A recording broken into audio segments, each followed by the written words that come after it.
and we thank all the generations of Indigenous peoples who have taken care of this place and who continue to care for it. And we want to show our respect. Hundreds of years after the first treaties were signed, they remain relevant today. May they guide our decisions and our actions. We commit to learn, to educate, to honor sacred places, and to take actions towards real truth and reconciliation. Language. Council, any declarations of pecuniary interest or conflict of interest? Not seen any. Our first item on the agenda in front of me is a Foodbank check presentation. Your Worship, they're just in the hallway waiting for just one more person. They'll be in just a moment. Well, should we skip to a deputation, get them a little later, or how I long think she was literally just walking in the door. Okay. Please.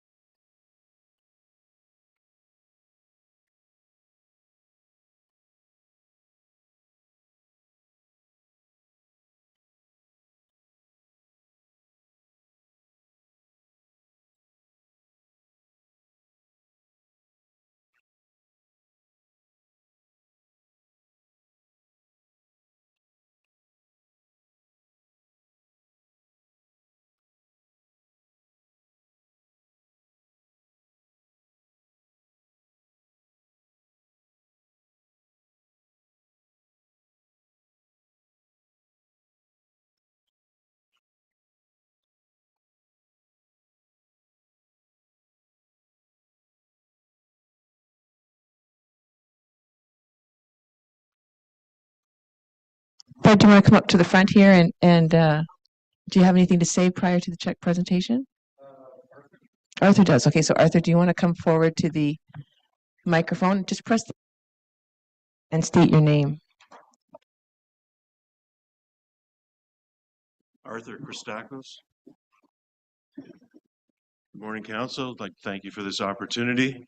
Representing the Southeast Georgian Bay Chamber of Commerce and Tourism.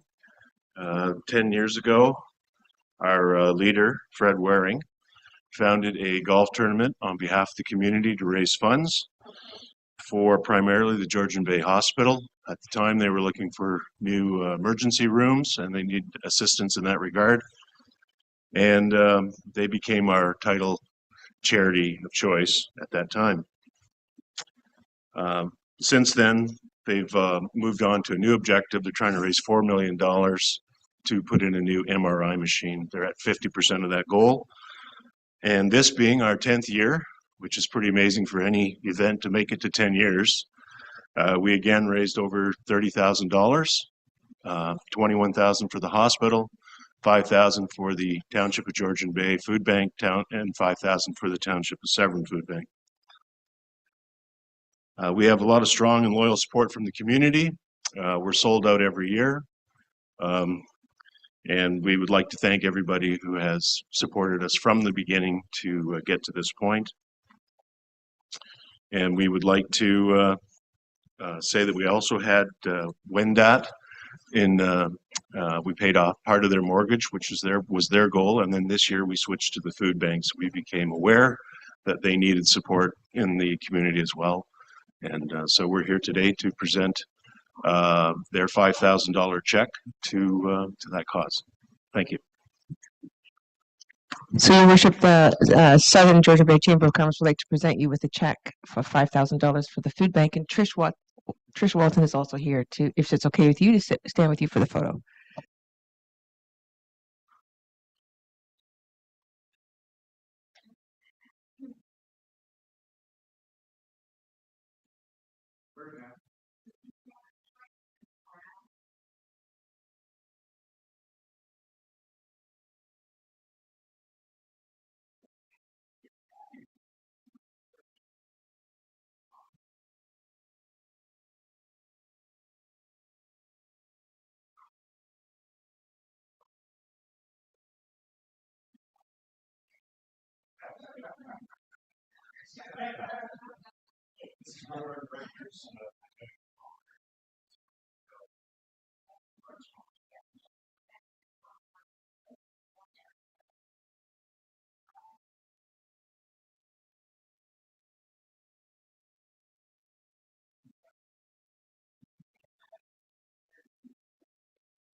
Well, thank you very much to SEGBAY for all your community support and the work that you do for our community. It's greatly appreciated, and to say not the least, your the fundraising with your golf tournament.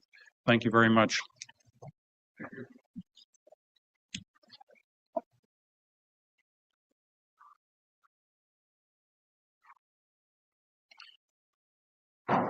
William Davis Great Lakes Education Center. Councillor Cooper, I believe you're responsible for this presentation.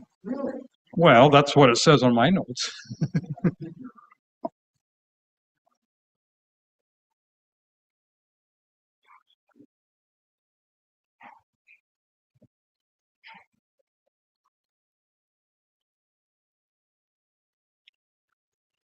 Can you hear me?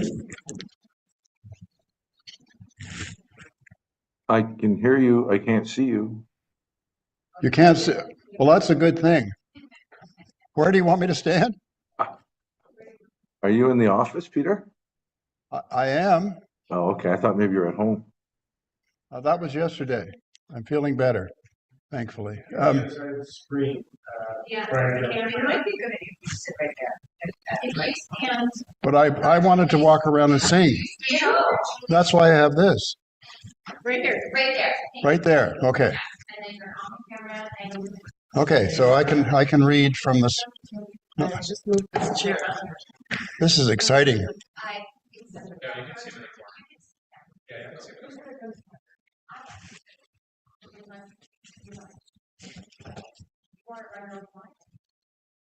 No, thank you. I'm sure somebody's much more competent than I on that. So thank you, everybody, for giving me an opportunity to talk about this opportunity for the Township of Georgian Bay. And I'm apparently testing out for the first time our remote mic in this room. And I'm not sure whether I'll promise to sing or not, but you probably don't want that, I'm quite sure. Anyway, just to sort of give you a brief overview, we did send in a much more comprehensive report about this, but I just wanted to sort of walk through this particular piece just to give an overview for the public and for everybody here. I just want to also acknowledge that Paul Dugsin, who's with Magnus and Associates, is the senior partner, is online with us, as I understand it. And so at the end, if there are questions, Paul could respond. I think even Dr. Vranic is also available, but certainly listening in, I think I saw her name somewhere on one of the screens. So Dr. Vranic is working on this project with us as well. Two highly qualified individuals. Dr. Vranic did her PhD many years ago in experiential learning, and that's exactly what this is, experiential learning. People come and experience firsthand what's going on. That's why this is exciting. So, aside from the economic benefits for Honey Harbor. So, moving on to the report, the presentation to you, let's just move through to page 2. So, here we go. So this has been, sort of tentatively named the William Grenville Davis, or the William Davis Great Lakes Center for Research and Education. It's a long name. It may even grow.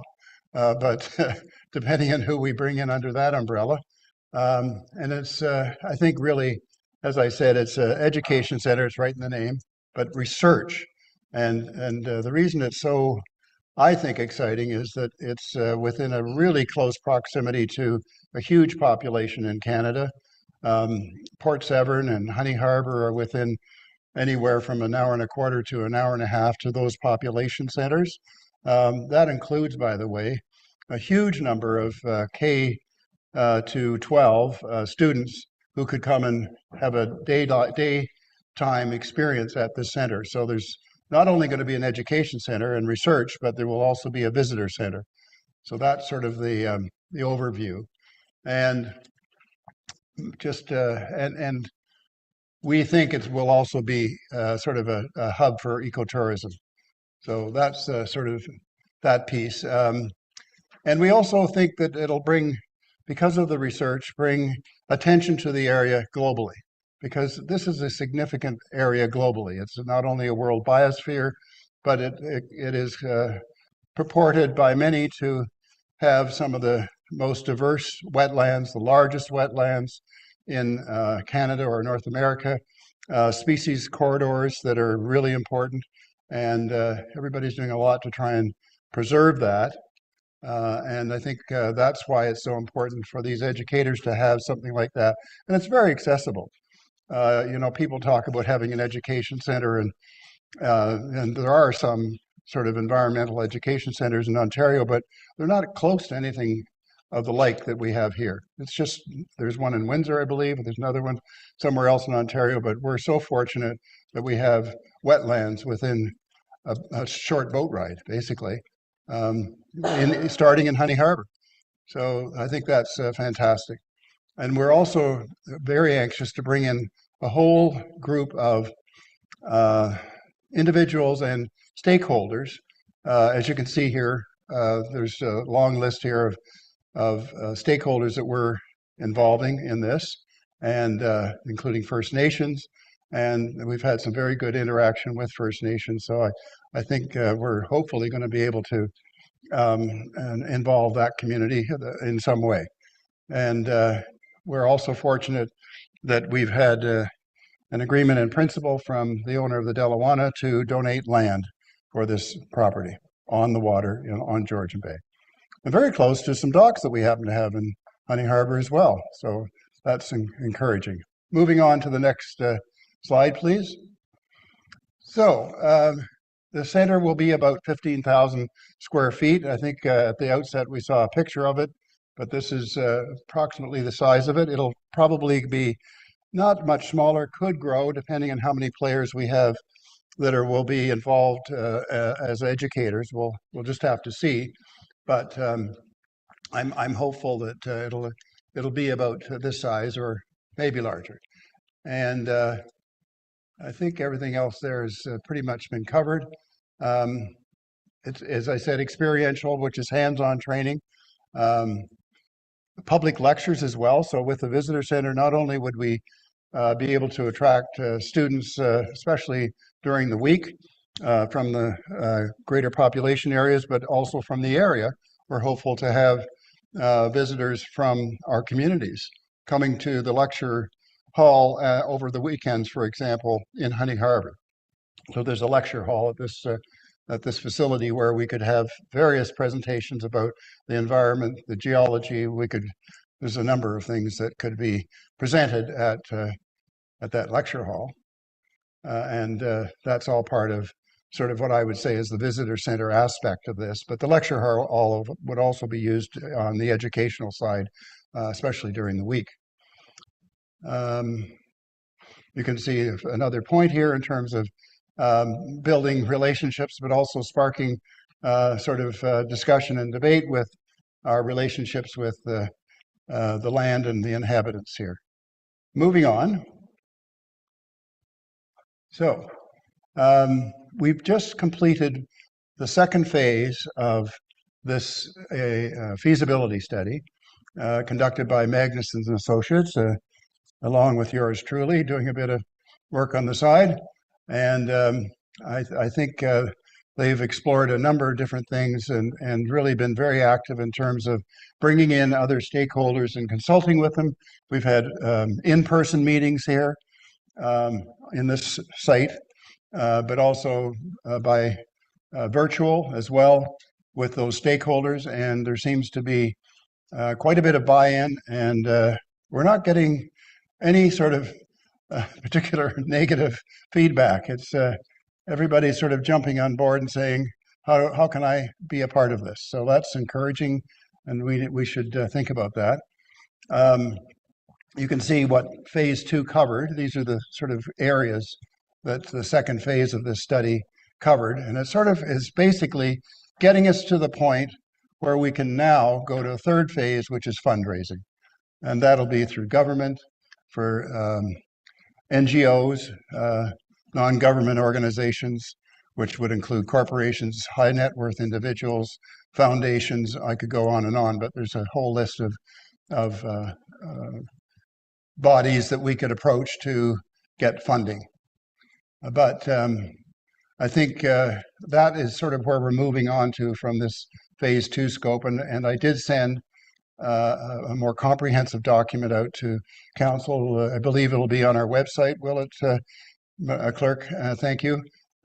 So there's a much more in-depth document that explains all the details of phase 2.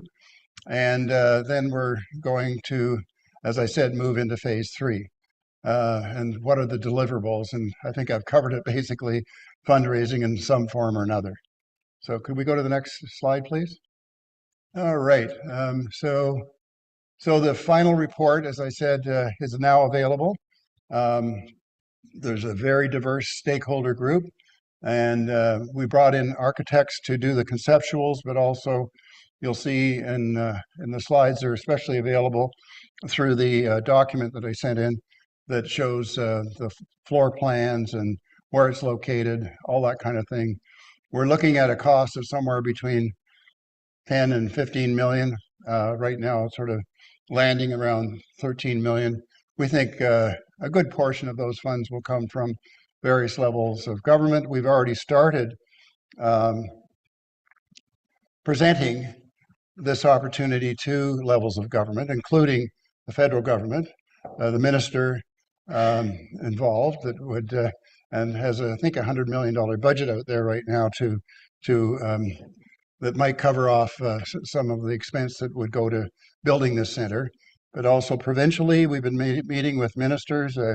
Already had one meeting, and I have another one coming up with ministers that would be related to this opportunity.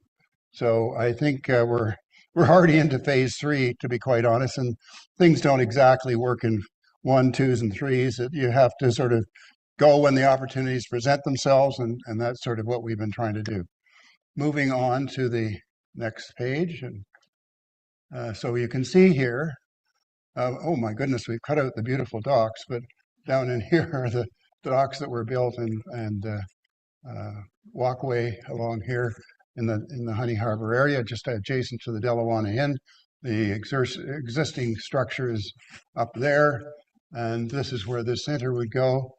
And the sort of hamlet downtown is just around the corner here. So I think it's a great site right on the water on Georgian Bay, giving us access to all these things. By the way, there's a 100-foot dock there. I envisage in the future that some of the research that's done will basically, we could have a research vessel with smaller vessels that could go out and actually go out and do the research and come back to the research vessel, not always have to come back to this site. So that's what the long term might look like, is actually a research vessel at this site. So interrupt me anytime, but I thought we'd sort of go to the end and see if you have some questions. But in the interim, I'm happy to be interrupted. You don't need to listen to me all the time.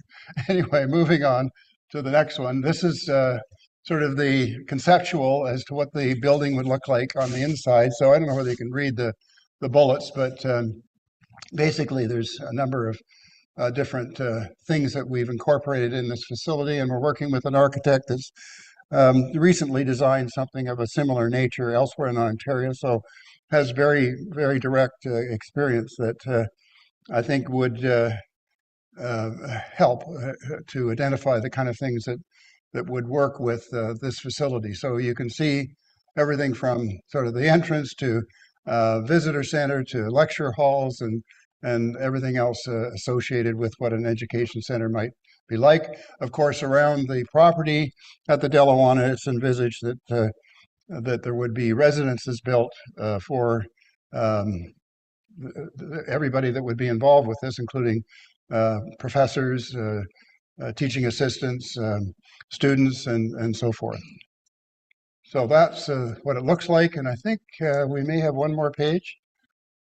Yeah, so we're recommending that it's been received so positively, we're recommending to move on to phase 3, and we're coming to this council and municipality as well as the District of Muskoka looking for funding to go to the next phase. And we envisage that over the next year, in order to be able to do that work, it would take about $100,000 to do that. And that would include things like stakeholder engagement. We're also looking at creating to sort of assist with this, some volunteers who would be willing to help with fundraising and friend raising. So there's sort of two aspects to it. Friend raising with stakeholders, but fundraising with some of the non-governmental agencies and organizations. So that's something that we're planning to establish as sort of a working group that would do some fundraising over the next year. So that's sort of the story. I sort of wanted to allow some time for questions at the end, and would welcome any. And as I mentioned earlier on, that the principal from this company at Magnus, Paul Dugsin, is available. I don't know whether he's on screen or not, but Paul could respond to any questions that I can't particularly answer, or maybe he can answer them better than I might. Probably quite true. So I'd welcome to have any questions. Well, thank you very much for that presentation. I can't speak for everybody else, but I'm quite excited about it, especially when I start seeing the visuals, because then it just feeds the imagination that much more. But Council, I'm going to turn over to Council for any questions. I'm going to start with Councillor Bocek, please. Well, thank you, and through you, Mayor Coatsier. Great presentation, Councillor Cooper. This does look exciting. The only question I have at this stage of the game is, has there been any talk or negotiations to become an affiliation with a university, say Trent or Laurentian or Lakehead, or would this be a standalone project that would be an education center non-affiliated with a university? Maybe you could help me out with that one, if you would, Peter. Sure, and I'm going to let Paul also respond, but basically, and I know you just recently received the more comprehensive report, but Brian, in that report, it identifies a number of educational institutions that we've had discussions with for some time, and it includes, just as an example, what you could relate to, is that when I started talking about this maybe 6 or 7 years ago, one of the first people I spoke with was Dr. Pat Chow-Fraser with McMaster. She in turn spoke to very senior level administrators at McMaster, and they're very interested. That's an example, but there are other institutions that are interested. We think community colleges will also be interested. So we see sort of a two-tiered educational facility, but then other educational aspects relate more to the visitor center. But Paul, could you articulate some other areas that I may have missed? Sure, and thank you for the opportunity to speak and the opportunity to have done this this phase of the project as well. It's been quite interesting to see how over the past year people have been willing to participate in the stakeholder groups and also contribute input to these outcomes that you can see in the report are the product of those processes. And I think the processes were just as important as the outcomes, because in a sense, it's made it considerably more concrete. So now we have something to talk about, if you will. And just to one quarter step back to answering the question, one of Magnus's competencies, if you will, is dealing in the research world. So we have a practice area in our consultancy that has operated for over 20 years to put together much more complicated research platforms than what is being proposed here, normally with universities as clients. And over that time, we've put together roughly $1 billion worth of funding for such projects, whether in Canada or internationally.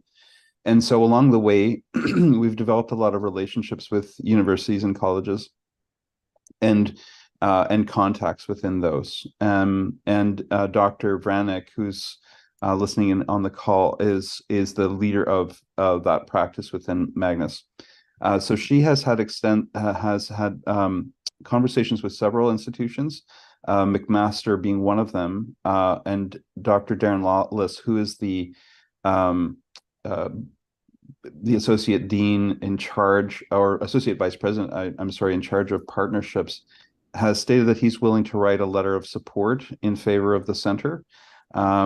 We did not ask him to write that letter for this phase, but knowing that the next phase, which would, if you choose to go ahead with it, and whether or not you choose to go ahead with Magnus or not, that relationship is established, and that letter of support will be very helpful for a couple of different reasons. One, to show an interest from a university to become a tenant of some kind in the new center, to help solidify the relationship with somebody like an Adrian Conrad, who will also factor in some of the rest of his property in his planning, if there's any residential requirements, but also in support of funding proposals. So including that is a show of support for a governmental body or a private organization that might want to participate in the organization.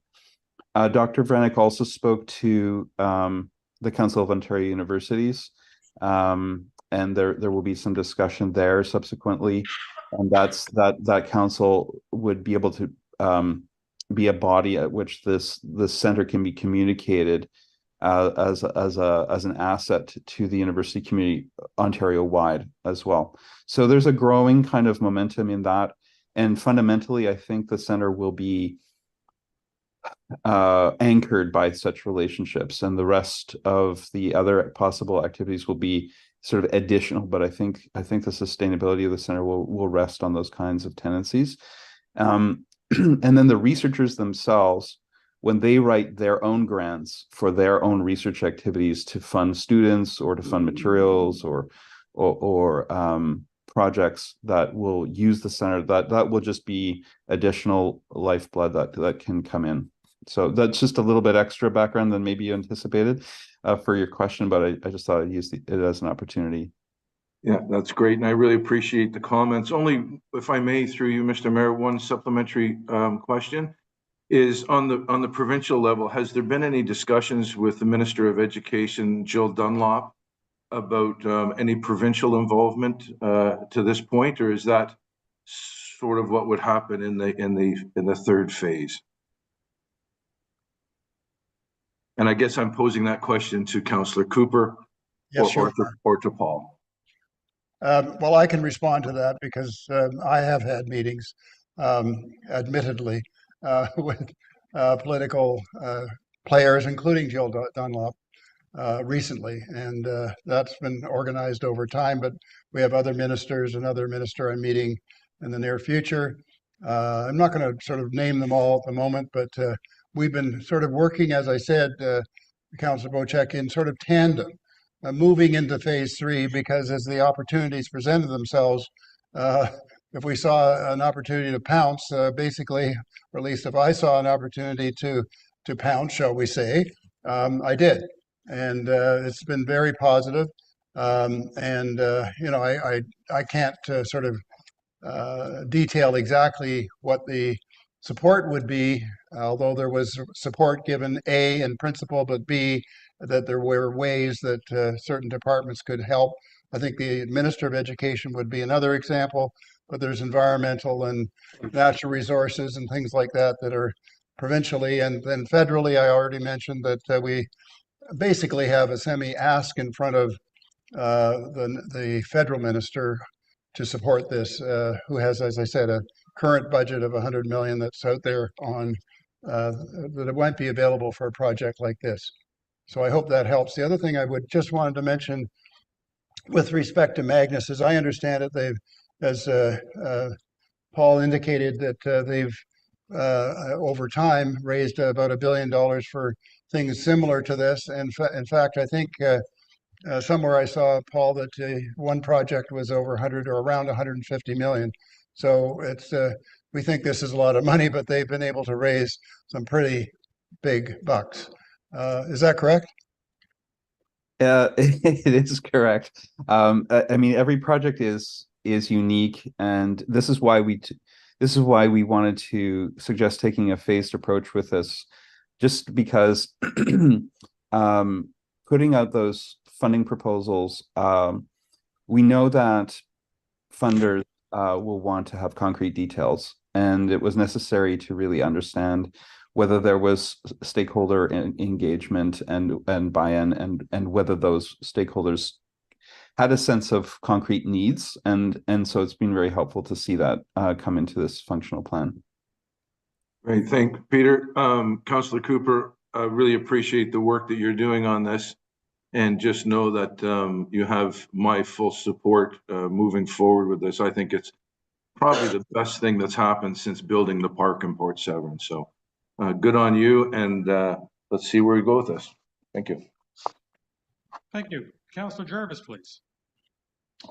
Yeah, I too applaud what we're looking at right now. It's great to see something that's actually gives us a better idea of what it is we're going to physically be seeing on the ground, and that's a good start. I think, Paul, you indicated that the future residential development that's indicated in one of the diagrams in the report, that's that'll be up to private interests to establish, not part of this program directly, correct?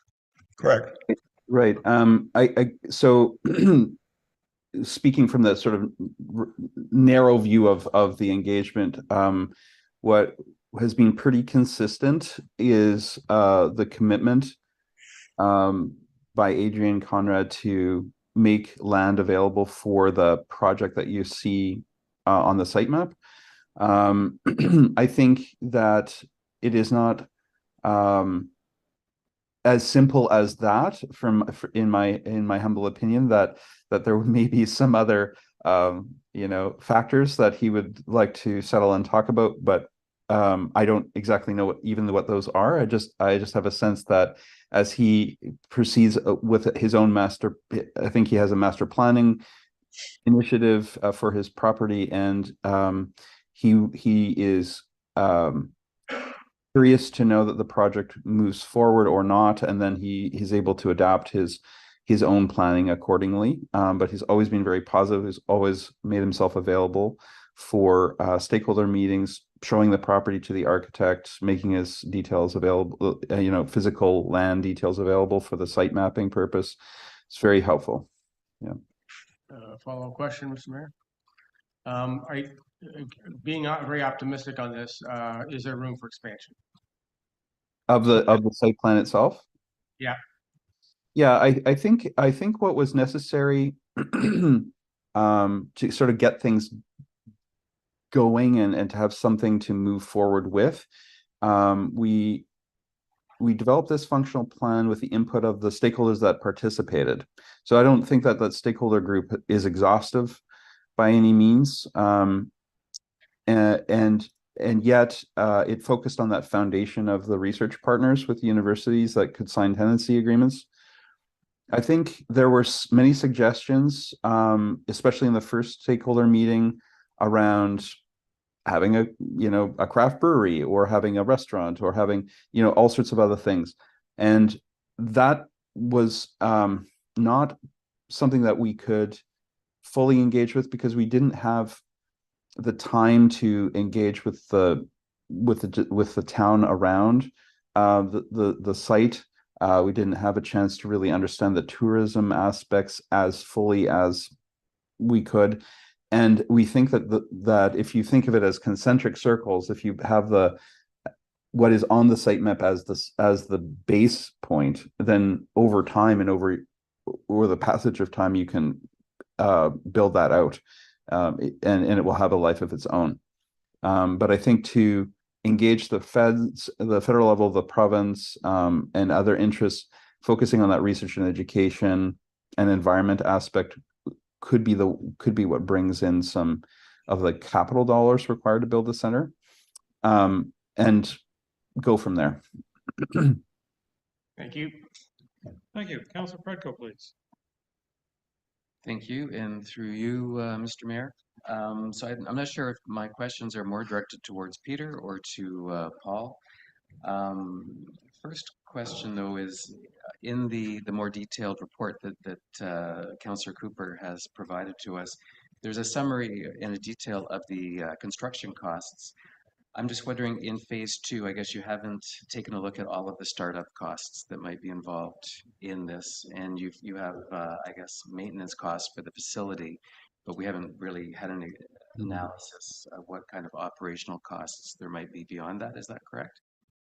So I'm gonna let Paul answer that, but just to say that when we even started this, we did some analysis in terms of understanding the operational side as opposed to the build out. The longer term goal at that time and today is much the same, which is the facility should be ideally fully sustainable. Mm-hmm.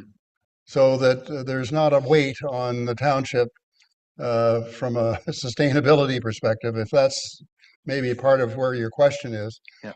That's the objective, is to be able to, through all the different stakeholders, including the institutions, be able to have enough revenue coming in from a variety of different things, including rent, or whatever you want to call it, leases, and that could sustain this facility, we think.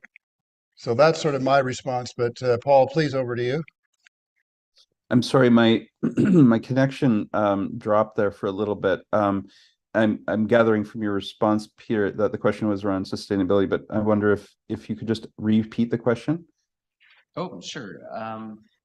The report that Peter or the Councillor Cooper had provided had a summary of construction costs and facility maintenance costs. I'm just wondering if there's been an analysis at all of startup costs and operational costs. Right. I do want to add, it's a pretty exciting prospect and facility. Just the scope and sustainability is I think Peter highlighted that's where my question's going. Right. So that section, again, it's got 3 sections, really 3 topics in it. One is the construction costs, as you said. One is what would it take to maintain the physical facility, and then we began to speculate about what a management team for that center would involve. It's the third area that is unclear. It really boils down to what are the activities that center will really undertake, and in the only thing that we had quite a lot of understanding or clarity about is what the research aspects could be, and so depending on where the stakeholder group starts taking the center in terms of its other activities, this will drive what the cost of those people will be that end up managing the center or developing programs and so on. And I think it's fair to say that a group of 3 to 5 people involved with the center, whether they're full or part-time, are going to be required, and that the kind of costing for that kind of number of people is, whether whichever set of programs goes into, is probably a thumb in the wind on what that costs. And so whatever tenancies, whatever research activities, whatever overhead charges can be made to those contracts, as well as what programming can be developed to bring in people to the center, we'll have to take those into account, and it should only be pursued with that in mind. Sure. And on phase 2, you've been talking about how each phase is independent and has a go no go criteria. What was the go no go criteria for phase 2? I'm assuming that you did get to the go and not the no go, since we're coming to a phase 3 request. Yeah, Paul, go ahead. please. Over to you. Oh, so go no go on phase 1, going to phase 2 was that there were no showstoppers, that there was a commitment on the land, at least verbally and in principle, that there was a sense of a stakeholder group that was interested and engaged to move forward, and that the mission and vision became clear. Phase 2 was that we were able to get to some sort of agreement about what the space could involve. I mean, it was kind of, we cannot underestimate the bringing together of a diverse group of people to sit in a room and hash that out, and to have some costing on that is really a solid point, because then you have something to talk about with funders. So I would say that, as Peter pointed out, there's a pretty well uniform positive regard for the project in that group. So, I mean, even if that were to be the case, it's still possible to decide not to go forward for whatever reason, resources, time, energy, etc. And that's up to the council to decide, for sure. But it would be based on all of those things. It seems like a reasonable, and having talked to universities, having had some initial conversations with some ministries, it seems like there's an openness to receive information about the project. So that's what the recommendations are based on. Thank you. And then in phase 3, will the township have an opportunity to kind of look at the infrastructure services that are down there to make sure that we know the cost that would be incurred to support this as well on our side? Absolutely. Okay. I mean, and I do think it's an amazing opportunity for us. It's obviously a prime location for this type of facility. In the back of my mind this morning is the news that Artscape in Toronto has gone into receivership from their Launchpad project, which is a facility that they went forward with funding, and they didn't have an operational model and I think they had excessive debt from the build. So I think we just need to be cautious with these kinds of things, and I'm glad to hear that there's so much due diligence going on in finding funding and working on the operation. It's great. Thank you. I think the main thing here is, as I alluded to, it's not a build it and they will come. It's a build it and make sure that they'll come and pay in one way or another. So it's sustainable. Yeah. Thank you.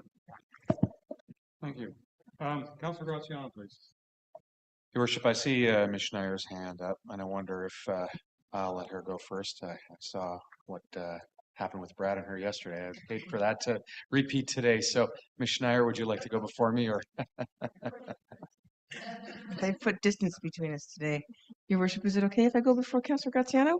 I just wanted to, I'm delighted, of course, that this is moving forward, but I do want to remind Council that when we put forward the visitor center that we were proposing years ago in a similar area with the Delawana as a partner, one of the biggest struggles that we had was the operational dollars and people actually willing to pay rent. So one avenue that we explored and were relatively successful with was the concept of Parks Canada being a tenant, because they do have money that they can use, and they would help to sort of create this image and ultimately goal of having people travel through your facility. So in that process, we did take 2 groups of the community advisory group up to Tobermory, who have an interpretation center, an educational interpretation center about the Great Lakes, I believe is the priority there, but also a little bit about Flower Pot. And the traffic through that and the admission fee and the tendency of being able to buy tickets for the boats at the visitor center helped to create revenue for a thriving interpretation center in Tobermory. And so I'm hopeful, and I appreciate that you've done some work already with respect to your imaging of the site plan inside the building, but I'm wondering whether or not you would consider dedicating a portion of the space to an anchor tenant like Parks Canada, who would like to eventually use the large craft docks that we built to be able to relocate the day tripper. So we know that millions of people attend the national park, but hundreds of thousands of people come to the national park via the day tripper over a course of many years. And that traffic would be really attractive for your educational center because it would create an awareness of it. And so I'm hopeful that if you are with your committee, you may consider squaring off a portion that I could then, on your behalf or with you, go to Parks Canada and say, this may be an opportunity for you to relocate your day tripper. It has always been the intention for Parks Canada to be out of the people moving business. And then for you both to be able to create permanent paying tenancy in your building. And then of note, when we were involved with the university that was built at the Summit Center in Huntsville, we did find that universities claimed after the build that they didn't have money for tenancy. And so that was a struggle. And of course, that Summit Center, similar to what happened with Artscape, you know, the building was eventually sold. It wasn't sustainable or viable. So our options when we considered the visitor center was Parks Canada, and Councillor Cooper, it would be a pleasure to be able to work with you to try to get that tenant for you in my tenure here. So Paul, just if I could start with, and then I'll let you respond, but I can certainly say that we'd welcome any and all stakeholders, and I think we could probably explore more with Parks Canada than we have already, but it's certainly not exclusive to any particular stakeholder at this juncture. I'd start with that. I'd also say that this project has been underway for almost 10 years now, and a visitor center that was originally envisioned, actually probably was envisioned with the Delawana about 10 years ago. So that was when we started with it. With this project. So it's not a new concept. And I think one of the advantages that we have here, and it doesn't mean we can't, you know, grow this a bit or morph it to incorporate things like you're describing. But I think what is nice about this is that the visitor center and the education center are not separate. They're one and the same in a sense. And that way you can utilize the facility in a number of different ways, and that makes it in and of itself more viable. And the other sort of sustainability aspect of it is this is year round. The education will be happening in January too. So there's it won't be as busy, obviously, as it would in July or August, but it definitely will be a sustainable project year round. That's the objective and goal for our tenants. And so just so you understand that aspect of it. Thank you. But Paul, let's just let Paul respond if you don't mind first. Oh, well, thank you. I mean, in a sense, Dr. Vranic and I are really just neutral facilitators for what is a very grassroots effort, and to try to just coalesce and clarify what that group wants. So, I mean, but if you're asking me as a management consultant whether millions of people and hundreds of thousands of visitors sound appealing, I think that's a very appealing plan, and I think the intention was always to have as inclusive a process as possible. I mean, there's no, it has to be a viable project, and I mean, fundamentally, the vision is to promote and encourage people to understand the Georgian Bay ecosystem, and so you'd want to have a foundation that is not going to go away, and so to have stakeholders that have permanent interest in that, like Parks Canada, makes complete sense to me. Your Worship, may I go have a follow-up? Sure. I just thank you very much. Of course, I don't represent Parks Canada in any way, but we do have a solid relationship, and Councillor Cooper is right that 10 years ago we did come to council with the idea of a twinning of a building with Delawana and Parks Canada. and they were very much interested in being a tenant, a paying tenant at the location. The Interpretation Center is something that we found very valuable as a community when we went up Tobermory twice, because it's educational and it's interpretive, and it gives people, even the cottage community, something to do on a rainy day when their children are at the cottage and other activities don't end up flourishing. So we like that. One thing that we did learn in the process, Paul, is that Parks Canada only supports Parks Canada. So when we look at what happens to the visitors that come into Honey Harbor, if there's nothing for them to do in Honey Harbor and the day tripper is full, their next visit is suggested to go to Bala, which leaves our community, or the Trent Severn Waterway, because they're only commissioned to support Parks Canada venues. So if there was a Parks Canada venue in Honey Harbor that gave people something to do, it would keep the people in the community, and of course then have a greater opportunity to spend dollars in the community, which, as Councillor Cooper suggested, is an economic driver for the trickle effect, right? So yeah, I would love that. But, we saw last year at the Trent Severn Waterway, of which there are 45 locks, 1.5 million people by land and 500,000 by boat. So they're going to want to twin that with the Parks Canada story, which is a great model to the Great Lakes system, because Trent Severn is a connector, right, to the Great Lakes. So if it's at the will of this group, please let me know. I can certainly make the connection and dialogue and step back or be involved as you wish. But, it has always been the intent to bring the day tripper out to the Port of Honey Harbor. In fact, that's why we built it, so that we had a competitive edge to be able to bid on the move. Well, if I can add to that, I would just say that it elevates the mission. I would think, I'm just speculating, it would elevate the mission of Parks Canada, as well as have a very interesting synergy or dialogue with the university researchers that are working on topics to do with the waters of Georgian Bay or the coast or whatever, because then they're informing each other, and then you have something that's living rather than just interpretation of what's there. You're advancing the missions, and I think that would be even more compelling. So well, I don't disagree, and I don't ever want to dilute the intention of the project. I think we have to give Councillor Graziano, I don't want us to go off too much on tangents, or we're going to be here all morning and we got a full agenda. Councillor Graziano, please. Thank you, Your Worship. The rendering really brings this to life, and I have to say that based on it, suffice it that we stay true to the rendering. I feel that the rendering definitely aligns to the character of our community, and it'll bring immense value to it. I do have a couple of points and a few questions, if I may. Number one is a recommendation. If we could put inland lake in the title somewhere as well, or inland in the title as well. This way, great and inland lakes perhaps, or something along those lines.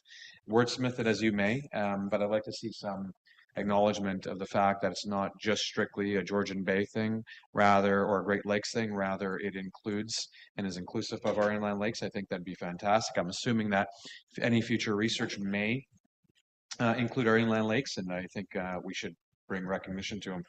Secondly, I don't know at this phase whether or not you have confirmed a full-time Indigenous installation or commitment, but I'd like to be able to see something that would be a permanent thing that represents our Indigenous communities, as they have been stewards of our lands for centuries and well before we've ever arrived. And I think that having something permanent to recognize this, as well as maybe perhaps allow them to change the installation, would be fantastic. My question is with regards to environmentally sensitive development. My understanding in conversations with Adrian Conrad is that he's very focused on utilizing environmental technology in developing his properties. And I wonder whether we have had, or if you've made any commitments to utilizing green technology, and what percentage would the development be towards green. My second question, if I can, is with regards to affordable housing for support staff. Right now, I'm part of the housing task force at the District of Muskoka, and we have a affordable housing issue within the greater Muskoka region. I know here in our township, we don't have a lot of rental supply, and may make it to be challenging to import labor from surrounding areas, having them commute up from Barrie or down from Muskoka. So I'm wondering whether or not there's been any discussions around what affordable housing would look like. And those are my questions. So over to you guys. Thank you. If I may, Paul, just for a moment on a couple of these, and then I'll let you jump in. But I think I can respond to 2 or 3 of these things. I'm not sure about the naming, but it's getting pretty long as it stands right now. And we even gave some consideration and haven't exclusively or haven't taken out the opportunity even to have an Indigenous name associated with this. Now we're like that road sign. It's getting fairly long. So I think we need to think about those things. And I guess, so I'm just not to exclude anything. And remembering that the inland lakes and area between inland lakes and Georgian Bay are a huge number of wetlands that are under study with this institution. But in terms of Indigenous connections, we've been making those. We've had assistance we've approached many times through our consultants, but on other initiatives that we've had through our mayor, who is very involved, and in terms of, not I'm talking about the project, but more about involved with communications with the Indigenous community. And he's been helping us connect. And so that's certainly very much on our radar. And in fact, having them involved, I envisage them being one of the stakeholders in the visitor center. And I envisage them maybe having an incentive to be a stakeholder, as opposed to being a stakeholder who also might have to pay some rent, if I'm being subtle enough. And so that would be one way of making it attractive. The other thing is, we've talked just at sort of the surface of creating what I would call sort of a curriculum that was Indigenous related. And I think that resonated with the Indigenous community. Finally, I'll say is that I'm giving a presentation, a similar one to this, to the Muskoka mayor, something Indigenous. Muskoka Area Indigenous Leadership Table? Yes, so I'm presenting to them in December and about the same concept. So I think we're reaching out very much so. As far as green technologies are concerned, I've been talking to Adrian Conrad for, as I said, maybe 10 years or more about this project. And I'm very aware of his ability to be involved in green technologies. Of course, back then he was able to talk about the building of the Accelerator Center in Kitchener-Waterloo, which has a lot of green technologies. So there's no question that we'd be having that on our radar for this facility. I hope that helps to answer your question. And as far as the final thing, affordable housing, that couldn't be part of this particular project. It could be part of maybe Mr. Conrad's vision of his property, but that's not up to us. I hope that helps. And Paul, over to you. Do you have some other comments? Sure. So we would see First Nations and Indigenous engagement, participation, involvement as critical to the center. It only makes sense. It would make not any sense for that not to be included, involved from every point of view. And then from an environmental perspective, the costing that you see in the report does involve LEED Gold certification and all the practices involved with that tier of design. The architect is designing a facility in the Hamilton area with a First Nations group that is net zero, and that is probably a little beyond what has been costed in this, but it is one of those things that I allude to being something that may increase the cost, but is a choice about how the facility can go ahead. And in terms of affordable housing, was not included in the scope of our engagement, so I can't really comment on this. But certainly as you move forward, and if we're involved in any future phases, just let us know how we can help address that. If I may, with one follow-up comment. Thank you, and thank you for your comments to the two of you. Similar to Councillor Bocek, I fully support this. I think this is a fantastic opportunity for our community to really showcase who we are, what we are, and how focused we are on the environment. So thank you, gentlemen, for your presentation today. All right, I'm going to say to everyone, thank you very much, and greatly appreciate the presentation and the discussion. And you know it's going to come up later in the agenda. So could I just interject on that point? Very quickly. Yes. I want to move on this. I understand, and I'm just suggesting if council would agree, given we've just heard all this information, if we could move that forward to right now, that might be. I'd rather not, because we haven't opened up the proper agenda yet. So. Oh, I see. Okay. I'd like to think council has a memory that lasts at least for the duration of today. Well, that is a very interesting concept. Time will tell. It'll be a new thing for us. Thank you. Thank you.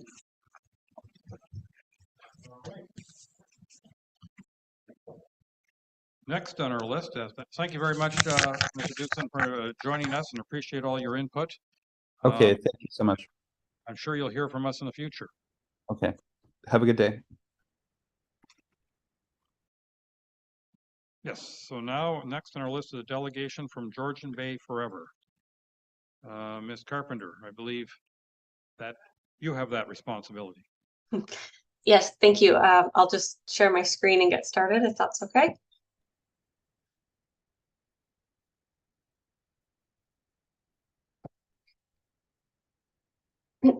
Okay.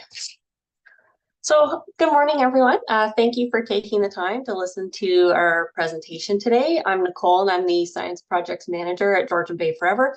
I'm familiar with all of council here today, who are likely familiar with Georgian Bay Forever, but we are an environmental charity dedicated to scientific research and public education on Georgian Bay's aquatic ecosystems. And our mission is to protect, enhance, and restore the aquatic ecosystem now and for future generations. And one way we have been doing this for many years is by taking action here in Georgian Bay Township with our invasive Phragmites removal program. I'd like to thank the township for previous years of funding that has made this work possible. So just a really brief reminder that invasive Phragmites is this perennial reed grass that grows incredibly tall and very, very dense, outcompeting native vegetation, posing a threat to our ecosystems, as well as human safety. It grows along the roadsides, wetlands, and shorelines. It has no natural predators or controls. And threatens shoreline infrastructure and decreases property values. It takes up to 6 years of removal for a stand to be considered eradicated, and what that means is a stand has zero regrowth seen at a particular site. And this is all specific to manual removal methods. So just a reminder, Georgian Bay Forever, we just do manual removal, no chemical treatment. So this map here shows the status of Phragmites in the township of Georgian Bay currently. Each dot represents an individual site of Phragmites, excuse me. The green represents sites that have been eradicated or continue to be monitored. Yellow represents sites cut by our staff and volunteers and the community. Red represents sites left untreated at the end of the season, and blue are native patches throughout the township. As you'll see, there's a lot of green and yellow showing our progress and success around the Honey Harbor area and north, and you'll see a lot more red down south. So we've had a lot of success in these green and yellow areas, and this is allowing us to move our efforts further south in the township where things are, there's a lot more sites at much higher densities. So this is all accomplished by hiring local summer students in the summer, working with community groups, cottage associations, hosting training workshops, and attending events within the township to educate the community and handing out educational material and things like that. Our students start their work in June, where they map the entire shoreline of Georgian Bay, or of the township of Georgian Bay, which takes a few weeks, and then they start cutting in mid-July throughout August. So a really short season for cutting, about 6 weeks. This slide here it shows some statistics, and I just want to apologize that I've updated the numbers since materials were provided to council. We have a really large database and numbers are being updated very consistently. But what it highlights is that we have 596 sites of invasive Phragmites throughout the township, of which 321 have been eradicated over the last 5 years or so. Of those sites, there were 93 that were cut by our staff and volunteers. This equates to 11,100 meters squared of Phragmites. So this, to put that into perspective, that's about the same as 7 NHL hockey rinks. So a really, really large area of Phragmites cut by our staff and volunteers in just 6 weeks. So, like I said, the number might be small, but the number of sites might be small, but the actual area being cut is quite large. We also attended and hosted a few community cuts at Corey Island, the Port Severn wetlands.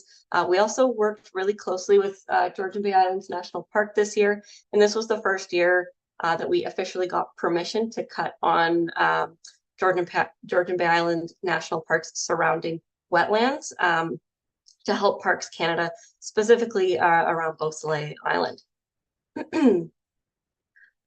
So our request is for 2024 is $20,000, which is double compared to last year. So as a reminder, we received $10,000 from the township last year, but this also coincided with some external external funding from the Ministry of Environment that was given to the township as well.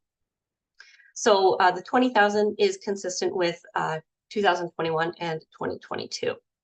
In addition to Georgian Bay Forever matching this support, it would be used for hiring local summer students to map, remove, and dispose of invasive Phragmites, as well as work with and train volunteers around the bay. It's important that we continue this progress and collaborations with our partner organizations to prevent the spread of invasive Phragmites within the township and surrounding areas. So thank you, and I'm happy to answer any questions that council may have. Well, thank you very much for that. Council, any questions of Ms. Carpenter at this time? Councilor Jarvis. Thank you for the presentation, Nicole. I'm just curious, I know you're working with parks with regards to Beausoleil. What about the province when it comes to places, or actually, can't remember, is Wenda's provincial, isn't it? That whole peninsula there is going to be an issue since Phragmites is very good at spreading, and we found that even on our island. So what talks or what's being done with regards to other areas that would affect us directly or indirectly?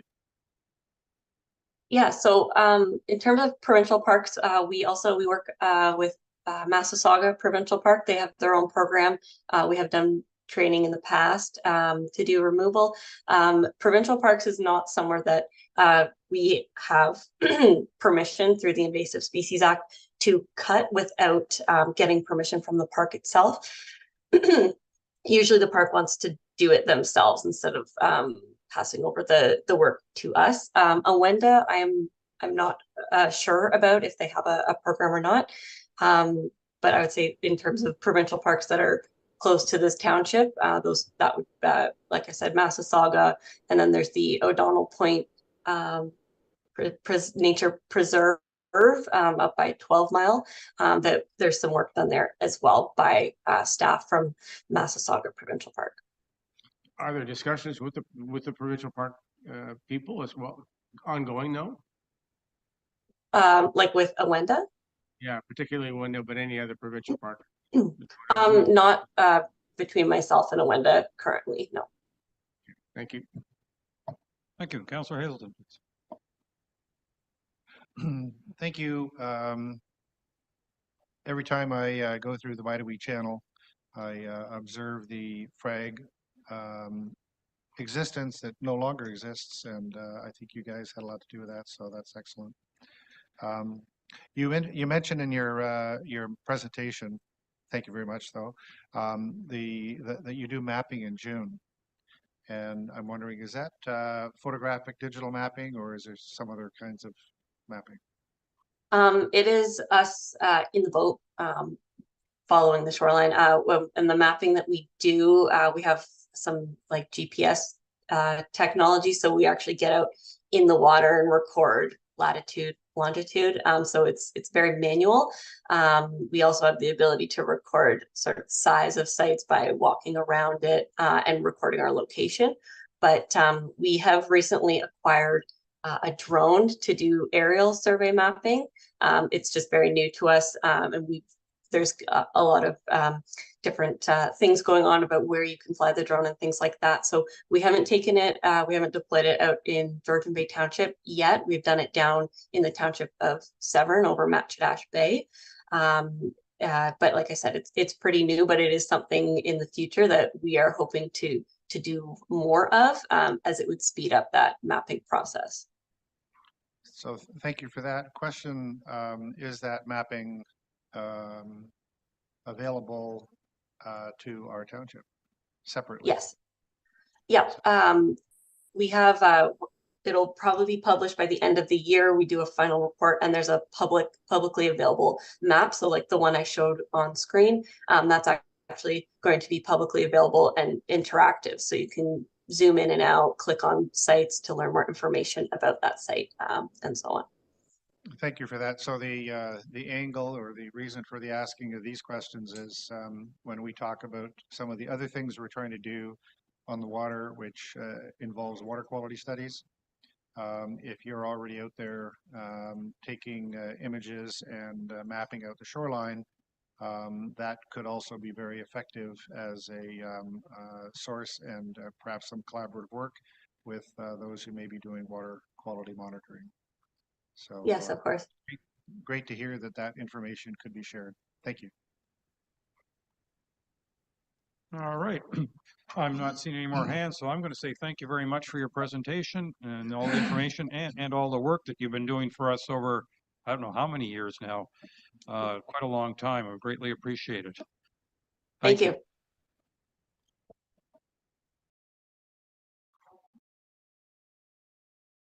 Time to go to our consent agenda.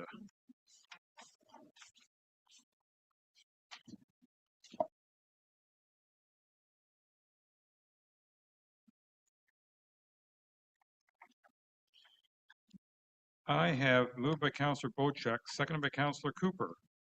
Be it resolved that Council adopts the consent agenda of November 14th, 2023 as circulated. Any discussions or exceptions? All those in favor? And that is carried. Thank you.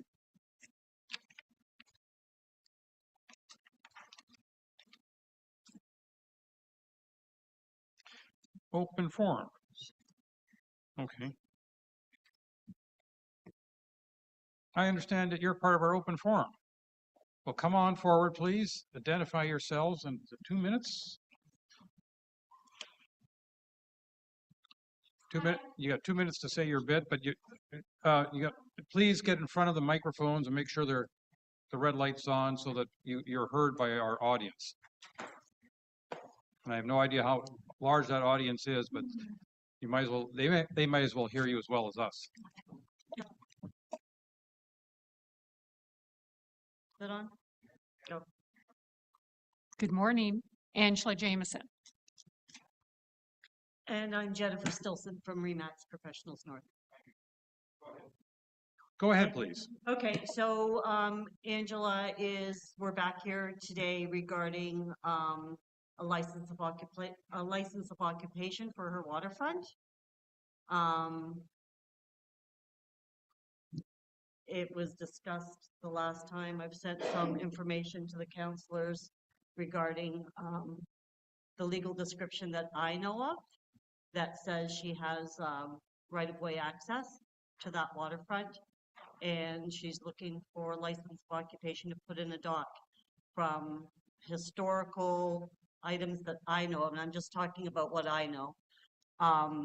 The insurance issues to the township are negligible, as it is for a lot of other residents of the district of Muskoka who have a license of occupation. It hasn't impacted their insurance or the town's.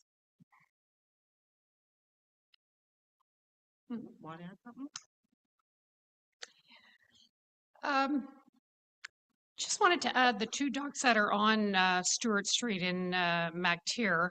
Apparently, when I first applied for the license of occupation last year, it was stated that they were under grandfathered in. And one of the owners, past owners, actually the grandfather of the person that came to the house built that property, and there was a dock existing there, and that beach has been there since the 50s.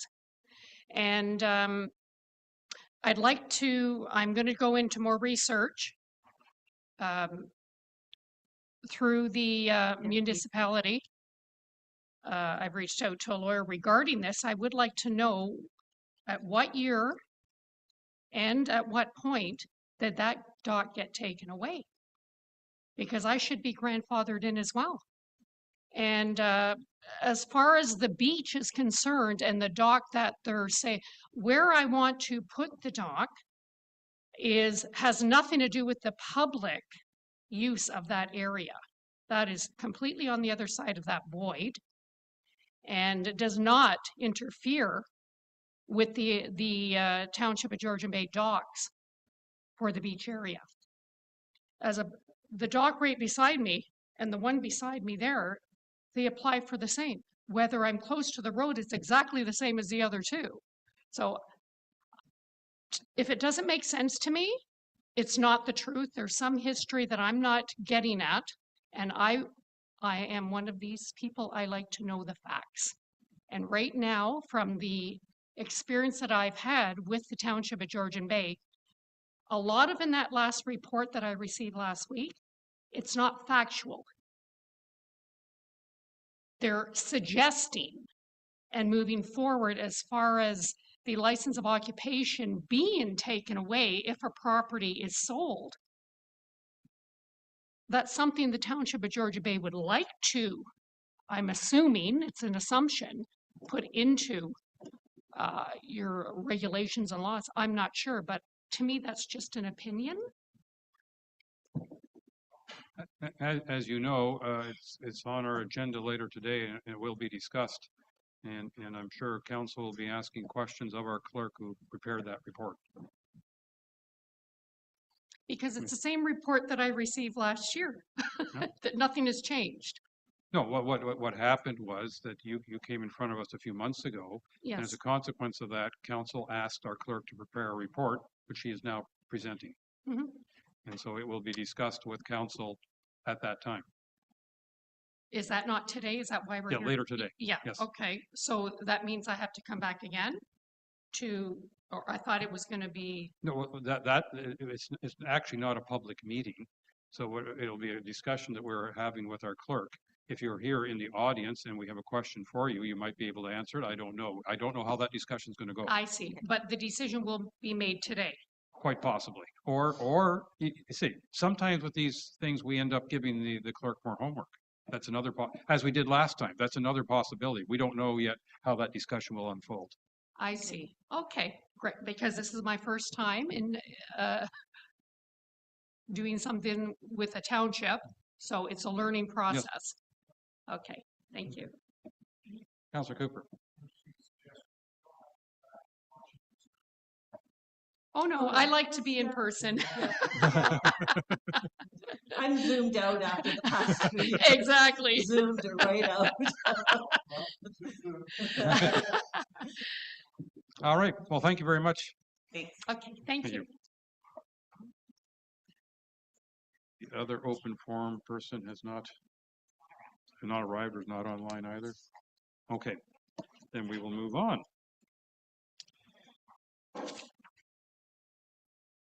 Moved by Councillor Graziano, seconded by Councillor Cooper.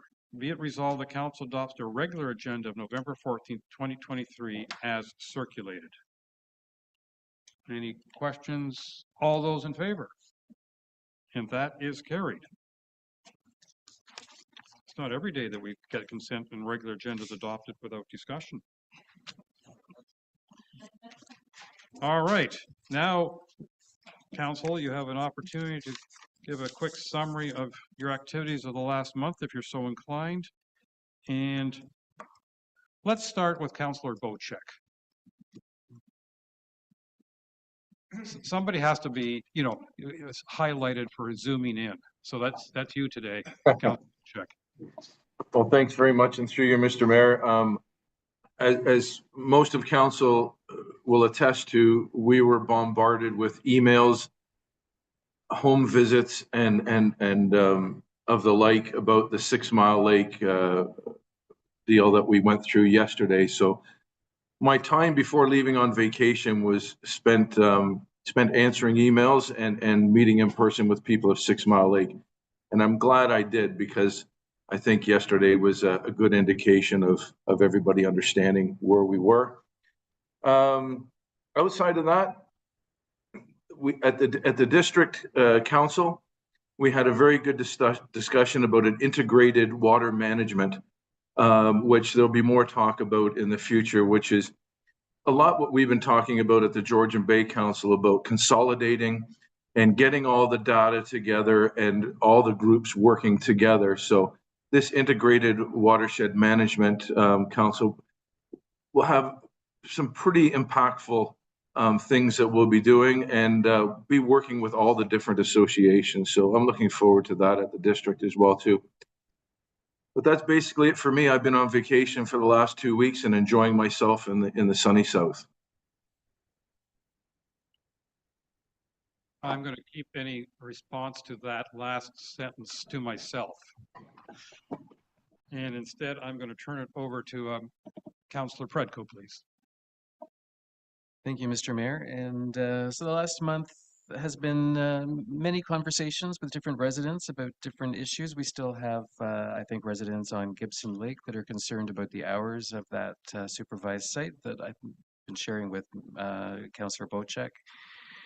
And also there was an issue with an OPA for 6 Mile Lake that had generated quite a bit of conversation too. So attended the Remembrance Day ceremonies in MacTier last week, and also participated in advanced planning training for councillors the other week as well. So it was a very interesting and reaffirming training course that the instructions that we get from our planning staff are consistent with what AMO is training us to do. And also this morning, Tim Hortons in Wabashine has the fire department from Tay Township with Smile Cookies for raising funds for the airboat rescue project. So that's an opportunity for all of us to help expand our response resources in Georgian Bay area. So that's what's going on for me this month. Thank you. Councillor Jarvis. Yeah, one of the big events was the dinner for the firefighters on the 3rd, which was a wonderful event, and it's great to see so much dedication within that emergency services part of our municipality, and greatly appreciated having the invite and being able to attend and talk and be with those people who are extremely valuable to our municipality. I'll give you a quick update on the library. Just so we know that the fall programming is resumed at all branches, including adult craft nights, children's stories, and the STEAM programs. March Day passes are now available with the library card at the branches. For those that like to go out over there, which is a beautiful spot to visit.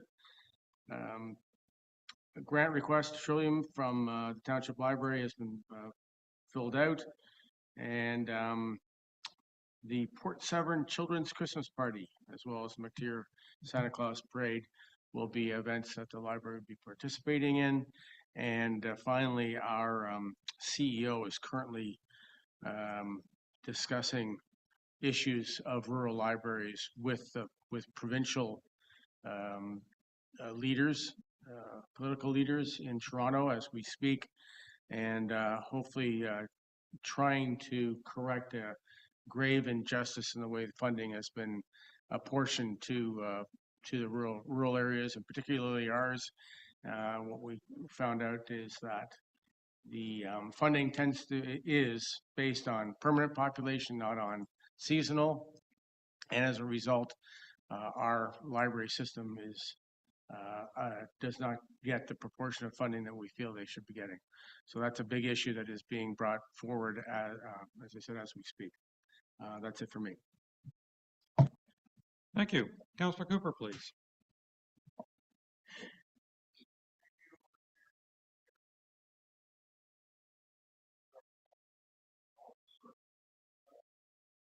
Now I can say that again. Thank you, Mayor Kutsier, and I hope I have that pronunciation right. I think I do. I remember you teaching us many years ago about coot, being an old coot, and an ear. Thank you, Kutsier. There we go. Moving on from my gibbering, I will say that it's been busy. You know, aside from working on the Education Center, which has been very exciting and somewhat time consuming.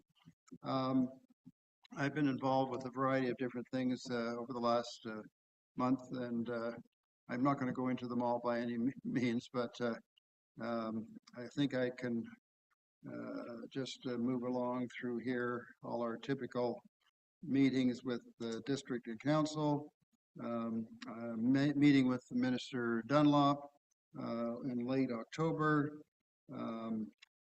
discussions, special discussions with the District of Muskoka and the Township of Georgian Bay regarding solid waste. So that was another very, I think, productive meeting. We're gradually getting our point across. Not there yet, I must say. November the 3rd, I was attending a Bayscapes, GBLT, Georgian Bay Land Trust Bayscapes party in downtown Toronto. Unfortunately, was not able to be in two spots at one time. I committed to that, and there was an event up here with the fire department, which I could not attend. I see on my calendar I actually got vaccinated. It's a good thing too.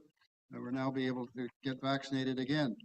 Moving on, what else have we got here?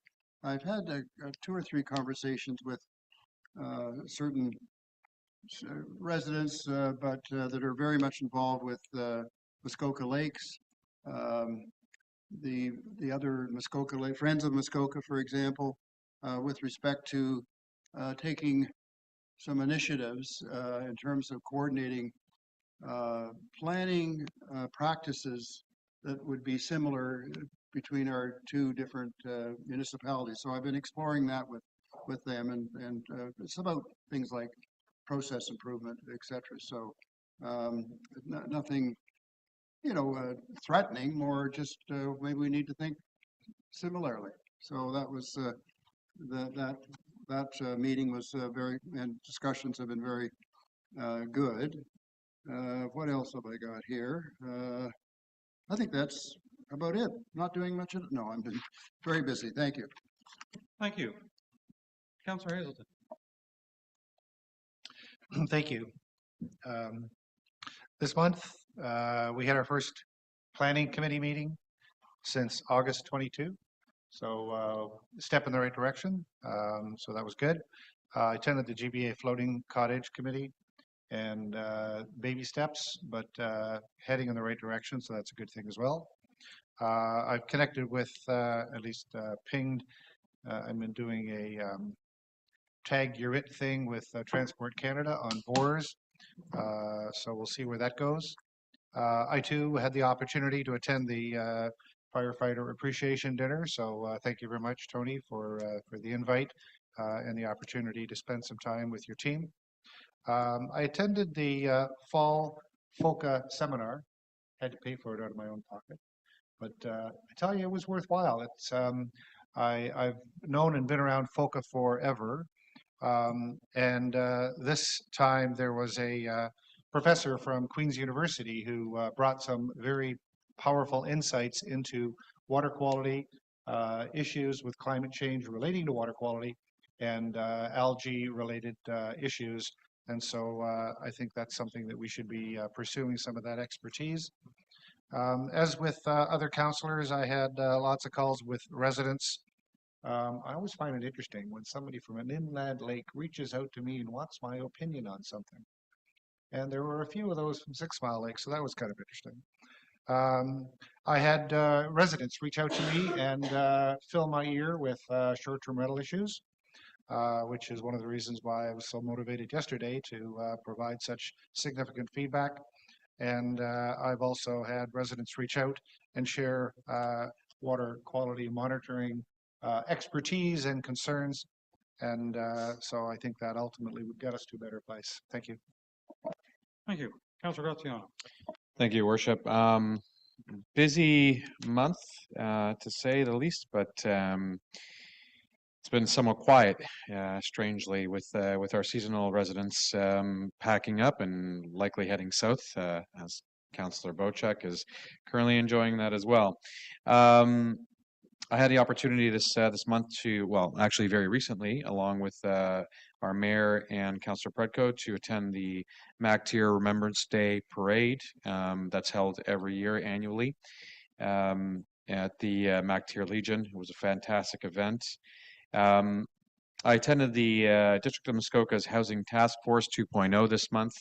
And we discussed a lot of, we've been discussing ways and creative ways of finding helpful solutions to our housing crisis.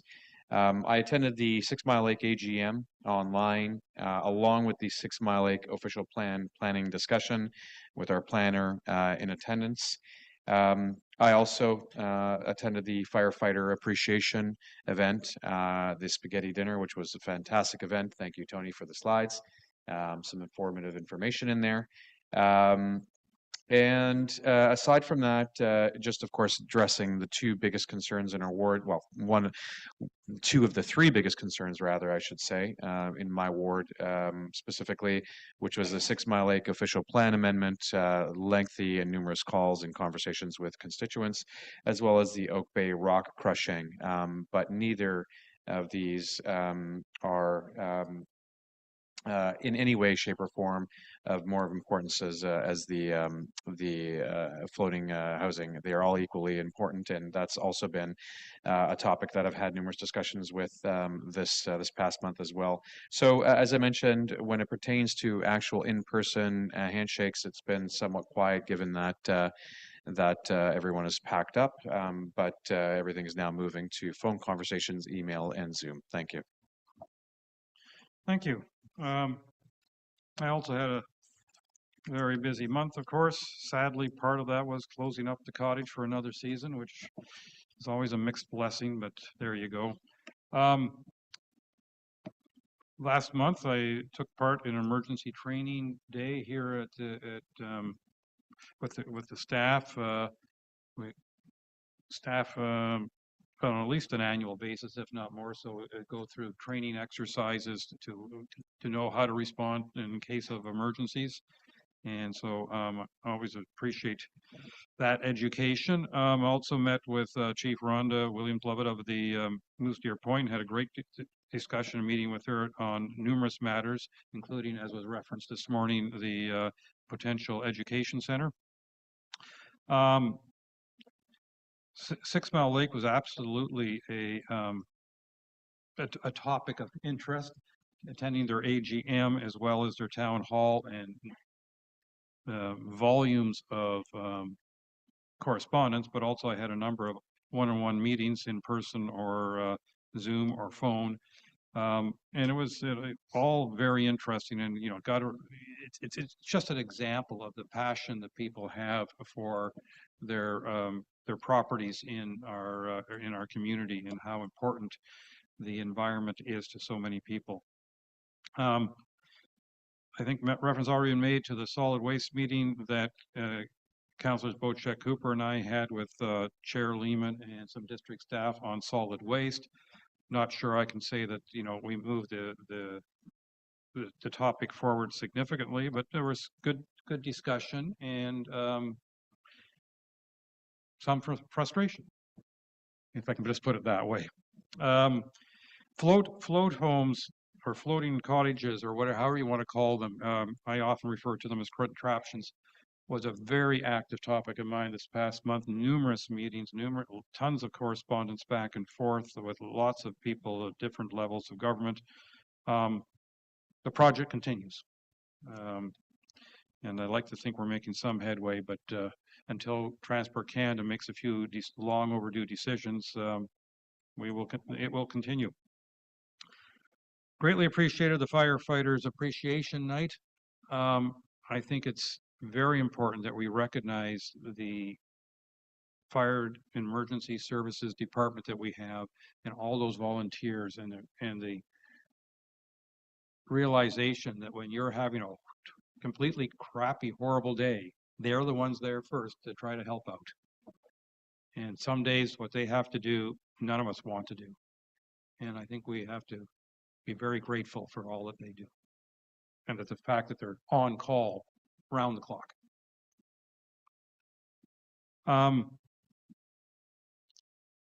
Had an interesting meeting with the district chair and my fellow mayors in Muskoka on immigration support and what we need to do in our communities to support immigrants as they come in and where we're succeeding and where we're not.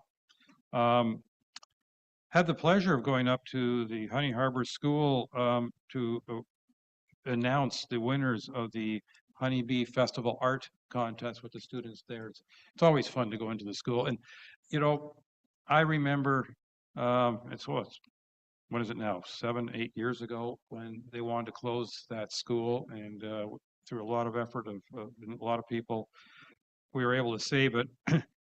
They're now, I think it's 54 students are in that school, and they have 9 potential additions coming next year in the kindergarten level. I mean, the school is growing.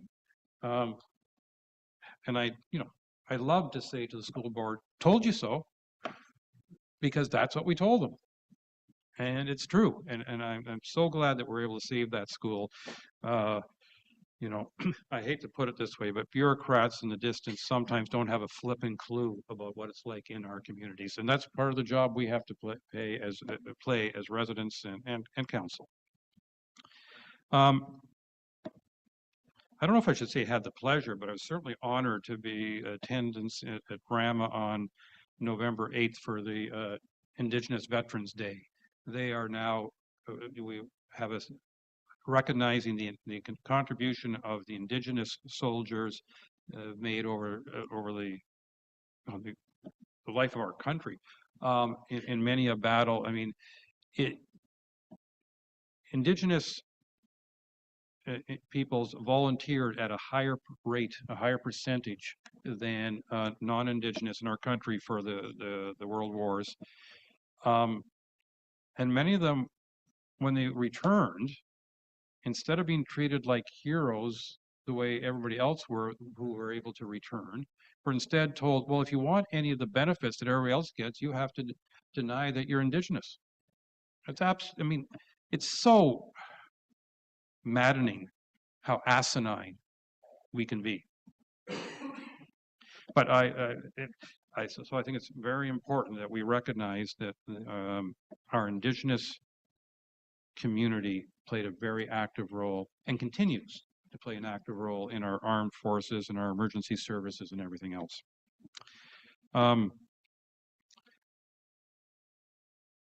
Had an interesting experience of going over to District and Bracebridge on the 10th, where they had a homelessness sharing table. And this is just an opportunity for various organizations that are trying to support those who are homeless or hungry in our communities. And so I found that very informative. And as others have mentioned, it was up in MacTier. It's always a pleasure to visit MacTier, and The last occasion was on Saturday for their Remembrance Day ceremony, and it was greatly appreciate all the work that they do to put that together, and the fact that we have many armed forces folks coming over from Borden to help make that ceremony as impressive as it is. I think that's enough from me for now. CEO Mariotti, your turn. Thank you, Mayor Coutier. Good morning, Council. I think Council can see just by how packed the agenda has been this month, how busy staff have been. But I do want to mention a couple of additional behind-the-scenes activities that we've been involved in. And actually, Mr. Mayor, you beat me to it, because I was going to say that we had a great full-day annual emergency management training exercise with all of the senior managers as well as third-party body to facilitate. And as is always, we always have some takeaways from that day. In terms of emergency management, we've also started some conversation with our fellow lower tier municipalities as well as the district, since we have to implement a new tiered medical response agreement. So we're working behind the scenes to manage that with our neighbors. We again, as has been mentioned before, the Volunteer Firefighters Appreciation Dinner. That was an amazing evening to show our respect for our volunteer fire force, firefighting force. So that was a great evening. And in terms of some staffing activities, HR did a great job at organizing an OMA's information session for staff. It was very informative, and I understand that some staff actually, I didn't realize some of the additional benefits and time frames that's involved with OMAs. So that was very worthwhile for our staff. And also we have an employee engagement survey 2.0 that's coming out this month. So hopefully we'll see some kind of progress there as well. And last but not least, we have budgets that's going to be discussed tomorrow, and again, I know staff have put a fair bit of effort into that. So that's it from staff's perspective. All right, thank you very much. Next on our agenda is staff reports, but I'm thinking, given the timing now, why don't we take a 10-minute break, and then we'll get into the staff report. Councilor Graziano. Yes, and through your worship, upon our return, may I make a suggestion that we move item F first, given that we have two people here waiting for that? That's a reasonable Excellent. request. Thank you. All right, so let's be generous and make a 12-minute break. So I want you back here at 5 to 11, dare I say sharp. All right.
Yes, well, you know, I don't know who to blame, but I'm grumpy because I spilled coffee on myself, you know. You know, and our advice to Tim Hortons is make their cookies so they don't fall apart while you're holding a cup of coffee. I don't know if to listen to me because maybe it's the way they sell more coffee. We are going to get into our staff reports, and I appreciated the suggestion from Councillor Graziano. I admit it crossed my mind, but he beat me to it, and that's fair.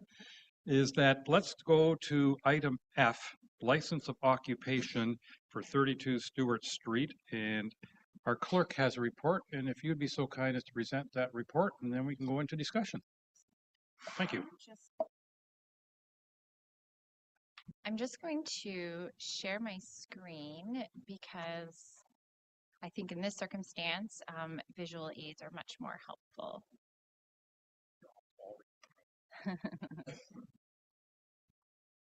We can go present. Okay, there's just a little delay. Okay, so I do have a report on the agenda back in July, I believe, so apologies for the delay in getting this forward. Ms. Jameson did come to council and request a review of her license of occupation that she applied for in 2022. That was subsequently denied after review due to the location, increased liability, public access of that location, and the fact that she was not an abutting landowner to the shore road allowance to which the dock would be fixed to.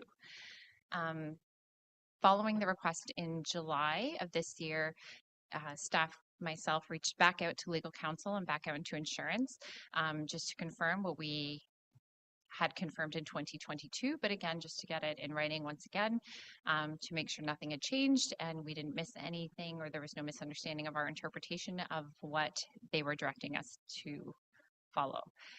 So for those who aren't familiar, Ms. Jameson lives at 32 Stewart Street in Mactier, which is adjacent to the park and public docks and swimming on Stewart Lake in Mactier, right there on Stewart Street.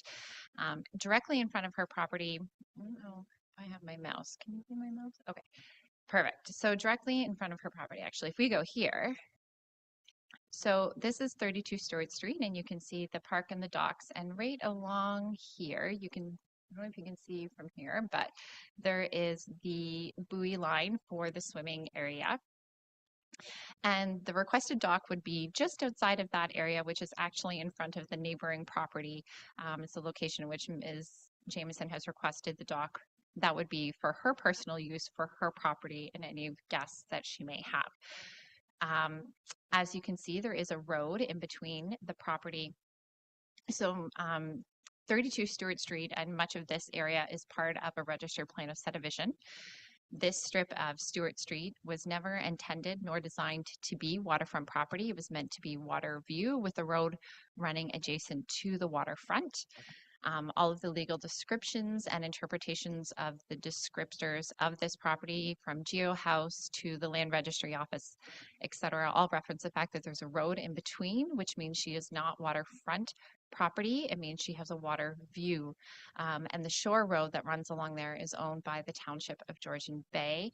I believe we're all familiar with how shore road allowances work in the township, but for those who need a refresher or for those who are listening, shore road allowances were 66 feet wide road allowances that were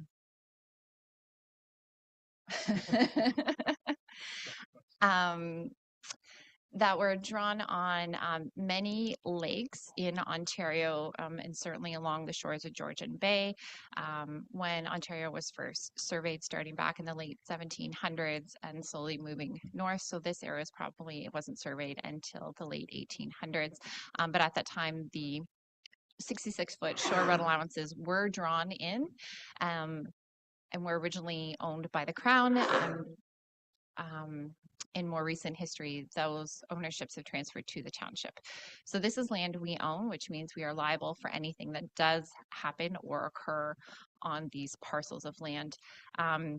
We do issue license of occupations for docks on shore road allowances, but per our legal advice and per our insurance company, we only issue license of occupations on shore road allowances when the abutting or benefiting property is directly, I will find an image. So this, for example, here is a water access only parcel that needs a dock to access their land.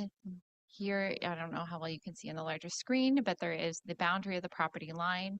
The property owner is not in a position at this time to purchase their shore road allowance, but they do need a dock in order to access it. And so we will permit a license of occupation for a dock in this circumstance because it's the only means to access their property.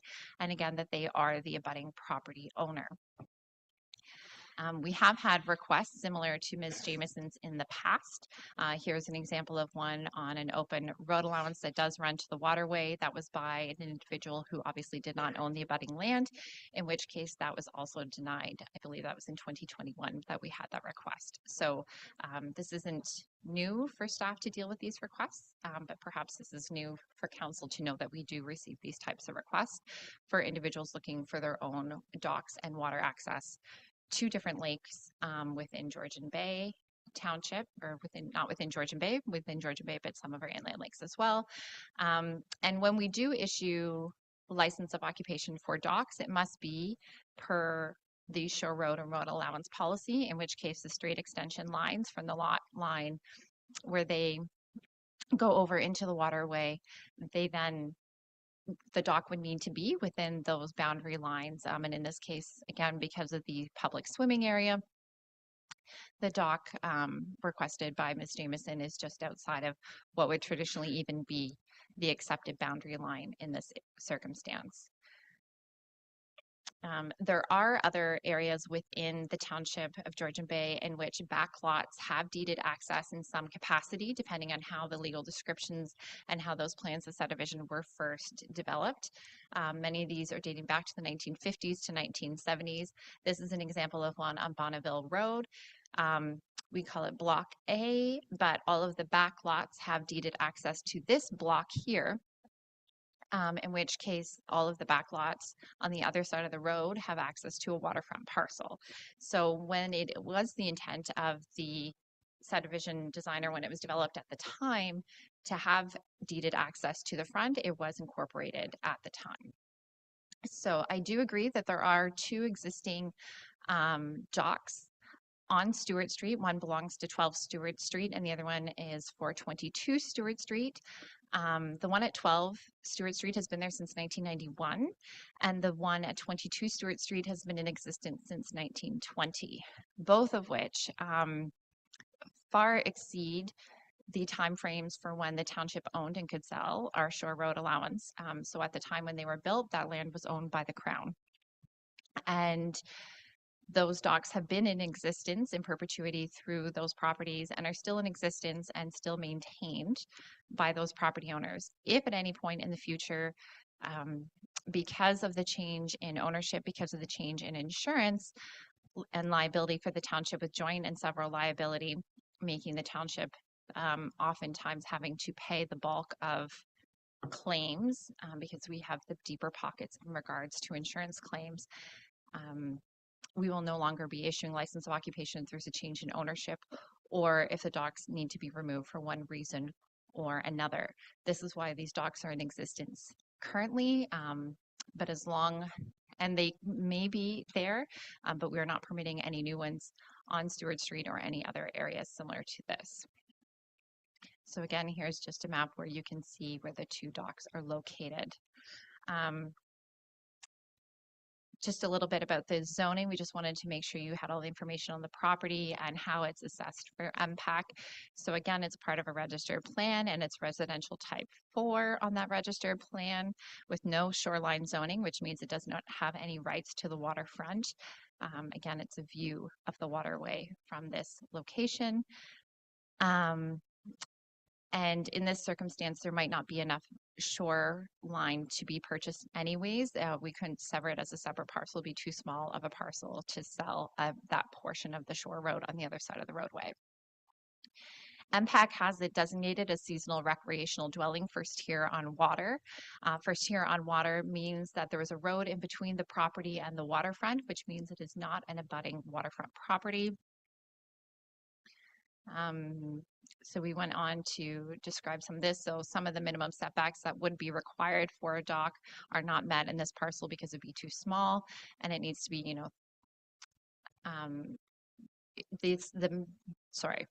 the maximum size of the dock could fit in that location. However, the setbacks from other docks and the roadway, et cetera, would not fit if that was its own parcel of land severed from the roadway and just that piece of land. So here is just a couple of, for those who haven't been there, this is just a couple of images so you can see what the shoreline looks like, including this steep incline that it has. So this is from, you're standing on the side of the road, looking north up Stewart Street, you can see the incline. Here's from the beach, looking over at the bend. This is looking down the hill. Again, this is about midway down the incline, looking down and then facing up the hill. So it's quite steep in this area. The other two docks do have stairways kind of built into the incline, but they have more room to put those locations in there. So again, we reached out to our insurance company, and they had two kind of main points to make. One is the location of a dock so close to a public swimming area and the potential risk for any boating or personal watercraft that may come in contact with that swimming area. Are now increasing the boat traffic in this area, and that increases the swimmers' risk in this vicinity for a public swim area, as well as then, of course, that increases the township's liability. Just as a reminder again, joint and several liability means that even if the township is only held 10% liable, but the other party who is 90% liable only has costs for 50%, then the township will be paying the remainder of the 50%. This is the biggest change in insurance policies from, you know, the 1920s to the 90s to now. That really increases the township's risks and how much we have to afford to pay out in these claims on a regular, not a regular basis, but it does happen, and we're often not in control of that. And ultimately that cost goes back to the property taxes because the ratepayers are responsible for these costs at the end of the day. Again, the legal opinion is that follow whatever our insurance position is, which again was to not issue one for 32 Stewart Street, but also the fact that there is no obligation for a township to offer any type of access or personal benefit to a land that is not the benefiting property, is not butting the benefiting property. And the township is not obligated to provide any of our municipally owned land for the personal benefit of an individual. So that's kind of the gist of that. I know there has been reference to similar situations across the district of Muskoka. There could be situations where there's deeded access. There could be situations where they're pre-existing, similar to the one that we have from 1920 that is in use still. However, none of the other area municipalities in the district of Muskoka issue license of occupations when they're not for abutting property owners. So this is my summary. Again, staff's position is not to issue a license of occupation for 32 Stewart Street, given the above comments. But I do think in order to provide clarity moving forward, we should be drafting a license of occupation policy. So all of these terms are clearly written out, and we're not just relying on our legal opinions and our insurance, and then we can provide this information in a more clear and understanding format for the public moving forward. All right, thank you very much. Very thorough report. And I think I saw Councillor Graziano's hand, and did it go down and up, and what's going on? Okay, I thought I saw you first initially. So go ahead, please.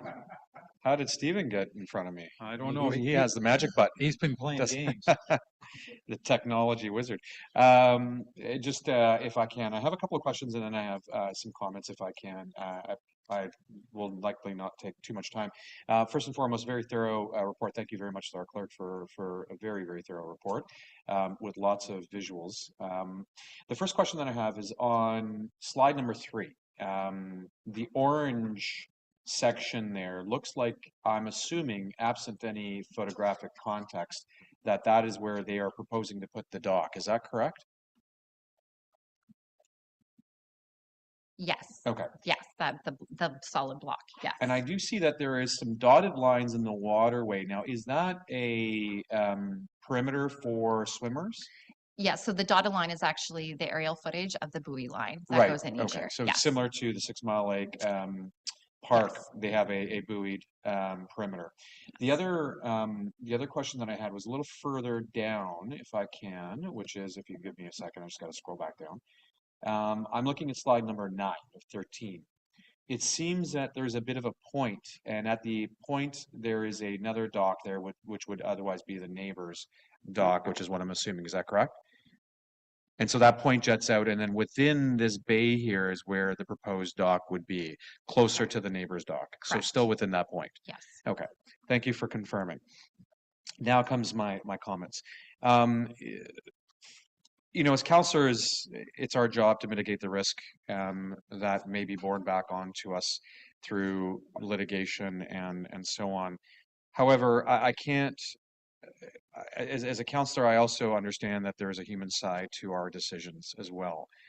I personally am a subscriber, a believer of the invisible hand, which is less government, more enjoyment.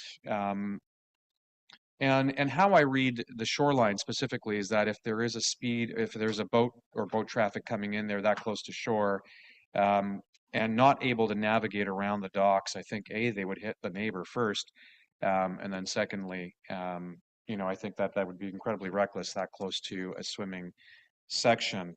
I wonder whether or not there's a way to indemnify the township, specifically through an agreement, of course, an indemnity agreement, followed by the homeowner having to carry X amount of insurance. Now, I understand that if we are litigated against and that claim is awarded that goes beyond the homeowner's insurance, that we could be on the hook for it. But I wonder whether or not the homeowner would also be inclined to, in some way or another, and perhaps our CAO or our clerk could advise whether this is even possible, pay for the additional insurance that we have to carry on a monthly basis or on an annual basis. So if we insure ourselves beyond their insurance, whether the homeowner would be inclined to pay for that insurance. So essentially a way to pay to play. I know that, in every application there's going to be nuanced, reasons for our decision, but I just can't see why we would not, in this particular example, allow for a dock, given that this is, or license of occupation, outside of that swimming area. I understand it is so close to the swimming area, but I can't see her coming in with a boat in a very, very fast fashion, given its close proximity to swimmers and public enjoyment, given that she's also a resident of MacTier and likely would know the majority of people using that beach there. So that's my comments. Thank you.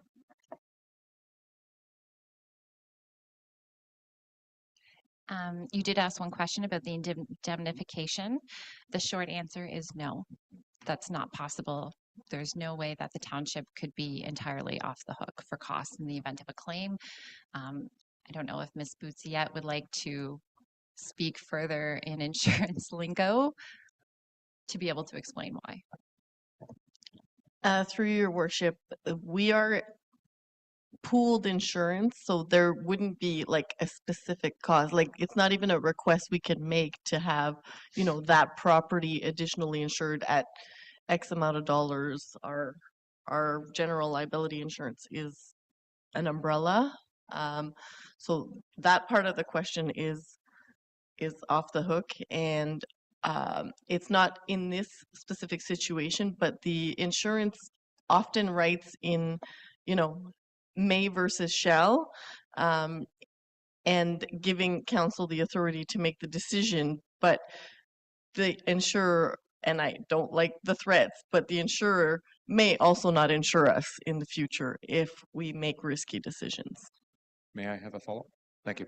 On that point, is there not a way that we can, through a sole source engagement, find an alternative for one specific line item insurance similar to their situation, and then bill that back to the resident? So going outside of our pooled insurance and saying to a third-party insurance provider, hey, we need you to underwrite this one specific issue and or requirement through a sole source contract. Thank you. Timely insurance report is coming up on this agenda. However, there are very few municipal insurers, and there are no additional insurance that would touch a municipality outside of those very few that already insure, and none of them would take on one matter because they are aware of joint and several liability and the consequences that that brings in. There's no premium that would be worth the risk if it's not a general pooled general liability. Thank you. Thank you. Councillor Predko, please.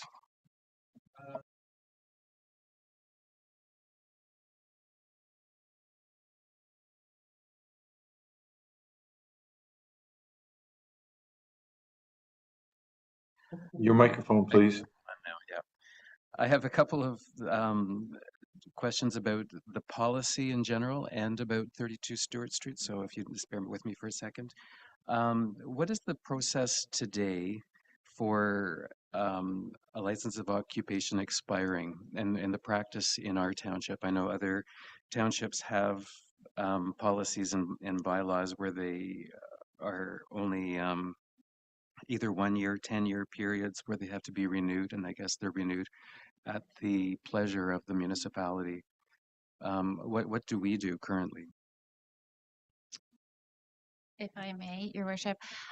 So currently they're renewed annually, all of them. There's updated insurance and an annual renewal fee that needs to be paid. But additionally, ones that have been flagged as additional risks for the township will not be renewed if there's a change in ownership, despite a new owner. Okay, so it would be a new owner that would flag. Potentially, Okay. yes. And then I know, so this is a license of occupation question, but it's a different situation. So we have the shore road allowance issue around our lakes, many of which are closed and some are not closed. And we have docks that are attached to those unclosed shore road allowances.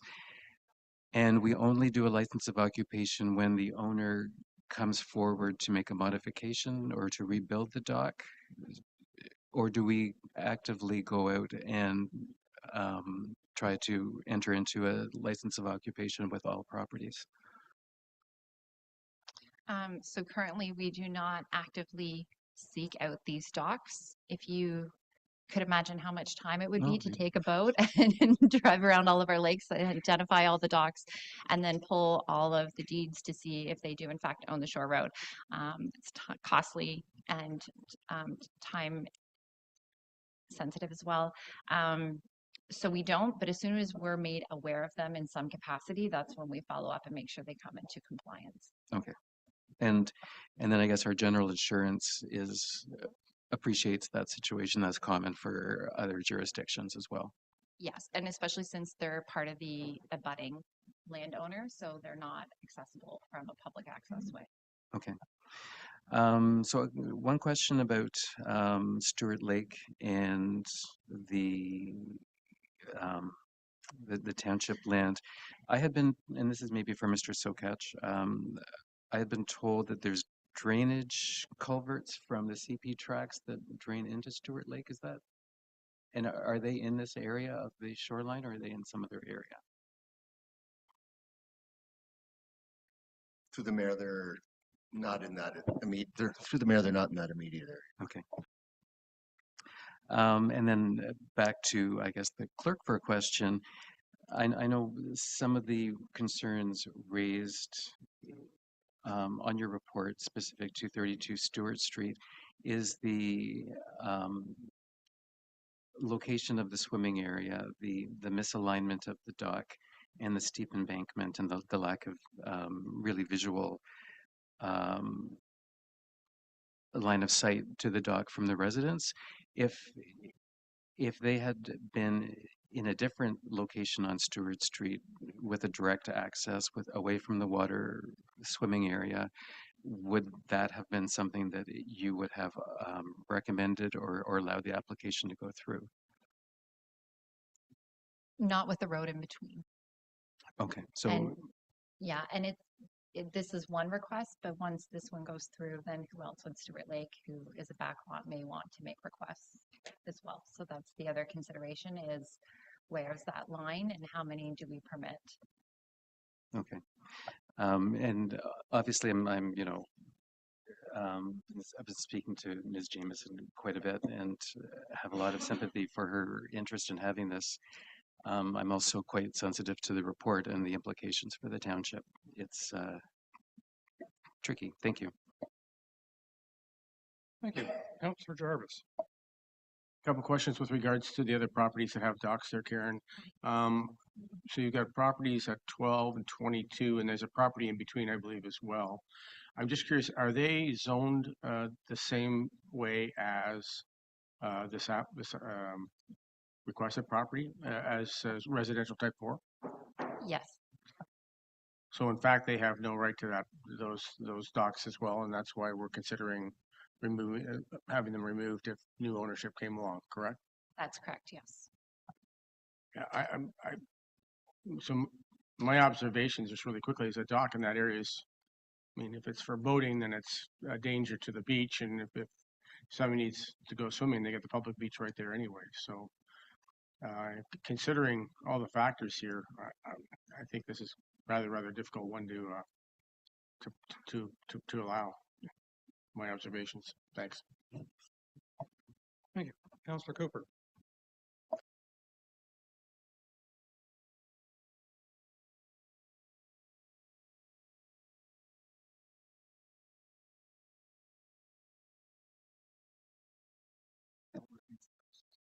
Oh, I know.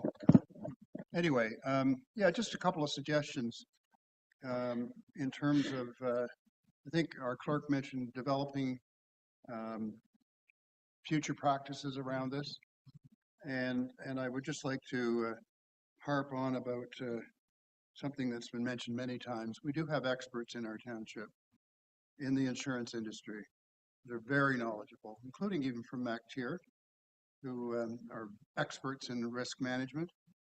And I would suggest that we draw on that talent. I don't really see any risk management experts at the table at the moment. So we're hearing a lot of opinions, but I think it would be beneficial to draw on that talent, whether they're risk management specialists. Also, we have experts in our, and I'd be happy to provide names to you of individuals that have, that are brokers, etc., that understand this game, the insurance game I'm talking about.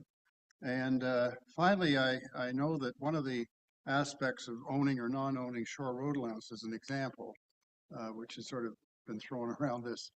There's a majority of the properties on water access Georgian Bay, the shore road allowance are not owned either on mainland or in islands, period.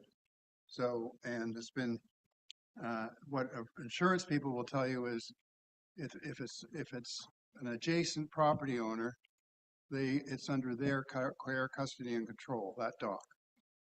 And that's an insurance term, which means, yet tough patooties, Georgian Bay Township, you're not really responsible. Yes, you're the deeper pockets, but care, custody, and control of the adjacent property who carries the responsibility and would go to court on it. So I think it'd be very helpful to get that kind of advice from some of the experts we have available to us, that's all.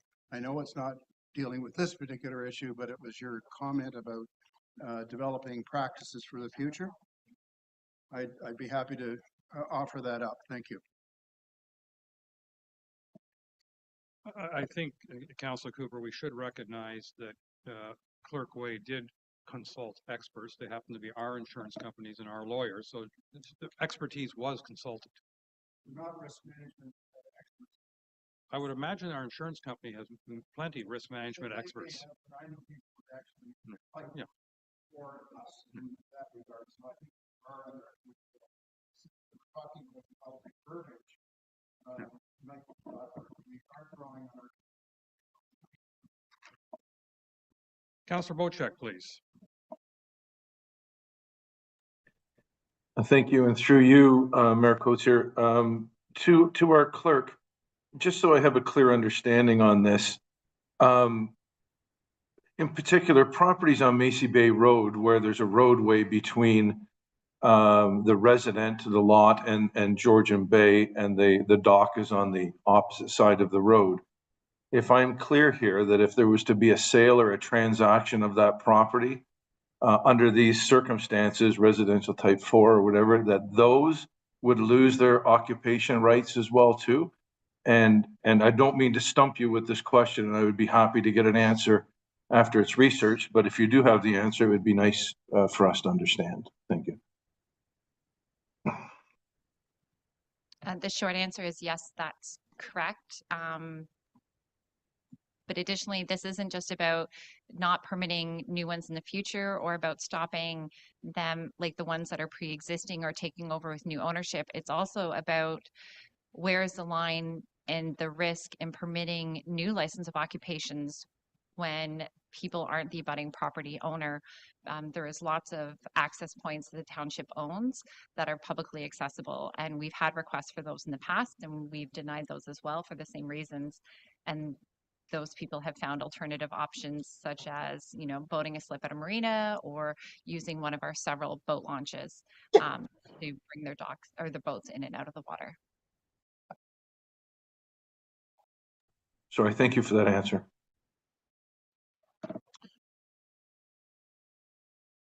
Councillor Hazelton, do you want to speak to this matter?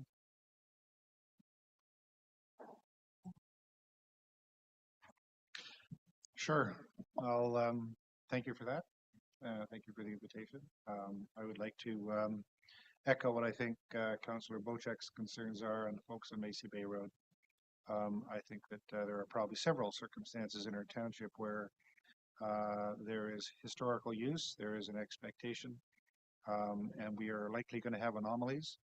I don't know what the right path forward is, but perhaps we need to find some creative way of defining anomalies that could exist. And in this case on Stewart Street, I see that the lot lines have been projected in a linear fashion, but we have lots of bays out in the bay where lot lines are projected on oblique angles, in which case the dock would actually be perceived as being in front of the property, even though there's a road between it. And I suspect that along Macy Bay we have similar issues. So I'm being somewhat sympathetic to the issue, and I think that what I'm concerned about is we are going to likely have a lot of examples in the future. And do I want us to have license of occupation on municipal land where there's no relationship to a lot? Probably not. But in this case, and in certainly the examples that Councillor Bocek brought forward of Macy Bay Road, there are going to be lots of examples in our township where I think we need to pin down wording and protect ourselves from things we don't want to have happen. But this doesn't seem to me something that shouldn't happen. It looks to me like it's something that should or could happen. Thank you.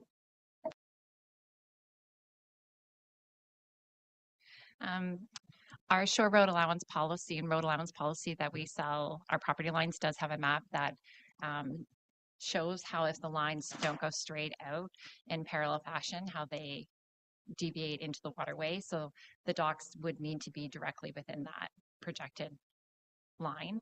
So that is taken into consideration. And from a staff's perspective, from our legal counsel perspective, from our insurance perspective, the anomalies are the pre-existing ones that have been there prior to A, the township's ownership, and B, the current framework for insurance and our liabilities under joint and several liability.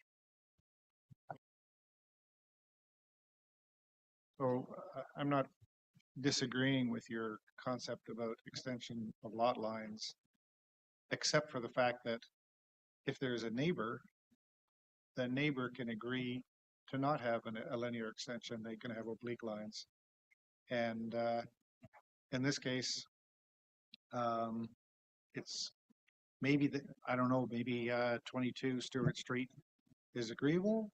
I have no idea, but I think Kaylee wants to talk, so I'm going to shut up. Ms. Nicholson. Just on another note, through your worship, if everybody wants to take into consideration, these properties are not joined to an existing property. So there's a couple issues. First of all, the township owns it. Secondly, our zoning bylaw would not allow it. So any permit that would be issued would have to come via immediately through a minor variance, as there is no main structure on that property. So that's number one issue. Number two issue, the township would have to apply or give authorization to apply for a permit for that dock. Thank you.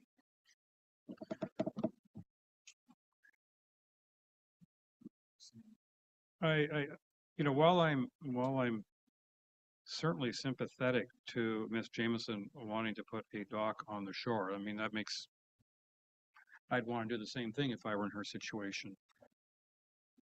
I nonetheless think that in this case, it's not appropriate to issue a license of occupation for all the reasons noted in Clerk Way's report. I'm also quite concerned that that dock, if it were to be built, and if for one, through all sorts of gyrations, that Ms. Nicholson would issue a building permit for that dock, it will be built in front of the neighbor's property, not Ms. Jameson's property. But I think we also have to understand and yes, as Councillor Cooper pointed out much earlier in this meeting, I'm often referred to as an old coot, to get the name pronunciation correct. Our world right now is more complicated, more challenging, more expensive than it ever has been. The lawyers have been a very successful industry in having money changing hands where it would never change hands before. And, you know, insurance companies, unfortunately, are therefore becoming more and more handcuffs on us in our day-to-day life because they're saying certain things they can't insure. They're not going to insure your home if they think it's in a floodplain, or you know, things like that. Like, things evolve. And I think we have a duty on behalf of all our ratepayers to minimize, to whatever extent is reasonable, to minimize our exposure to lawsuits, insurance claims, or what have you. As has been mentioned a couple times, we're looking at a budget tomorrow, and at this point, the increases are somewhat significant, and we've already got residents complaining about that. One of the significant increases is our insurance premium, and I think the more we expose ourselves to potential lawsuits, the more likely that our insurance premiums will continue to go up in a much faster rate than inflation. In this particular situation, it's a relatively steep slope. Anybody who wants to use any of those docks have to cross the road. They have to go down a relatively steep slope onto a dock. We could go years without anybody slipping and breaking their ankle or what have you. But if somebody were to fall, they'd be doing so on township property, on a dock that the township approved, and I don't care how many indemnification agreements are signed, lawyers will get around them because they do. Just ask any insurance company. And how many insurance companies are settling cases in spite of indemnification agreements? And I think, unfortunately, the most responsible thing we can do in this case is basically say no. And I'm sure Ms. Jameson won't be happy with my opinion, and maybe most of council won't be happy with my opinion, but that is my opinion, in that in this case, I think we're being irresponsible to all our ratepayers when if we were to say, in spite of the report that Ms. Way has filed, that we believe we should allow a dock to be placed on our shore road allowance in front of a neighbor's home, and therefore I find myself unfortunately in full agreement with Ms. Way's report and recommendation. Councilor Graziano. Thank you, Your Worship, and you make some very compelling arguments, if I may, for a moment.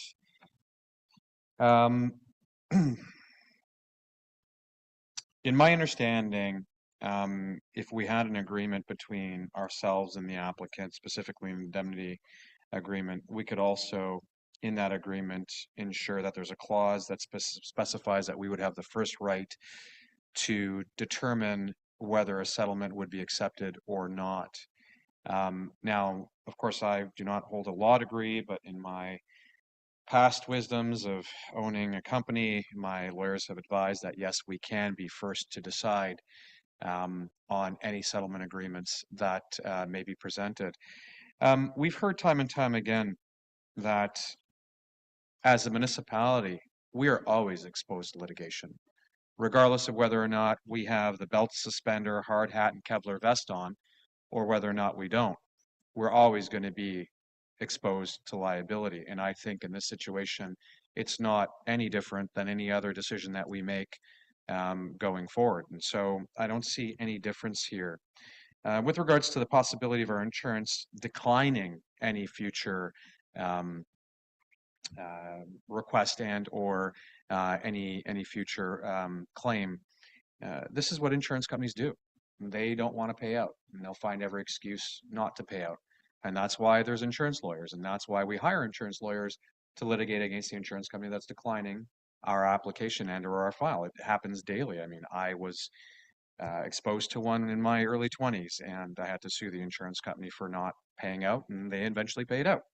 And so I'm under the understanding that there was a previous dock there. Was there not, historically?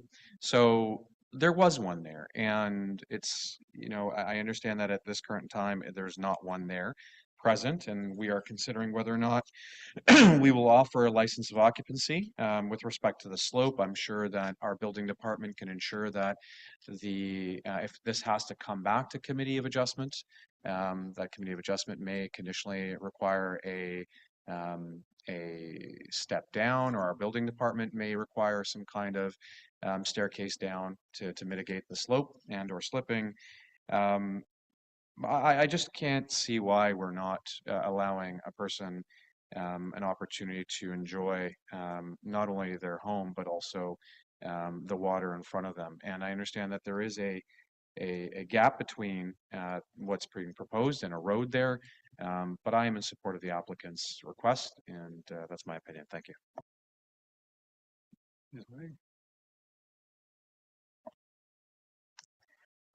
With all due respect, she purchased the property without the dock, without the access. We're not removing anything she doesn't currently have. We're not removing anything she purchased the property with, and she does have access to the waterway as she is right near the public beach and docks. C.O. Mariotti. I just wanted to maybe for context in terms of these indemnity agreements, say between the township and the applicant. I think that the risk is not just with the applicant, the risk is also with the public at large, especially next to a public beach where you may have other members of the public that will come in and use that dock and may then subsequently cause injury or suffer from injury. So it's not just the indemnification with the applicant in this case that we're going to be indemnified from the applicant. If there's another boat that decides to use that dock without the applicant's knowledge, then we are then also liable from that perspective. Yeah, so that I just wanted to kind of clarify that kind of context, that it's not just with the applicant. We're at risk with whoever else uses that dock. Thank you, Councillor Cooper. Just briefly, and I'm not going to repeat what I've said other than risk management, expertise, and liability mitigation is one of the things that could help us here, having an understanding of that.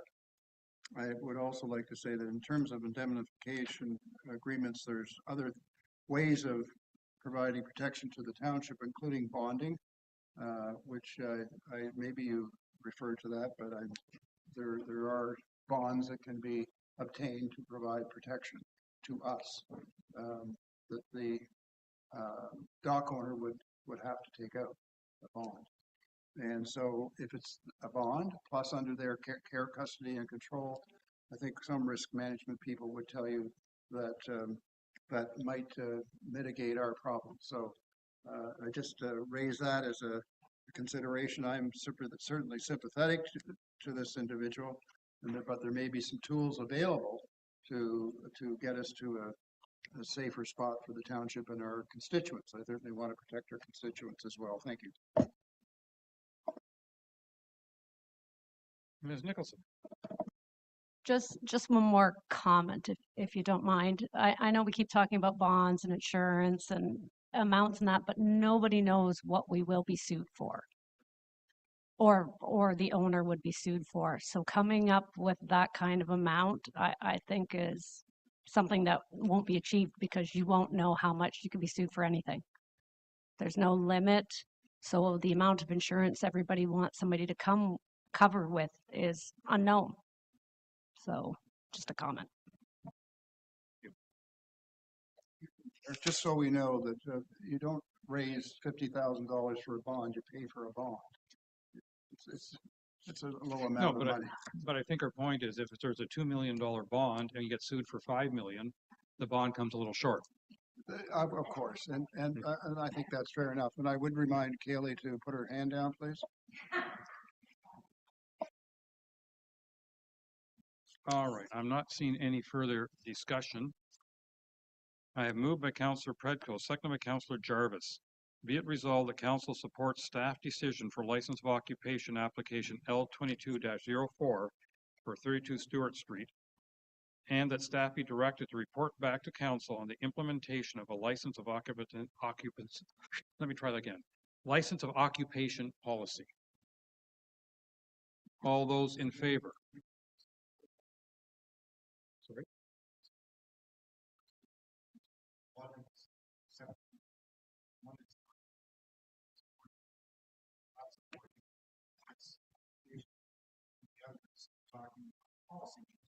Totally different matters.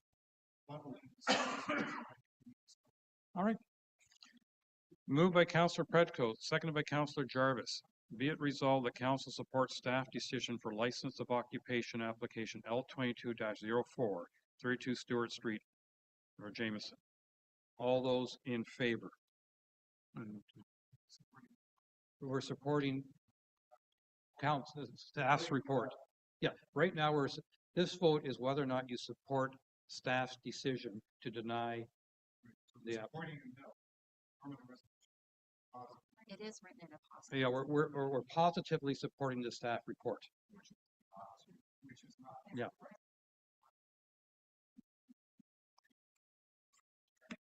Okay. Councillor Bocek, are you clear on what we're doing? Yes, my understanding is that we're voting on supporting the report given to us by staff which is denying the application for approval. You got it. I'm good with that. Okay, so this understanding crosses borders. I'll do it one more time. Moved by Councillor Predko, seconded by Councillor Jarvis. Be it resolved, the council supports staff's decision for license of occupation application L22-04 for 32 Stewart Street, Jameson. All those in favor? 1, 2, 3, 4, 5 of us in favor. All those against? I have 2. Okay, that has carried.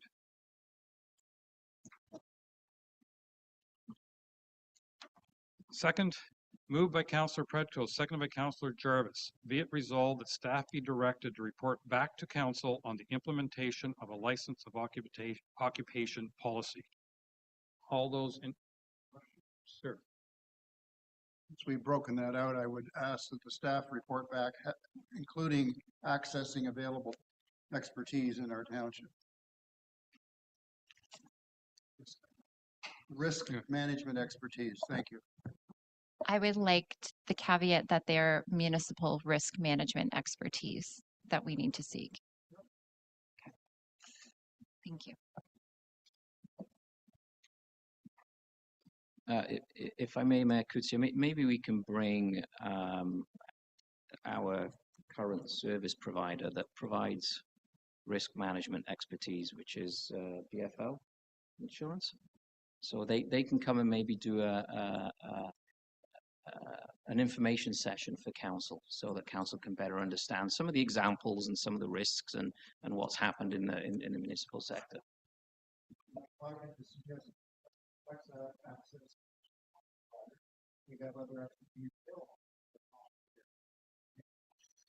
So I have moved by Councillor Predko, seconded by Councillor Jarvis. Be it resolved that staff be directed to report back to council on the implementation of a license of occupation policy. One of these days I'll get that word right. License of occupation policy, accessing municipal risk management expertise. All those in favor? And that is carried as well. It's a point of clarification, if I can. Yes. When we do come out with a new LU policy, as I'm going to call it, I'm assuming that the applicant here today could potentially reapply if in the event that it in any way favors her? Yes. Okay, thank you.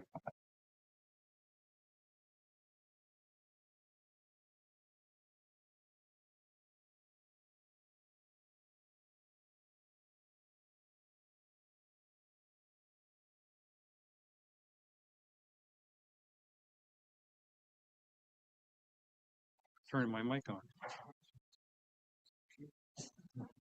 Honeybee Festival Status Review 2024 and beyond from our Sustainability Department. Ms. Schneier. Thank you, Your Worship. This is a communication to Council requesting a little bit more support and overall perspective with respect to this event. The Honeybee Festival has been progressively more and more popular every year, and it is not because of the Sustainability Department alone. It is about the behind the scenes work of various departments in the township, and there's a amount of work that happens behind the scenes that has not been recognized in the past, but needs to be brought forward for review from council so that this can be very clearly supported as we move forward in the number of years, keeping that this would be your signature event. So I don't think I need to go over the history of how each mayor has a signature event, but this particular event is definitely in line with our strategic plan because the focus of the event is education and environmental awareness, and we have all of our partners at the event, be it Georgian Bay Biosphere, Georgian Bay Land Trust, Georgian Bay Forever, in any other coastal groups. Georgian Great Lakes have been there, as well as support for the honeybee, the good work of pollinators outside of the honeybee, and it has been progressively well attended, which also supports the strategic plan in the sense that we're community capacity building. We're supporting an event that is largely to grow and support a community, and then of course doubling back to the environment component. So I bring to you just a little bit of history in the report, but I'll wiggle my way right down to the potential options. And I just would like to get some direction from council so that our team here at the senior team can definitely put this in our work plan for 2024 and beyond, and plan for it accordingly to avoid unnecessary overtime or booking of bank time, so that staff can plan ahead. So ultimately, that's the goal. When you look at the behind the scenes cost of the festival, if you were to look at the hourly wages, it's about $19,000 in wages that can be included in our work plan if it is the will of council to be sort of eliminated to zero and put into the overall work plan of the year. And then in addition to that, we're looking for a standard $10,000 commitment to the festival over the coming years. And the reason behind that is staff have worked very hard to raise money for the charity of choice, and so we make frugal decisions about the amount of advertising that we spend. And even this year, we heard that that people weren't aware of the festival, although we had an excess of 2,000 guests at our event. So we can make it bigger and better. We have the landscape and the real estate to be able to do that now with the Port of Honey Harbor, let alone the future of growth around the Port of Honey Harbor. And we would like to be able to move it forward with your grace and understanding of how it impacts staff. Thank you. I'm hesitant to comment when I see mayor written all through the report. So I'm going to turn it to council. Well, you know, I don't think I have to declare a conflict of interest, but I'm going to allow council to opine. Councilor Jarvis, please. First off, let me just say that I'm very, very happy with the way this event has gone over the years, and I have firsthand seen the exponential growth in its popularity, and I think that's really, really important. However, if I'm reading the report correctly, we were able to write a check to the Georgian Bay Biosphere Reserve for $18,000, correct, this year? We don't have an estimated amount, but it's between 18 and 21,000. In staff time? An actual amount, I apologize. It's okay. Somewhere in that area is fine, even if it's 20,000. Staff time 2023 amounts to, in dollars, about $19,000. Yes. So it costs us $19,000 to write a check for a biosphere reserve for somewhere in the range of $19,000. Economic activity in the town of Honey Harbor is minimal to begin with. I'm not sure that we're improving the economic activity in Honey Harbor per se with the Bee Festival, just looking at it from that perspective. And I'm really playing the devil's advocate here because I do enjoy this festival. Would it not be better for us just to write a check to the Georgian Bay Biosphere Reserve and scratch the whole project, and we net out beneficially in the end? That's just a comment I'm making, as I say, as the devil's advocate on this. Your worship, do I answer that? As politely as possible. Well, I mean, it's a valid point, and it's certainly something that we have in the report where we talk about, option one, eliminate the festival. But I think that the value of the festival in terms of building a sense of community and awareness and understanding of the history of Honey Harbor, the importance of the honeybee, the value of having residents understand their own individual impact on the environment would trump the $19,000 or potentially $38,000 that the municipality puts towards this event. Don't say Trump, please. Yeah, okay, bad word, Trump. I don't even have another word. Councilor Cooper, please. Thank you, Mayor Kutzier. I've been able to put my hand down too. This is all for Kaylee's benefit, by the way. I want to understand, I've read the report, but maybe I'm a bit thick, but I hope not. Costs for staffing is about $19,000. Is that what you're saying here? Yes, if you were to square through your worship, if you were to eliminate remove this work only for the honeybee, the portion of the already existing budget of wages goes to the honeybee in the value of about $19,000. So if we didn't do the honeybee, we'd still have the staff there, we'd still spend the money. So there's, Yeah, but it's a $19,000 cost in a sense. right, We could be working on something else. right, exactly. And are you looking, once again, I just want to make sure, are you looking for additional funding? As well, yes, I'm looking for a blanket marketing $10,000 spend that council will commit over the next number of years, because it's one of those items that staff do not want to spend, and the communication portion is so important for this festival. So, and that's lovely, and I'm very supportive of the event. I think what, is this, are we, if we approve this today, then we wouldn't be looking at it in the budget, is that correct? It would be included in the 2024 budget as a standard But item. we'd have to have a discussion at the budget table about this to approve or not approve. That's what I'm trying to understand. Well, I think through your worship, I think the concept is that if you get this, we bring this forward to you now, it wouldn't necessarily have to be discussed at the budget meeting. So it's a done deal. It would be a done deal. I believe that if we approve it today, and then we start discussing it again tomorrow, I'm going to suggest that we've already discussed it. Okay, so I'm somewhat, our budget increase is pretty substantial. It's worrisome. And I listened to what Councillor Jarvis had to say, and I'm concerned. We're already contributing $19,000. It's a great event. Contribute our time. I think it's lovely, and I'd have difficulty with adding to it. Just in that we've got to find some ways to find some reductions in our budget. It's out of line. So thank you. Thank you. Councillor Graziano. Thank you, Worship. First and foremost, I have to tip my hat to staff and all the volunteers that did it this year. It was a fantastic event. Great turnout community-wise. As I stated earlier, we have to look beyond the costs and see the human side of it. It is definitely an attraction that brings the community together, and it's great to see a lot of smiling faces in one area.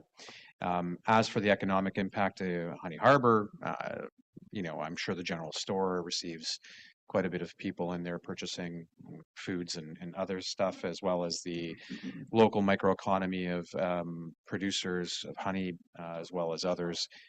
It seems to do a great deal for everyone. I'm a big supporter of the event, and I would very much be inclined to not only wish to see it continue, but also wish to fund it.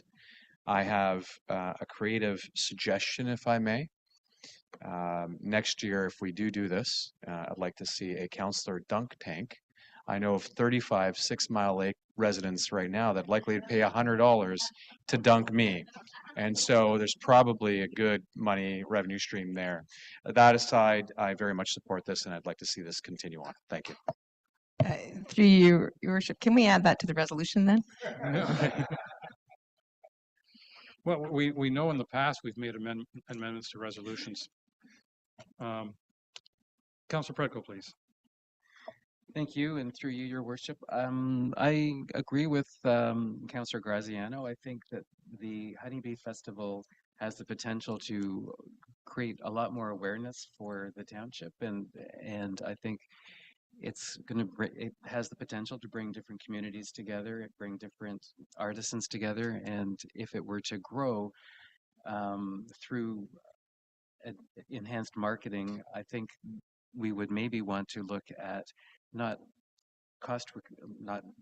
profit generation, but some means of cost recovery. So if there's just like the dunk tank, I think Councillor Graziano would be very wet that whole day, but I think if there's ways to to fund this, not just through our tax dollars, but through cost recovery from the event. I'm sure there's some good brainstorming ideas that our sustainability department can come up with that will provide ways that we can recoup the marketing costs and still give a sizable donation at the end of the event. Commissioner. Thank you. I think that this is our cost recovery plan coming to council today to ask whether or not we can have municipal support from council for this. We are very, very frugal with our funding because we have an end goal every year, and there's a lot of public pressure to make sure that goal is substantial because it's volunteers and volunteer time. I mean, we're in excess of 70 volunteers, and that's a big community commitment and spend. So this certainly derived a little bit from staff when we look at things like cost recovery, but it more derived from volunteers saying we need support from our counselors to be able to make this more appropriate, and staff would love to be able to support it, but we just need your guidance to put it in our work plans for future. So this is our creative cost recovery plan. Thank you. Councillor Wojcik. Thank you, and through you, Mr. Mayor. Just a couple of comments. Not every event comes with an ROI, nor should it come with an ROI. That's not what is important here. The important thing here is to bring seasonal residents, permanent residents, homesteaders, and our Indigenous community all together and host an event that brings people closer together. There's no amount of money that will do the work that this festival does for bringing people closer. So I fully support this. I'll explain it to my ratepayers why their taxes are going up the extra 15 cents to support this event. And I think it's the most worthwhile thing we do. I wish there was a bit better golf tournament involved in it, but maybe we can work on that and maybe use that to raise some funds for it as well too. But you've got my support 100%. Thank you. All right, I'm going to allow myself a few comments on this event. Or did you want to say something first, Commissioner? Just thank you, Your Worship. My colleague Trish did remind me that we should mention that this also supports our strategic plan with respect to our Indigenous relations. A commitment that we have made with the First Nation neighbors and the Métis community, as the Métis community independently ran a pancake breakfast this season, as well as made a donation to the Honeybee Festival. I got a couple of comments I want to make. The first one, which I think is kind of, maybe it's amusing for me, and maybe Councillor Wojcik will give me a dirty look when I say this, but when I was first elected mayor 5 years ago, one of the reactions from staff was great excitement because I wasn't a golfer. And I make that point because I think it has to be understood that while Ms. Schneier quantified a $19,000 worth of staff contribution, the reality is that every year in the past, staff are putting in significant hours to support other events. And so it's not like this is unique to this particular event. And I think we have to recognize that our staff over the year do lots of things that are to support the community that are, let me call it, outside what you'd call their job description. That and I hugely appreciate all the hours that staff and the volunteers put into this event. And what I think is extremely important to me, and of at least equal, if not more importance than the fundraising, is I'll call it the community raising, for lack of a better word. And as you mentioned, Councillor Wojcik, the range of people that are on that are at these events. We got the local community, we got the Métis community, we got the cottagers, we got people who've never been to Honey Harbor in their life. And you know, the downtown retailers will tell me it's one of the most successful days of the year for them, and which is really helpful when it's at the end of the usual season. So it's an absolute boost to the economy. I know some of the vendors, and no, they're not all local township vendors, but some of the vendors were telling me that this is their most successful event of the year. So I'm thrilled with this event. I just wish we could do something like this in MacTier, maybe in the spring as opposed to the fall, but I'd probably get, hopefully with a whole different set of volunteers so we don't burn everybody out. But I'm thrilled with the success of this event. And yes, I believe that it should be promoted a little bit more to get a little more awareness. It was interesting, the first year that we ran it, we had more people attending from outside the township than within the township, just because they heard about it on the radio. And I think that, you know, it's same thing like we were talking earlier today about an education center. We need people to know that we exist, that Georgian Bay exists, that our lakelands and our marshes and our wildlife exist, and that we actually are different in many important ways from Simcoe County. And nothing against Simcoe County, because they feed us. We don't have farms here, they do. But it is a different geography. It needs to be appreciated. We need to get more and more people thinking more and more often how important our environment is. And I'm sort of going off on a tangent, so I better reel myself in, right, Madam Clerk? But anyway, some of my thoughts on this event, I wish we could have 3 or 4 of them a year. Ms. Walton, do you have enough time for that with that enthusiasm you're showing there? Anyway, so those are my thoughts. Anybody want to add anything more, or do we want to narrow down the motion? And by the way, just one little smart ass aside. Councillor Jarvis, does your partner watch these council meetings? Because your wife is one of the most active volunteers we have, and has been for years. She doesn't, and we've had we had quite a fulsome discussion about this because of the significant amount of volunteer time that is required of some people. Listen, I'm not decrying this. I really enjoyed it as well. I mean, I share the mayor's enthusiasm for this event, but I just wanted to make sure we had a fulsome discussion about the costs associated with it and what it brings to the community. And yeah, I agree. It's a tremendous community event. I would like to make it more so. And I also agree with the mayor that if we could have a similar type of event up in MacTier, that would be absolutely wonderful. And I would attend, make every attempt to attend, unless I'm skiing that day. So it depends on where it is. Anyway, I just wanted to make sure we had a fulsome discussion about it. That's all. Thank you. Councillor Cooper. Thank you, Mayor. And very briefly, I'm going to support this event in this wholesome way. And I'll tell you why. Just discovered another way to help mitigate the costs, and that is. Not that I like to hear you, Peter, but your mic would help. There we go. So I wanted to thank for the opportunity to say something, and I'm going to support this fully. And we've just discovered a way to make sure that we are more revenue neutral, and that is that it's quite clear that we can develop funding from 6 Mile Lake to the tune of 350 people at $25 covers the 10,000. So I'm sure that 350, not 35 people, will be more than happy to come forward and do the dunk tank. So there. I'd be happy to help build it, by the way. Thank you. Councillor Graziano, do you have any idea what you got yourself into? I'm fine.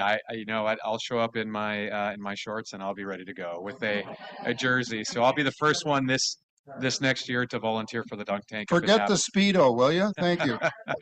If I can make a comment, because I was next in line, Your Worship, just very quickly. The only comment that I'd like to make here is I felt a big absence without the gala this year, and I know that it's likely going to be that much more involved for our volunteers. But I think that gala was a fantastic event. And if I can only make a suggestion, I would love to see that come back. And if you do need a volunteer outside of the dunk tank, I'd be happy to help with the gala as well. So just my 2 cents. Thank you. Through your worship, we've already confirmed the gala will happen on September 28th. So mark the date and it will be at Oak Bay. Councillor Redcoat. Thank you, and through you, Your Worship, maybe if we're looking towards moving towards option 3, we could no longer call this the mayor's signature event, and the mayor's signature event could be a winter festival in MacTier. My signature happened so quickly, I could sign twice.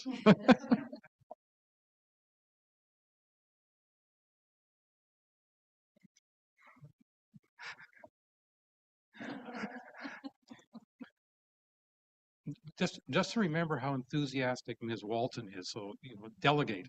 I know it's a blessing and a curse. I don't think it's a wise idea that we take on any more for this winter, but we can certainly look at it for the 2024-25 winter. And don't speak. I would have meant from a planning cycle, not an immediate. But I would love suggestions, ideas. Okay, any other comments? And I'm just going to say, by the way, with that dunk tank, if you want to dunk me, I'll be fully dressed.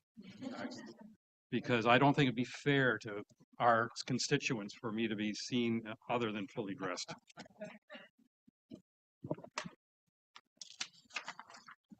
I have moved by Councillor Jarvis, seconded by Councillor Cooper. Be it resolved that Council directs staff in various departments to include the Township of Georgian Bay Honeybee Festival in their work plans for all years that the festival is in operation, including the sustainability, fire and emergency services, bylaw enforcement, corporate services and operations departments, frontline administrative staff, and financial services department as an in-kind contribution to the festival.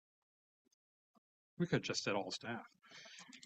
And that Council directs staff to include in future budgets a municipal contribution to the Honeybee Festival at the value of up to $10,000 to be used towards media purchases, signage, and advertising collateral to be able to support the Honeybee Festival and the Township of Georgian Bay as a whole regarding this event. All those in favor? And that is carried. Thank you very much.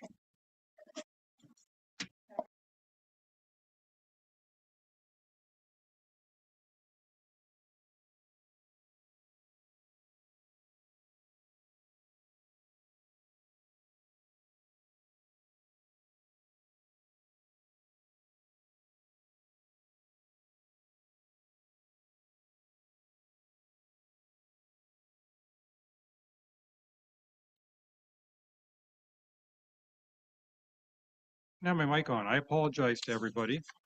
Did I have my mic on when I read the motion? Yes, I turned it off. Oh, it's got to watch these clerks.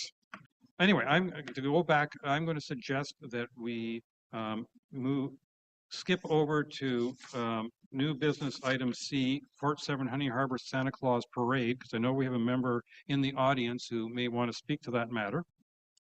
And this is about insurance premiums for the Honey Harbor Parade, the Santa Claus Parade, rather.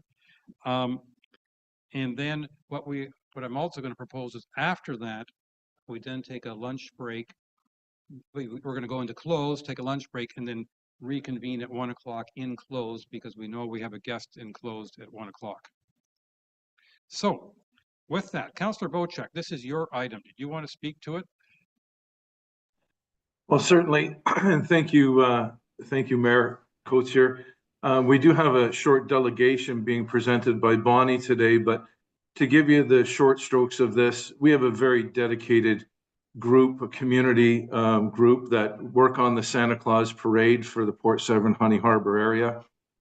It's a completely 100% volunteer-based group, and they work very diligently and hard to bring, to the kids a great party, a great lunch, entertainment. I'm sure most of you have attended this event, and it's really a second to the Honeybee Festival. It's the biggest thing we have in our township, especially for the children. So we're going to need a little bit of funding. We want to spend the money that we get from fundraising on the presents and the food for the kids and the entertainment, we don't want to spend it on insurance that's being demanded by the district that we take out. So that's my 2 cents worth. I think Bonnie probably has a few words to say, but I'll leave it in your hands, Mr. Mayor, to have Bonnie present her short presentation. Thank you very much. Ms. Blanchford, anything to add? Yes. So, Mr. Mayor, members of council, township staff, and guests, I'm here today on behalf of the Port Severn Honey Harbor Santa Claus Parade Committee and the Baxter Ward Lions Club, of which, Mr. Mayor, you're also a member. For the past 11 years, the local community, led by Kathy DeCoo, her husband and other community members have organized a Santa Claus parade and follow-up party for the children and their families in the Honey Harbor, Port Severn, and surrounding communities. So I'd like to just first of all piggyback on the comments by Councillor Bochek earlier about the continuation of the Honeybee Festival. Things like this, community building activities, are critically important for the members of this community, especially in the difficult times that we're currently facing, and the economic difficulties for a lot of families, particularly in the township. So if there's anything that we can do as local community groups like the Baxter Ward Lions Club, we are going to wholly support those activities. So Kathy DeCoo has championed this event and donated not only her personal time, but personal money to help cover the costs of the insurance, so that all of the money that's fundraised can go towards gifts and food and activities, entertainment at the party. This year to date, there are 86 local children registered to receive gifts and see Santa Claus at the community center. Last year, there was over 100 children that received gifts, and they were pretty nice gifts, which are all purchased by the parade committee for the children and their age, and their sex and their age, which is really nice. There's a lot of personal time and thought and care put into providing this for the kids. So in years past, as you know, the parade passes along the Honey Harbor Road, District Road 5. And so there's some permitting required for that road closure. Last year, the premium was $700, which was paid by Bob Emmett, who is a local businessman, realtor, community member from Gloucester Pool. And we thank him for that. He's also a Baxter Ward Lion. So this year, and that premium was to cover the $2 million liability required by the township, or sorry, the district. But this year, in an email dated October 30th from Kim Holtby at the District of Muskoka, we received notification that the fee for the permit has increased to $1,200 for the same closure, because they're now asking for $5 million liability instead of $2 million. So this year, Kathy DeCoo, the parade organizer, has paid the $700 out of her own pocket because she wanted to ensure that she have the closure, the permit, which you know, we need to have, and the parade is just a couple of weeks away now. So she was just getting a little concerned that she wasn't going to have the permit. I also understand that the Township of Georgian Bay has historically donated $1,000 towards the event, and I thank you for that.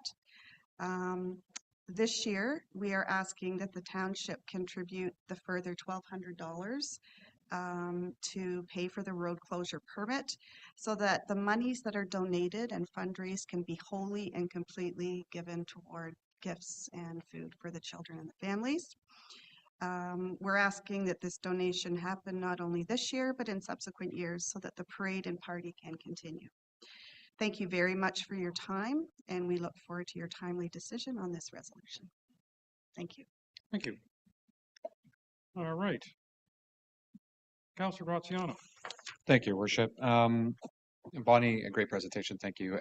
This event is an incredible event, as Councillor Bochek had mentioned. I've attended in numerous years, and really look forward to it this year again. Two things, if I may. According to my understanding, today's your birthday, and if it is, happy birthday, if I'm right. I wonder, and I asked this of council, whether this is possible. I'm very much in support of the request, hands down. I think it's a no-brainer from my perspective. But I wonder whether or not we can do two things. One, whether we can still fund the request, while at the same time perhaps sending a request to the district to waive the fees for the road closure. So this way, the monies that we are passing today could get reallocated back into the event if the district is so kind to waive the permitting fees. So would it be worthwhile seeing whether the district would in fact waive those fees for this event? And if so, then allowing the parade to reallocate those costs towards a bigger, better event for the kids. So just my 2 cents. Thank you. Thank you. Councillor Cooper, please.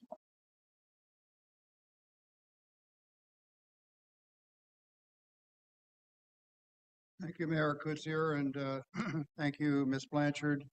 Happy birthday to you. You're looking younger every day. And I certainly do support this event. It's terrific, and I hope you'll come as Mrs. Claus, and hopefully I'll be there to watch you. But thank you, and I'm supportive of it. Thanks. Councillor Prickle. Thank you, and through you, Mr. Mayor. It's a wonderful thing that you and the Lions in Port Severn and Honey Harbor are able to donate your time and your personal money to make sure these events happen. And I'm completely in support of your request. My only ask is that, both the Lions in the south as well as the Lions up in MacTier host Santa Claus parades along district roads, and they're encumbered with the same constraints that they are in the south. And I would just like to ask that we make sure that we're equitable in our consideration between the two parades in our township. I think it's a relatively small ask. We have given, I believe our treasurer can confirm, I think the grant for MacTier was $1,500. So maybe perhaps we could make sure that there's an equitable grant for that parade as well, so we can ensure that it's going to be as successful as the one in the south. Are we aware if the district charged the same amount in MacTier? I'm afraid I don't know. I don't know what the exact amount is. I would assume it's going to be the same $5 million.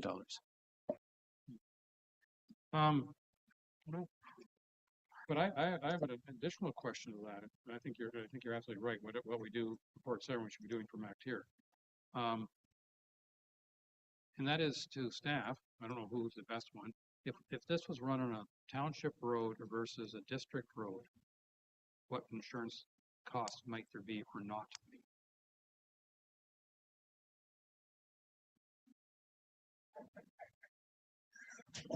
Brad, I think you've done that research already.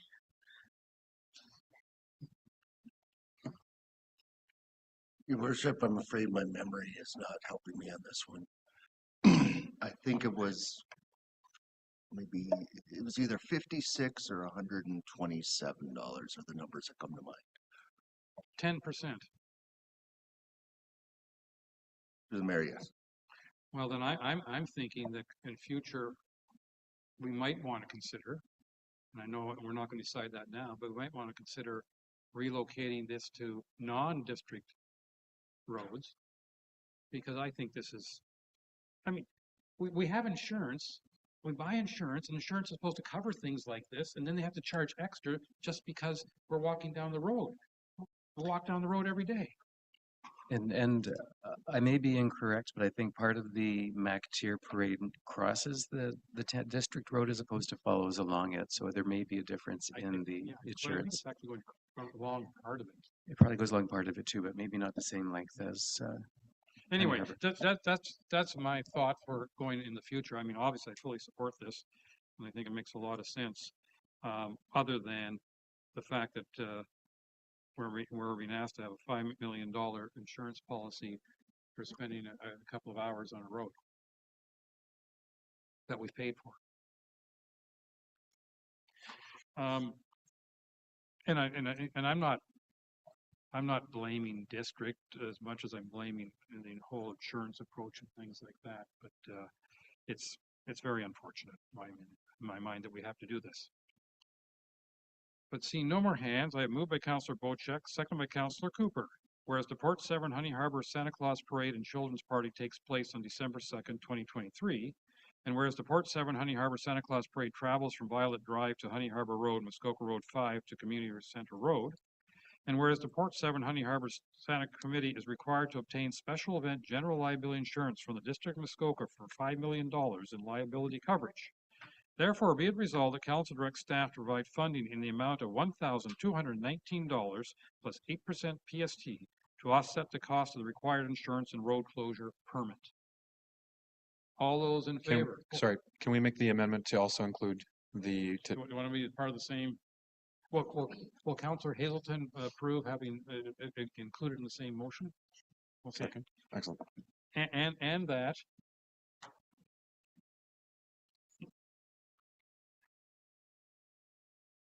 And that it be resolved that the council directs staff to provide funding, similar funding for the MacTier Santa Claus Parade.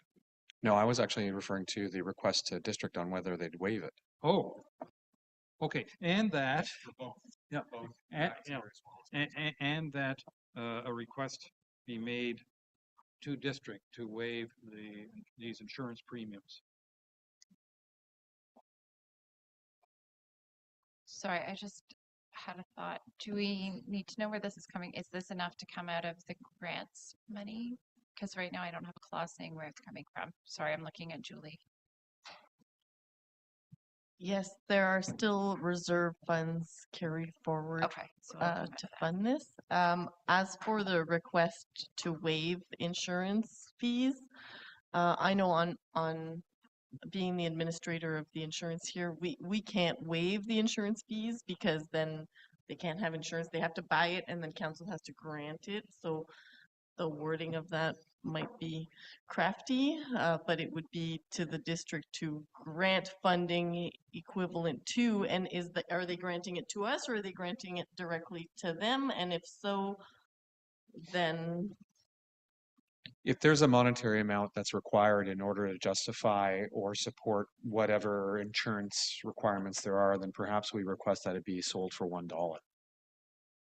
oh, no, I guarantee you that they can't do that. We can't do that even if we're funding an event. They have to pay, kind of similar to what we did for the Rock the Dock event. The organizers have to pay to get insured, and then we grant them like a municipal grant to their organization. Okay, so however we want to work it, perhaps we request that a municipal grant from the District of Muskoka in the equivalent amount of $1,290 or whatever they charge be offered to the two events. So essentially they pay for it, but then after the fact, they receive a check back from the district as a grant. Are we requesting it on the behalf of the organization, or are we requesting that the district pay us and we pay them?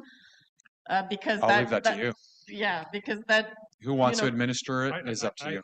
I think we would request. We would request that they pay us because we are already fronting it. I would say that staff requests the District of Muskoka on behalf of the parade organizers to subsidize the cost of insurance and road closure permits.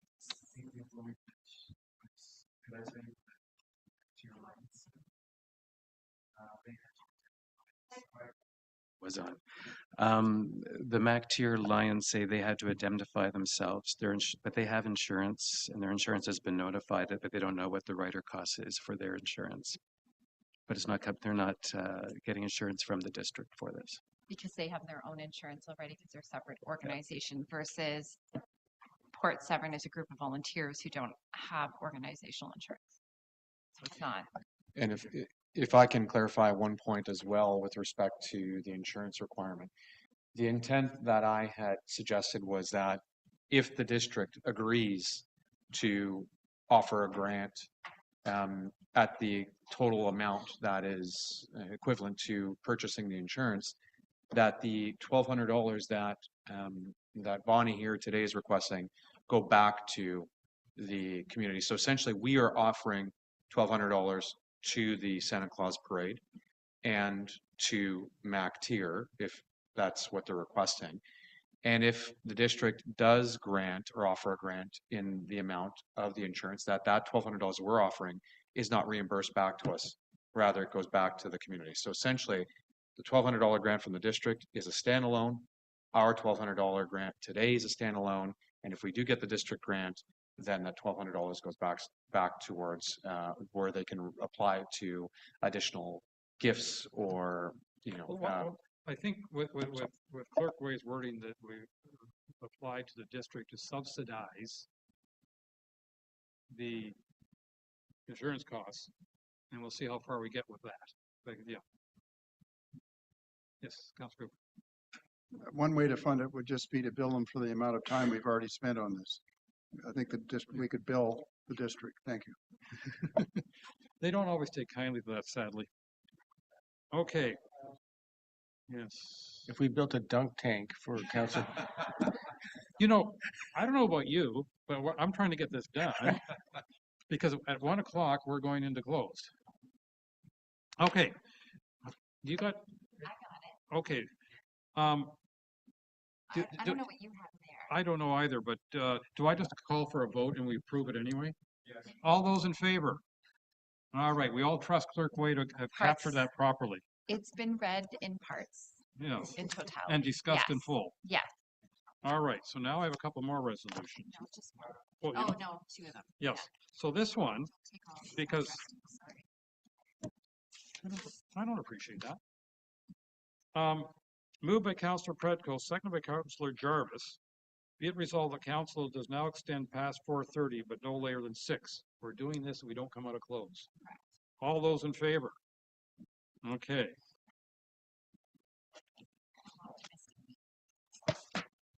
Well, moved by Councillor Jarvis, seconded by Councillor Graziano, whereas Section 239(2) of the Municipal Act 2001 as amended provides authority for council municipalities to close a meeting or parts of a meeting to the public if subject matter pertains to a matter identified in Section 239(2), and whereas the Council Township of Georgian Bay deems it necessary to close this portion of the meeting in order to address matters following Section 293, special council closed minutes for a bunch of meetings. CAO KPI settings, grant summary 2023, Ministry Environment, Conservation and Parks application and project sole sourcing, forgive partial fees and interest for resident, confidential and in-camera deliberations, and legal file listings. Be it now resolved that the Council Township Georgia Bay moves into closed council at, do we say 1 p.m. or right now? 1 p.m. Could you repeat that, please, Mayor? Yes. Moved by Councilor Jarvis, second. All those in favor? Okay. People voted for that in spite of my not repeating it. And so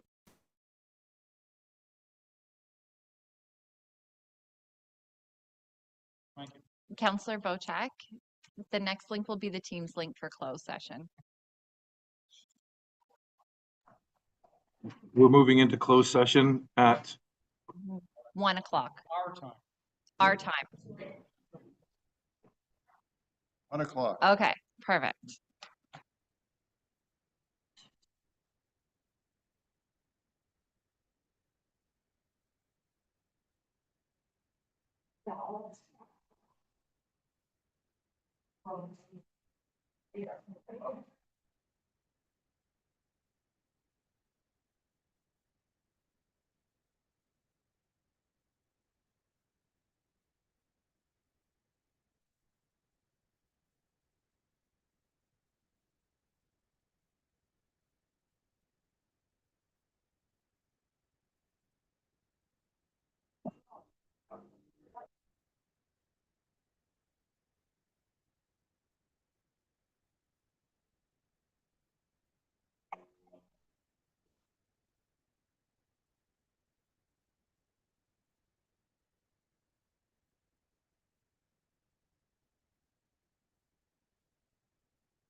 I'm okay.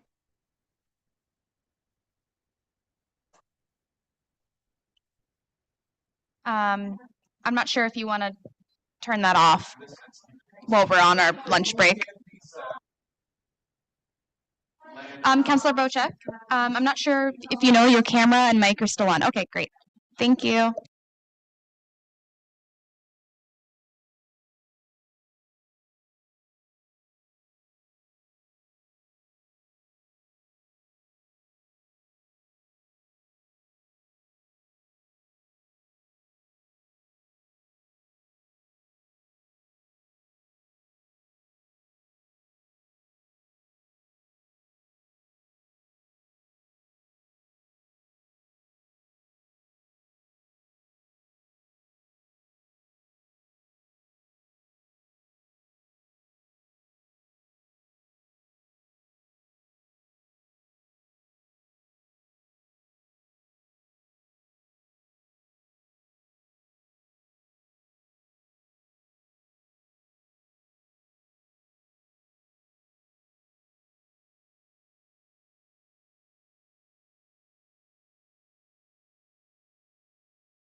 Is, all right. Are we, oh, we're echoing away somewhere. Or maybe not. Okay. We'll just enjoy the special effects. So we have a number of motions to go through and then get back to staff reports. So I have moved by Councillor Bocek, seconded by Councillor Predko. Be it resolved that Council of the Township of Georgian Bay rise from closed session at 3:41 p.m. All those in favor? And that is carried. Thank you. Moved by Councillor Hazelton, seconded by Councillor Jarvis. Be it resolved the Council adopts the special Council closed minutes of October 6, 2023 as circulated. All those in favor? And that is carried. Thank you. Moved by Councillor Predko, seconded by Councillor Graziano. Be it resolved the Council adopts the Council closed minutes of October 10, 2023 as circulated. All those in favor? And that is carried. Thank you. Moved by Councillor Cooper, seconded by Councillor Hazelton. Be it resolved the Council adopts the Planning Council closed minutes of October 11, 2023 as circulated. All those in favor? And that is carried. Thank you. Moved by Councillor Graziano, seconded by Councillor Cooper. Be it resolved the Council received the report grant summary for 2023 for information. All those in favor? And that is carried. Thank you. Moved by Councillor Bocek, seconded by Councillor Hazelton. Be it resolved the Council received the Memorandum Code of Conduct Information Bulletin from Suzanne Craig, Integrity Commissioner, dated November 6, 2023. All those in favor? And that is carried. Thank you. And now we're on to our staff report B, Fire Department Tanker Tender. Chief Van Dam, please.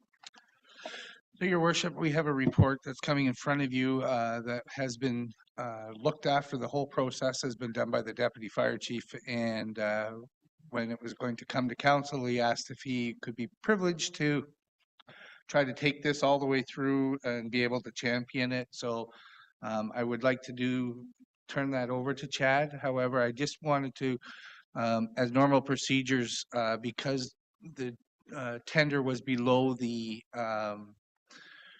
budgeted amount, we could have put it on consent agenda. However, with the third truck in there, it's not been as part of the 2025 budget, not approved. We just wanted to make sure that Council still was in tune with us when we went to tender and gave us permission to go for the 3 trucks. So Chad, please take it over. Through you, Your Worship and councillors. So I went through the process after the capital budget resolution was approved in May 9th, 2023. So I, together with staff and myself, we put together a spec looking at our existing trucks and what works and what doesn't work. So we built a spec to satisfy those needs, and we went out to tender through Bid and Go, and we have a successful candidate that we've picked, Fort Garry Fire Trucks. Yes, they did come in under tender. We budgeted $550 per truck, and they came in at $493 and change. A few key notes to make. With that, later on in our capital budget, we had some portable pumps for these tankers. I was able to include them in the bidding process, so there's some more savings there, roughly $16,300. So with that said, and all the money together, we're saving about $186,199, roughly. With these tankers, we wanted to include some things that our existing tankers don't have, some safety features, and we got to think of staffing. We have different size of people, different abilities, and all that stuff, so we got to think of that. So with that, we added some features to the truck, which included hardtop doors on the hose bed, which when they're open, they give us a safety rail around the hose bed so staff don't have the potential of falling off a hose bed when they're repacking it, especially at all hours of the night. Another thing is our porta tanks are stored now slid in, and you need multiple people to slide them in. So what we did was we figured out a new way of storing porta tanks, and Fort Garry helped us with that, where it actually flips down and it's more at your waist height. So then we're not taking as much staff away trying to get these porta tanks out of the trucks. And they're porta pools, so when we're in a rural setting and we don't have a fire hydrant, we can set these up and dump water, and then we can constantly shuttle water to a fire scene. So an added feature, so then the small and tall people, it works in both ways. We've also included the portable pump. So with today's new technologies, and I wanted to put the biggest portable pump that I could in the truck.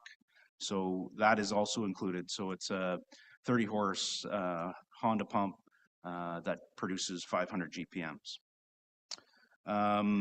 Some of this equipment, though, it's been in our existing trucks, and so they're probably in the 20-year mark. So we want to update them as we update the truck.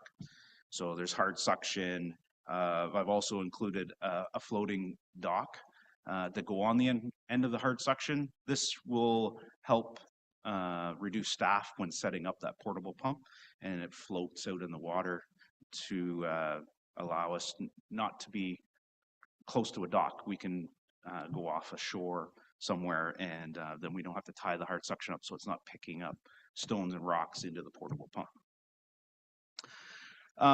We also included some more scene lighting on the truck too, which will help provide lighting around the truck to give the ability to see what you're doing. Plus, we've included a telescopic light in the back so we can shine down into a boat launch or whatever, wherever we happen to be setting up this portable pump. So we went out to tender, and with Fort Garry's price, we did go under budget. So we're looking forward to doing business with Fort Garry. They have previously done two of our last two trucks, and it was a very good experience working with them.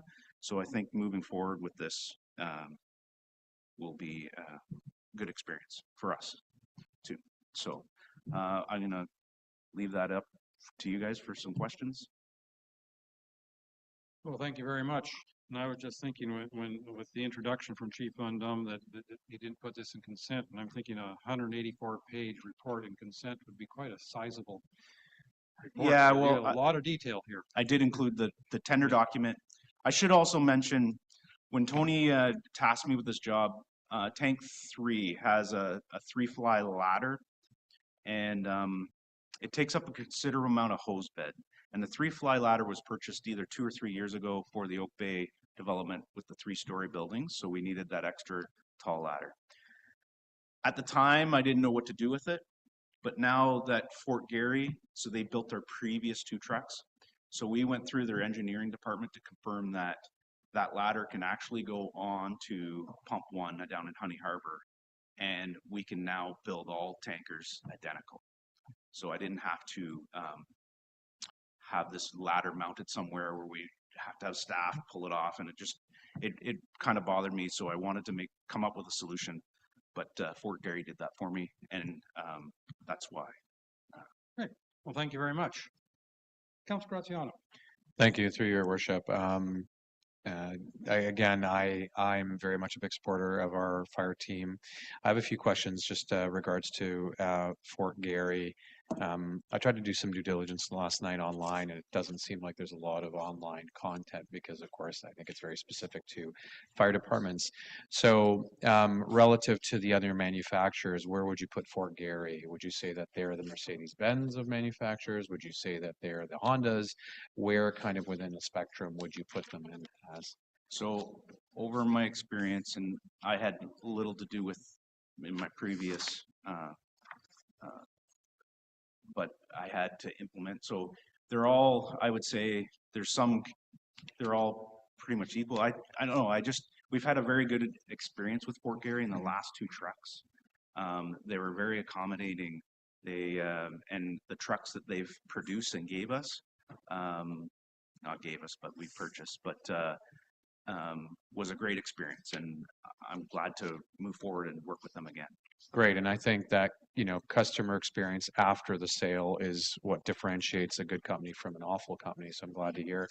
The only other thing that I was inquiring about, and again, I couldn't really do too much research online because there's not very much information, is how do they fare from a resale standpoint later on downstream? So if we were to hypothetically look in future to resell our trucks at, a later point, where are they relative to other tankers?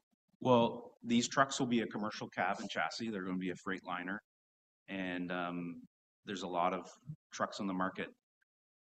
They're going to be 20 years old. So I don't know if Tony may be best to answer that. I did have a resale value of 10 to 20 for our old trucks. So I imagine in 20 years, I don't know where that market may be. It may be more or maybe less. So a lot of that will end up depending on where these trucks and the motors go. That's going to be the huge factor for the future. There's a huge price increase coming down the road here. I think it's next year. No, 2027 is the emission control. There's another emissions control on all the motors, so they'll be all going through another engineering process. And those trucks, the last couple that we've sold, we've averaged about $20,000 in that ballpark. If we look after them, there's an opportunity to maybe get a little bit more, but we'll see as their end of year life comes. The ones that are currently here, the one truck is in very good shape, so we anticipate to get a little bit more money for it, but the other one is not. And then Public Works has requested that the one truck be diverted to Public Works to assist with cleaning culverts and that type of stuff. So we'll be able to repurpose it within our own organization. And I appreciate that. If I can, with a follow-up, the question was more so resale relative to the other manufacturers, and the reason why I'm asking this question is because if we're saving $180,000 now, but we're going to lose on the resale downstream because we see 75% depreciation versus 50% depreciation, maybe that cost savings now will harm us in the long run. So that's really where my mind is going here. Not to say that your research at Fort Garry and your preference with respect to their warranty and their customer experience is going to change my mind. I think ultimately, we want to get you guys outfitted with the best that we possibly can. I'm just curious to know what they look like resale wise. And I also noticed that they're a Canadian company, and kudos to you guys for supporting Canadian. So we've gone with a commercial cab. If we went with a custom cab, we could be adding another $120,000 onto the truck right off the start. So we're not in a strong enough position to be doing that. That'd be another $300,000, and we have other equipment needs coming up in the next coming years. So we went against that, and with purchasing, I've purchased some used trucks in my day, and there's really no resale value. I picked up a truck out of Mississauga for $15,000. So there's not a whole lot of buying a custom truck today and a commercial. There's not a whole lot of difference when it comes to their end of life. It's usually the customs are being purchased by the bigger departments for some safety features, but there's also we would be waiting for a custom cab and chassis. I think it's a 3-year wait for the custom cab and chassis now. So taking everything into consideration, we believe that this is the best foot forward for the municipality. Thank you. Thank you. Councillor Pradko. Thank you, and through you, Mr. Mayor. Very quick question, Chad and Tony, if you want to jump into. I think it sounds like an excellent proposal for the funds and the situation that you need these for. My only question is 500 to 600 day delivery. Is there any concern about the reliability of existing trucks in the next 2 years that would give you cause for concern for the extended delivery date? At this time, no. They, as soon as I can give them a resolution from council, they're going to order the cabs and chassis and get them in the process. But obviously they have, we're going to be fitted on a line at some point. They're going to stagger the trucks a month apart, so it's a little easier for us to intake them and do training and stuff. So and all my research with all the manufacturers, and last May I went down to the Fire Chief show and I hounded all the manufacturers down there on delivery date and all that, and they're all saying the same thing. So okay. It's just one of those things. It's a waiting game. If you want a truck to order and have specific safety features to it that suit our needs within our municipality, other than that, you're gonna have to buy a truck on the lot and try and make it work. Okay, thank you. Thank you. Any other comments or questions?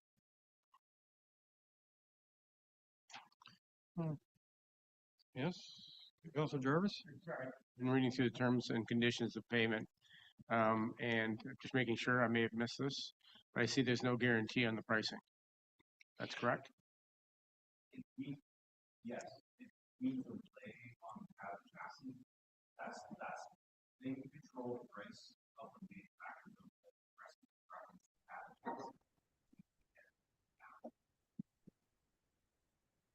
Thank you.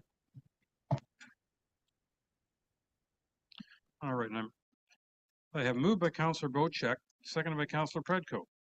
Be it resolved that council be aware that RFP 2023-07 be awarded to Fort Gay, I think it should be Gary, Fort Gary fire trucks in the amount of tank 1, $493,367, tank 2, $493,367, and tank 3, $493,367, taxes excluded, and that the fire department be authorized to execute the necessary documents to proceed with the purchases. All those in favor? And that is carried. Thank you.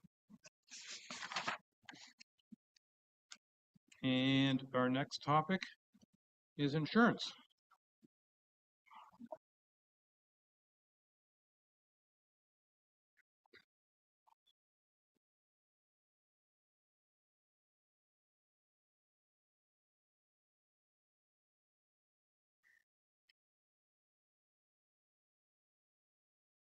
It says Miss Anderson, and you don't quite look like Miss Anderson, but I see your mic on. Yes, through your worship, I'm going to present this report. Ms. Anderson did write the report on my behalf on my request. I do most of the work in relation to doing the annual insurance application, which you would think as your auto or home policy would be an auto renewal. It is not the case for municipality. It takes a long time to do the annual renewal.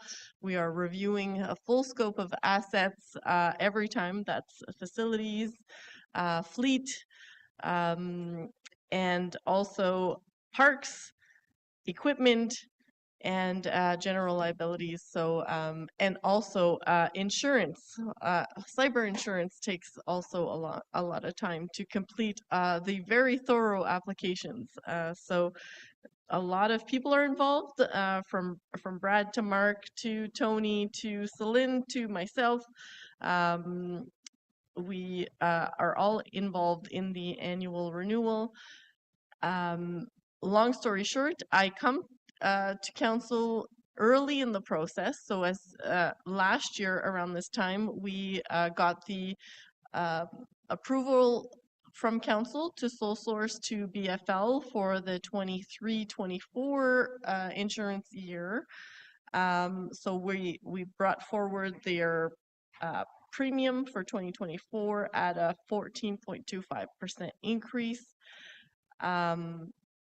We are putting forward today two options. One is that council recommends that we go to council for the 24-25 year. And the reason we're bringing this so early is that it takes a lot of time to draft an RFP, to receive the bids, the proposals, to evaluate them, and to select a proper vendor. The district treasurers have mixed feelings about going to market. One of the lower tiers did go last year, and they did find about 13% savings. The others still feel that we are in a hard market and we shouldn't be going to market. I'm in the opinion that we've seen such huge increases over the last 5 years that I think best practice would be to go to market. However, it's up to council, knowing that it takes a lot of resources to do so. If we're willing to either go with the proposed motion, which is to go to market, or the alternative would be to approve the sole sourcing of 24-25. All right, thank you very much.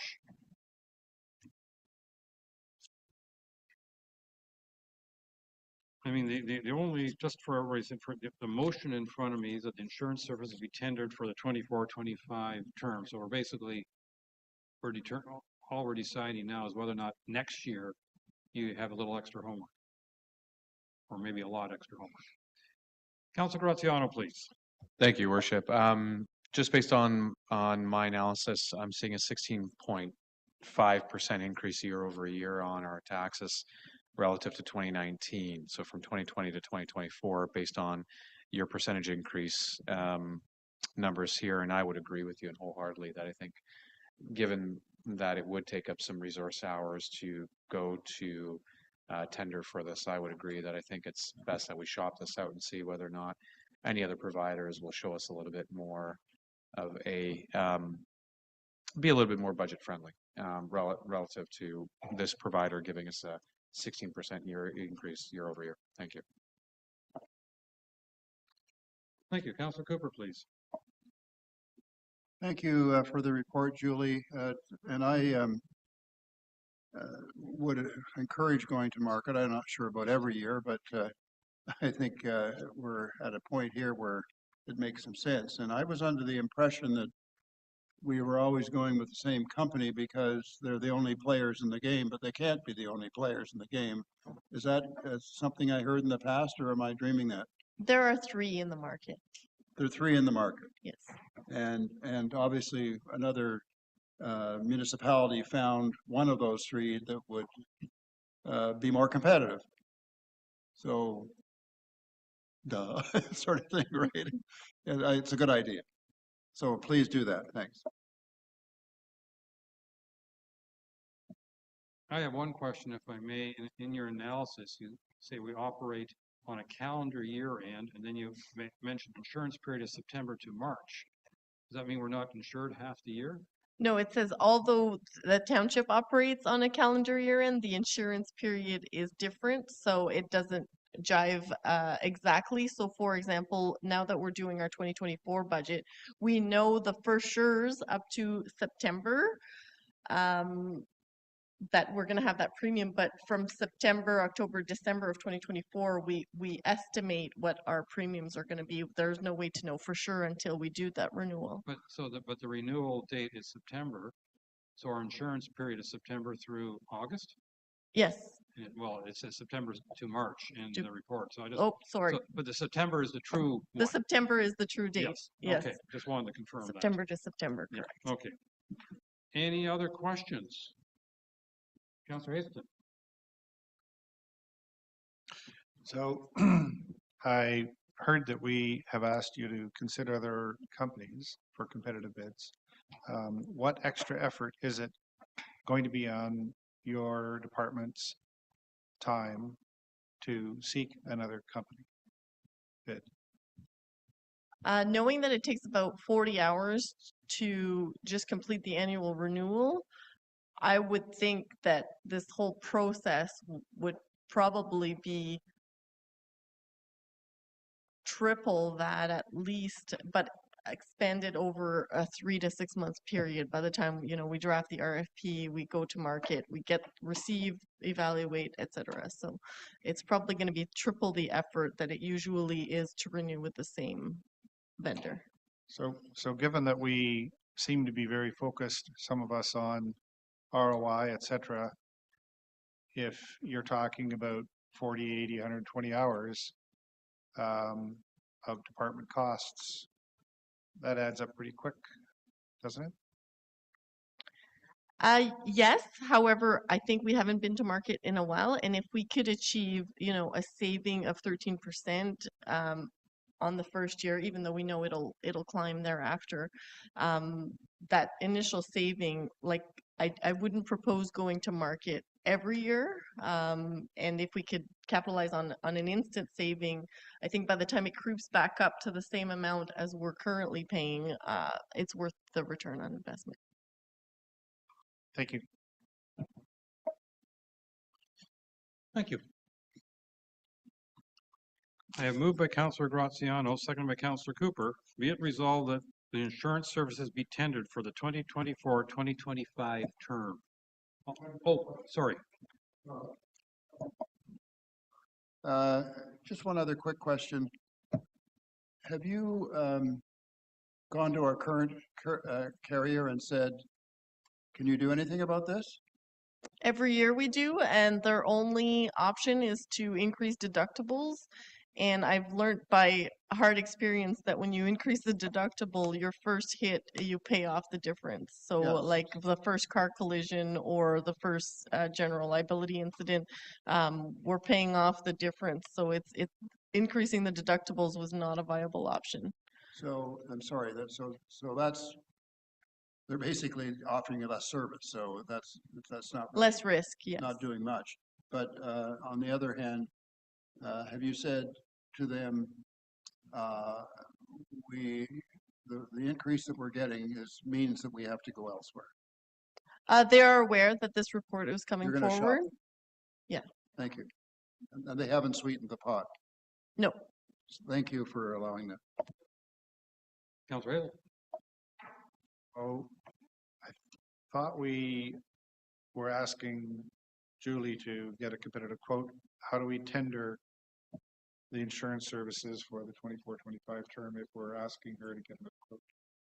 It's for the 24-25 term, so it's giving me till September of 24. We've already locked in our policy for 23-24, which is Okay. the remainder of 23. So this provides me sufficient time to do the RFP and to secure something for September of 2024. I get it. I'm just confused with dates here. You're talking about, this says tendering for 24-25. That would imply September 24 through 25. So are we tendering this, or are we getting a quote before we tender?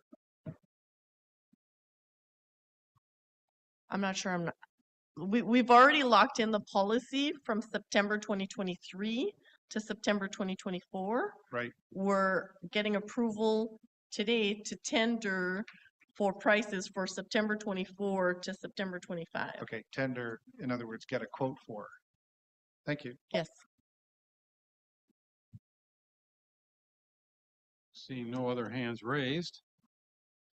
Moved by Councillor Graziano, seconded by Councillor Cooper. Be it resolved that insurance services be tendered for the 2024-2025 term. All those in favor? And that is carried. Thank you. Quarter 3 budget versus actual from January 1st, 2023 through September 30th, 2023, with forecast to December 31st, 2023. Ms. Boutier. Through your worship, this, I believe, is the first time that council sees a forecasted to year-end quarterly report. This is very important in our budgeting process, as you can get a good idea of where the numbers, the most recent and relevant numbers, stand. Long and short, if there are any questions on any departmental questions, I will refer to the proper director or manager. The moral of the story of this report is that we had budgeted to use $475,000 of reserve. This is the mayor's famous question on what we budget to pull from reserve versus what will actually happen. We anticipate to land at using 91,000 of that $475,000 of reserve. And the major differences are explained in the report. And if there are any questions, please say the page number of the budget versus actual, and we can address those differences. Thank you very much. It's basically a good news report in that we're not going in the hole anywhere near to the extent that we thought we were going to this time last year. Councillor Predko, please. Thank you, and through you, Your Worship, I would just like to ask the treasurer to reconfirm that the 91,000 is being used in the 2024 budget. I think in the report that I read for tomorrow's meeting, it still is referring to the 483 as the use of the reserve fund, but will that get revised as we get closer to?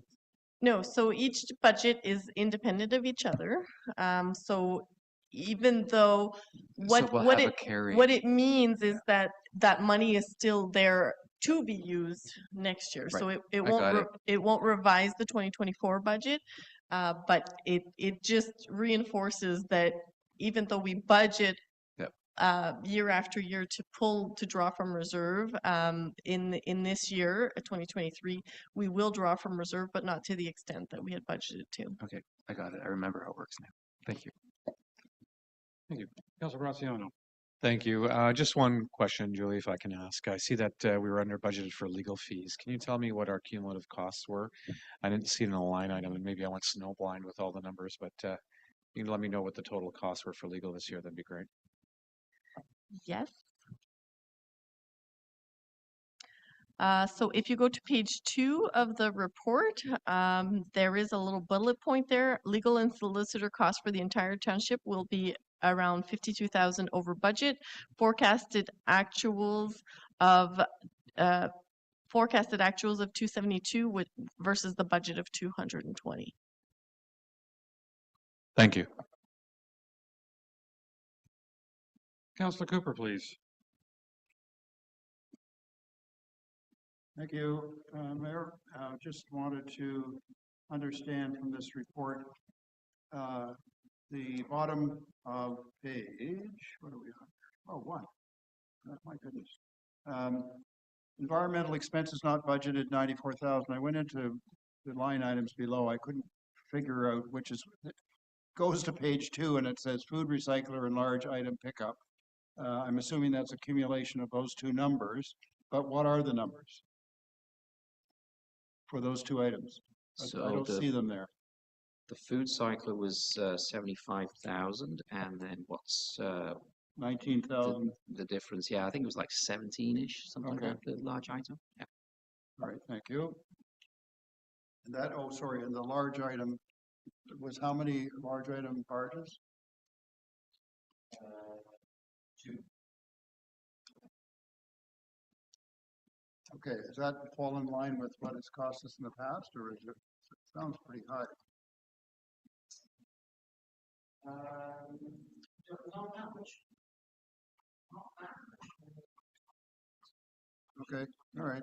I just thought maybe it sounded a bit high.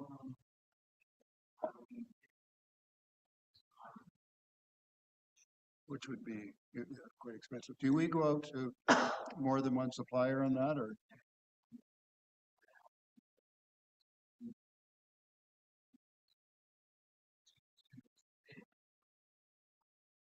Have we gone to the private barge business that runs, does a lot of building at the moment and is available on the weekends? There's somebody out on the bay that has a big, huge barge and barge pushers that I don't think is busy on the weekends. Well, whoever we use has to be insured and also can transport the waste material as well.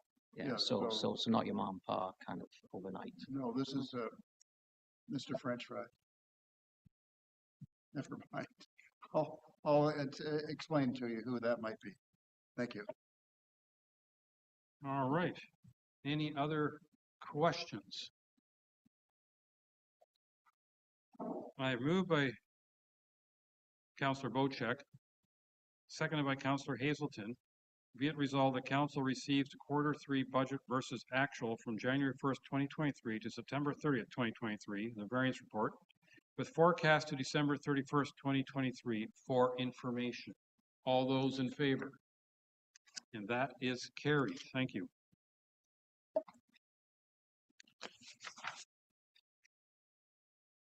All right, so now we are into deviation from procurement and other financial policies. Yep, I believe that is you as well.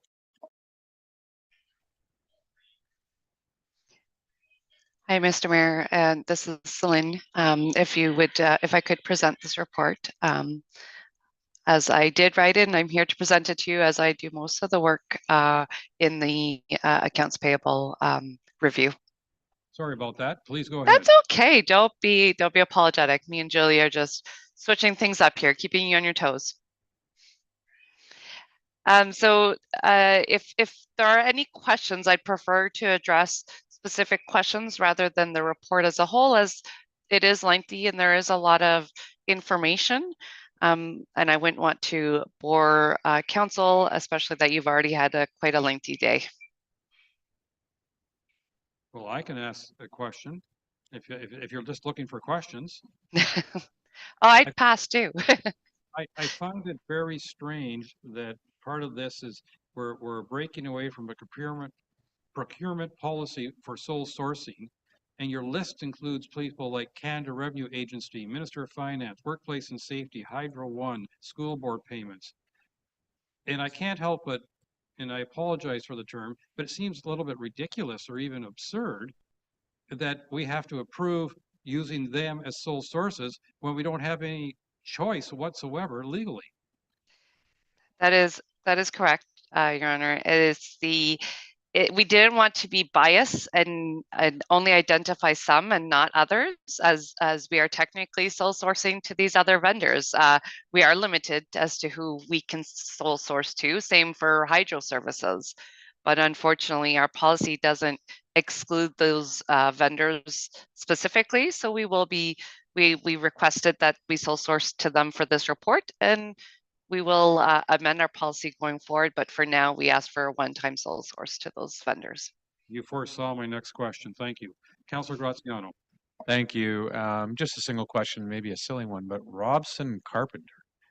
Is there a reason why we are sole sourcing to Robson Carpenter? To my knowledge, they are a planning consultant solicitor that was recommended to us by another solicitor for a specific need. That's all that I know of. It is not a literal carpenter in that sense. No, I thought the same thing. When I saw their fees, I thought they were a little expensive. Thank you.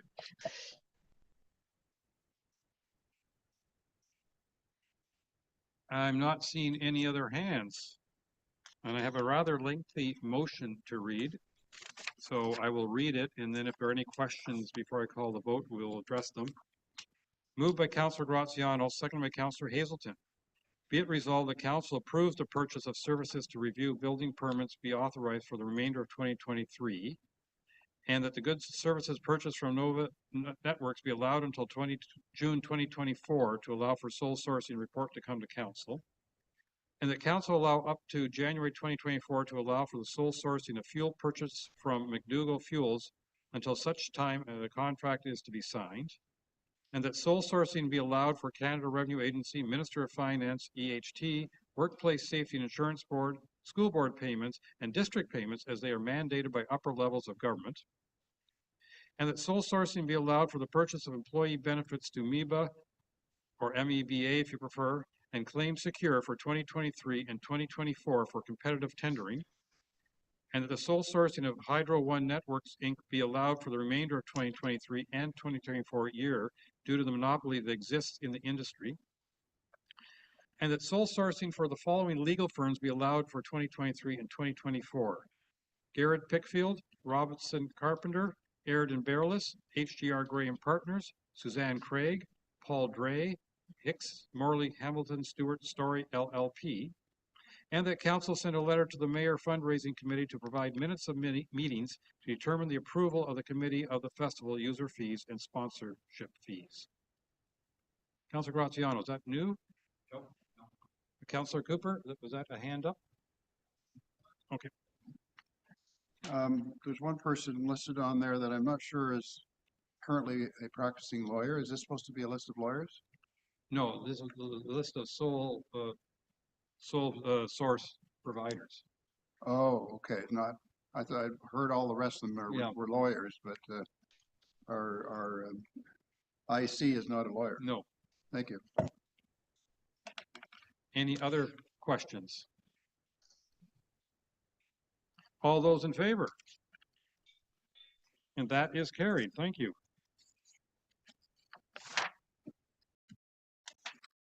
And now we're down to procedure bylaw updates. Madam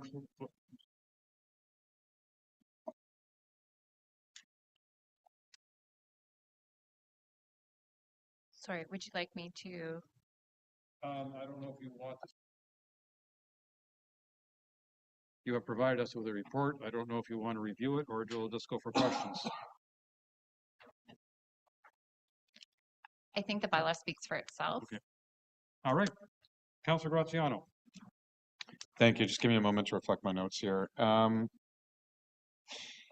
Just two matters to address. One is H as in hotel, 2G, specifically on page 33 of 46. Yes, correct. So hotel number 2, subsection G, which is page 33. Let me just get to that. The concern that I have with this one is, I think we as council discussed this, is the delay that this inevitably could pose on our motions. Let me just get to, if I can, page 33, because I'm still scrolling now, which I probably would have been better if I just typed it in. 2G. Give me one moment here. Sorry, that's G, H. Here we go. It's actually on mine, it's now 36, sorry, page 36. 36, 37, 37, thank you. Yes, I wrote 33, my apologies. Yeah. A new business item for a member of council must receive a carried motion in support of the item being reviewed by staff, at which time a staff report shall come back on the item the following month prior to the council making a decision or direction on the matter, exceptions including resolutions for letters of support. So my understanding of this, and perhaps correct me if I'm wrong, is that if we move a motion, the motion gets passed, it'll go to a staff report. The staff report will come back the following month on whether staff supports the motion. And at that point, the following month, we then decide whether to essentially ratify it and move it forward, or and I'm seeing a delay of a month here, and I'm wondering why we don't stack this on the front end. And what I mean by that is that perhaps we give staff a little bit more lead time, so the cutoff for motions to be submitted for that month's council meeting is earlier, giving staff enough time to write a report rather than delaying it another month and coming back. Okay, so I completely understand what you're saying. We're stuck in, this is one of those rock and a hard place. So if we do it the way you're suggesting, then it's one individual counselor giving direction to a staff member to draft a report, which can't happen because you need to give us direction as a whole. If we continue, what we're trying to alleviate is the fact that we get a group of resolutions under new business each month or most months. Some are easy to do turnaround for. Some of the ones we have today, for example, are appointment ones, right? So that's pretty easy. We send a letter off saying, yep, here's your appointment, and that resolution is done and dealt with. The library one involves updating a agreement. The Santa Claus Parade one involves work for the finance to do funding and for our staff to reach out to the district. The Honey Harbor water sampling one, I think, is actually going to create a bit. That one actually isn't going to create as much work as us. It's going to have us reach out to SSCA. So this month is not the best example. But for example, I think last month we had was it the green environmental building, right? And so that's a lot of work and isn't necessarily something that we can do a turnaround for in a month and report back eminently, hence why it's not on this agenda. But what happens is anytime we get one of those larger reports, we already have our work plan and we need to be able to figure out where's the priority because right now staff are kind of being structured into making sure everything comes back within 30 days or less than 90 days. And with these moving targets of all of these new business items that come up, it constantly shifts our priorities every month. And so we could already be halfway through something. We could be having to come up with all new things. So this is about our work plans and council being able to give priorities to our workload and what needs to come forward. That's more what that's about. So this is about us being able to say if it's a larger project, give forward that information. Council can then make an informed decision on how much time. Does that make sense? So if that's kind of what that's trying to capture, which is why it's in there. And I understand. And thank you for the context. It does make sense that you know, staff needs to at times take it back and write a report on it and come back. I'm wondering if there's some way that we can ensure that, you know, those that don't necessarily need or are going to not necessarily take a large period of time are addressed sooner rather than a month delay. And that's the only concern that I have is an efficiency. From an efficiency standpoint, I see that there is a commitment within the next month that the report comes back, we receive it, and then we either ratify it by passing in its entirety once the staff report is there. Would this not make sense that initially new business comes to Cal first then? Would it not? I mean, why bring it to council then? It's not a bad idea for at least the initial report for staff to come back and say, hey, it sounds like an easy job to do X, Y, and Z on the day, but then I guess, yeah, give staff the time to go away, think about it. You know, we were talking about the parking lots yesterday, and we're talking about not only the cars, but now the trailers, and then how does this impact, you know, the inland lakes versus the bay? And so now you know, at first blush, doing a you know, parking study seems easy, but when you think about it, it gets quite complicated. So I guess this is maybe for staff to go away, think about it, and then, like you suggest, Councillor Gratian, is maybe it comes back to Cal for a preliminary assessment to then decide, do we want to, you know, go forward, or do we want to kind of put it on ice while there's other items on the work plan? Yeah, and perhaps with our calendaring, we all agree that we bring Cal first rather than council in going forward. We have the opportunity to discuss what is easy for you guys to implement, and so we can make a decision there to bring it to council the very next day. And those that you need to take back with you, then go back for the following month and come back to council. So just my thoughts. Thank you. Sorry, that's not actually how Cal works. I know that comment has been made a few times at this council table, but all of those items would then also need to be listed on the council agenda. Got it. Understood. So in advance. there is a delay that So- happens with Cal. Yeah. But perhaps the larger new business items come only to Cal, any that would generate a report, but perhaps ones like the ones we have today or similar ones to this go on council because they're, I don't want to call them quick and dirty, but I don't know. Could we not prioritize I'm sorry, could we not just say what is a priority to council makes its way to council and perhaps doesn't go through the 1 month vetting process, suffice it that it's not a major impact to our. What would that threshold be though? Very true. I Very really, true. like a personal judgment, as long as I'm not. It's an element of council trusting staff to say, yep, bang, bang, bang, council, get it done, and this might take a bit more time. We'll come back to it, you know, COW the following month. I'm fine giving you guys the discretion of what's a priority. Suffice it that we act, perhaps it's up to us to identify this as a priority to council, or at least from our perspective, our ward, whatever it may be, if we can get this through fast and give you guys ample enough time to, in advance of council, write a report for it. But in everything else that comes before COW, we deliberate on it and then kick it to council the following month. So that's just my thoughts. Well, if I can just make one additional thought before going to Councillor Cooper, and that is the last sentence of exceptions include resolutions for letters of support. It implies there may be other exceptions. And I think that's the important thing, is that if staff has the discretion, if you know, and we've had that with some of our motions where in reality we don't need a staff report. And so I think that's, in my mind, a very important distinction as to whether or not a staff report or additional information or whatever you want to call it is required. Because my reaction generally when I see new business is, okay, staff, what do you think? And often in these staff said, yeah, that's no problem. Well, that's all the report we need. But in other cases, you want more information. So I think maybe we could expand that exceptions line.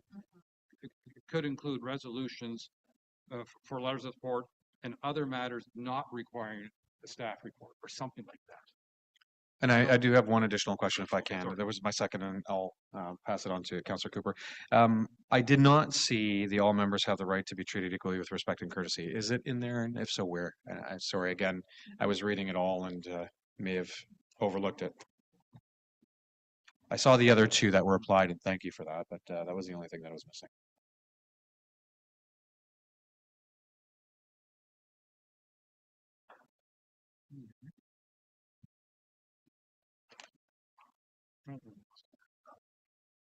So Schedule B, point 2, Council's authority and decision-making powers are the body as a whole, and members have equal rights, privileges, and obligations, with noted exceptions to the mayor, whose responsibilities are outlined below. I'm sorry, if I can, that yes, but it doesn't say with respect to being treated with respect and courtesy. And so that was the only. And then, so point 3, which was already in there, sorry, all members shall act with decorum in accordance with the code of conduct as amended to ensure all persons are treated with respect and courtesy. There we go. Thank you. All right, Councillor Cooper, you've been patient. No problem. I just, the mayor stole my thunder. Exactly the words I was going to go with, like, we can put something on our council, new business. And why are we writing reports around things that we're trying to get expedited? So to become more efficient, I think we can, if we talk about something on a Monday, which is our cow, and put it on Tuesday, we may not have met certain criteria, but we do add new business. So why can't we, isn't that what you were talking about? Well, what I was talking about, any new business, whether it's now or council, if it doesn't require a staff report, right? Then I think that should be also an exception. But I'm suggesting though that if that doesn't require a report, is there any reason that we can't have a discussion on the Monday and bring it forward on the Tuesday? So the adding things to the agenda the day of is one of the things we shouldn't be doing. And it's a really hard thing for me as a clerk to say, no, you shouldn't be doing, which I have tried. But it's something that has historically taken place here. Maybe it was permitted at one time through the legislation, but is not now.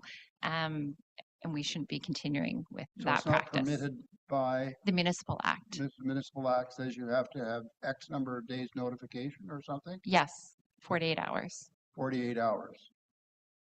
Okay. So we have cow on Friday and well, once upon a time there was discussion at this council, I don't think it was this term, but about having cow in the 2 weeks before council, you know, but the appetite for it wasn't huge. I'm just thinking of becoming more efficient. Yeah. And I'm not, this doesn't work as well. And certainly the reports are, I think unless we really need a report, why are we creating reports? Right. Or particularly, let's not have reports without hearing from council, because that creates more work than necessary. So that's fine. I just wanted to understand that.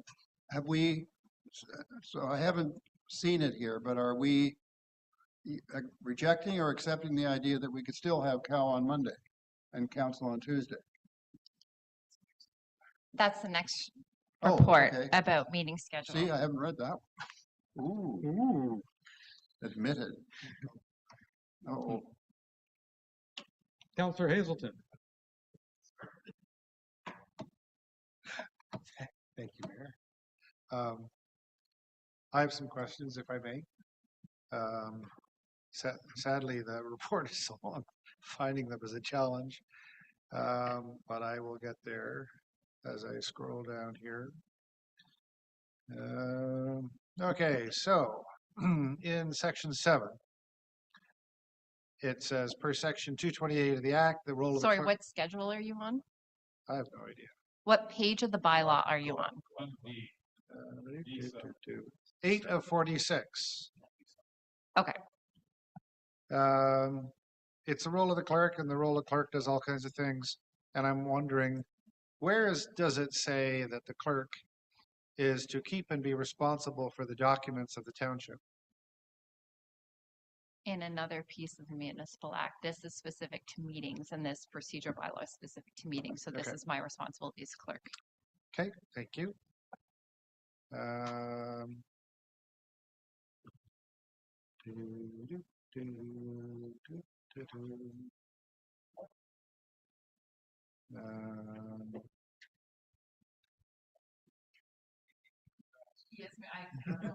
He's at 348 of 430. Okay, here's another one. Okay, page 24 of 46. 24 of 46. It says a formal motion to amend. Then it says shall be in writing, shall be confirmed in writing. And my question relates to virtual meetings or partial virtual meetings. And okay, answer, and then we'll go back. Yeah, so it just means that I need to capture it somehow in writing. It doesn't mean that you need to write it on a piece of paper and hand it to me. It means that I need to physically write it down in some capacity. So on my computer or on a Post-it note, it does, yeah. So you can verbally say something as long as it has been captured in writing. That's what that is referring to. Okay. Is that? That's fine. Okay, page 33 of 46. Section E. It has been completely deleted, and it talks about the discretion of the clerk. Matters not reached prior to adjournment take priority over new matters. Why is that deleted?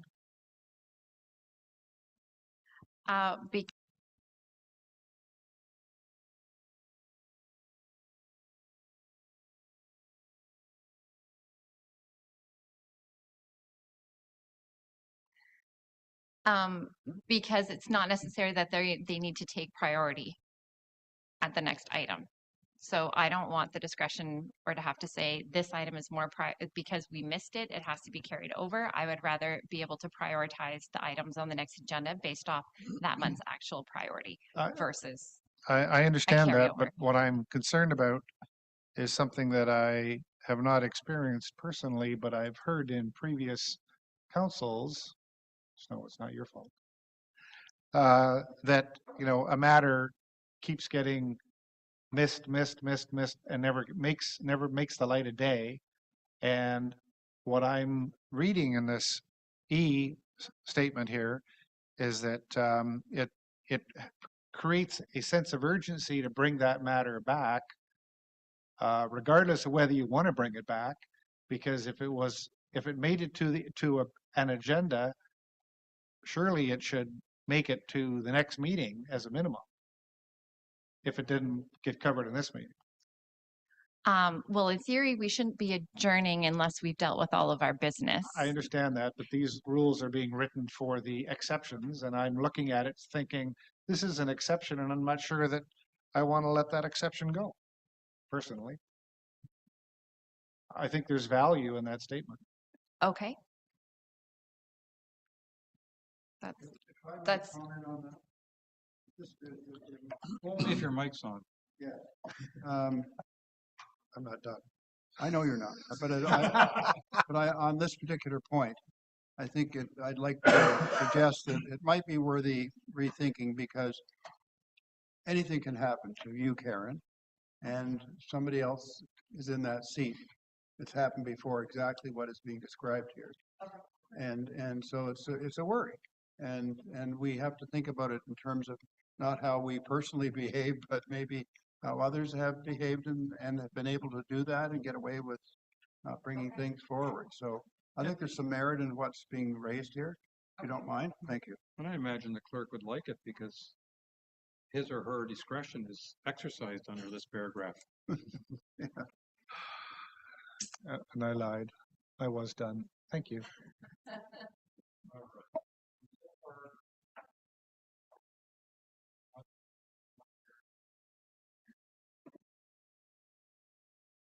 Correct. Yeah. So under H2G, we're going to just kind of clarify what's going to go to cow versus like the exceptions, and then put this back in. Okay. All right. Any other comments? I'm wondering if we can say as amended. As amended.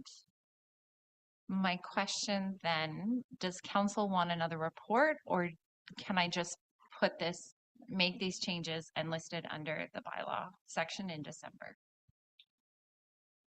Okay. Good. Yes. So I'm still on. Yeah. Lucky me. You get to hear from me again. I guess, Karen, to answer that question,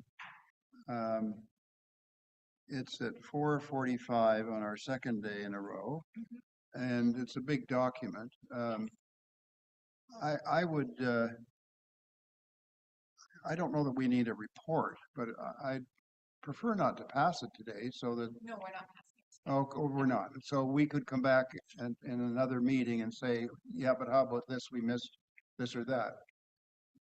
I would prefer that not happen for the But- fourth time, but yes, yes, Well, if that's it's something that's that's- always possible.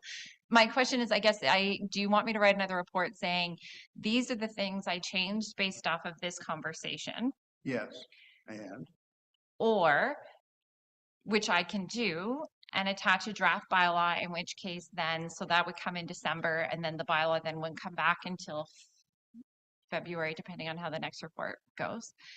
Or in December, I list the bylaw under bylaws with the changes as discussed.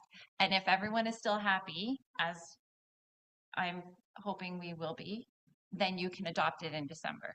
but if we're unhappy. But if you're unhappy, then if We it's a still have minor a change, choice, you the can make a minor minor change and adopt it. Or if it's a bigger change, then it'll come back again. Oh, okay. And you can So choose either not to way, adopt it. there's Yes. an option to do something. but- Yes. Okay, thank you. But if you have comments, I would love to have them now. Councilor Rothschild. Yeah, the only comment I'm going to make is with respect to the color coding. Fantastic idea. But perhaps you remove all the color codes and just go with one, which are the changes, the subtle changes you're making. Yes. Yes. So this way we can go One to it. clean Yes. version. Thank Yes. you. Okay. Yeah, well, then just pretend they're all removed already for you. I have moved by Councillor Boche. Oh, sorry, Councillor Bochek. Yes, thank you for recognizing me, Mr. I'm having connectivity issues here, and I'm not sure how long I'm going to be able to stay connected. There is an agenda item under new business B, which I believe I have to be present for in order to accept a nomination. And I'm just wondering, after this item, if we could move to that so that if I do get dropped, we can finish that one. I have no issue with that. Can I add Thank to you. that? Yes. And that is that, could we at the same time bring forward item E? So that 'cause I'd like to have Councillor Bochek in attendance with regard to the education center. Okay. Or we could defer E to tomorrow with the budget conversation. Sorry? Your mic's not on.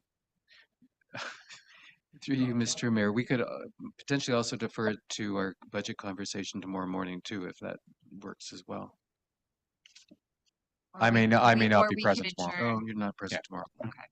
Or not during recess. Well, let's see how far we get here. And so right now I have moved by Councillor Bochek, seconded by Councillor Cooper, Be it resolved, the council approves the procedure bylaw as amended. All those in favor? And that is carried. Okay. Now, because we like to skip around a little bit, I'm going to go to Muskoka Watershed Council appointment. That's page 422. And this is where Mr. Councillor Bocek, due to boredom, would like another assignment. And I'm just simply going to read the motions. Be it resolved, moved by Councillor Bocek. Can he promote himself? Anybody want to second that? Graziano, got it. Moved by Councillor Bocek, seconded by Councillor Graziano. Be it resolved, the council receives the request from the Muskoka Watershed Council regarding membership, and the council appoint Councillor Brian Bocek as the council representative on the Muskoka Watershed Council for the 2022-2026 term.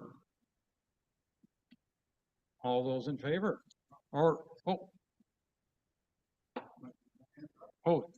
okay. Councillor Cooper. I just would like to say that I fully support this, and terrific that we have Councillor Bocek on this in this role. And one thing I would encourage Councillor Bocek during his tenure, that he works diligently to bring all our water testing in the Township of Georgian Bay under the same umbrella in terms of criteria. So I know that you'll push for that, and I encourage that. So thank you very much. Any other comments?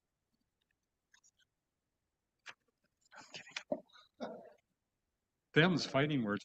All those in favor? That is carried. All right. Yes, and now I have I'm just going to read it, if that's all right with you, Councillor Cooper, because I think it's self-explanatory to a reasonable extent. But it's moved by me, so Councillor Hazelton, after I read this motion,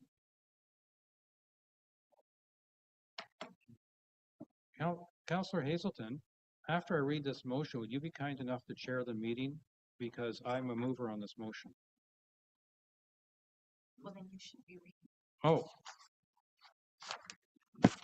It's too pages. Oh. Now that you volunteered. Yeah.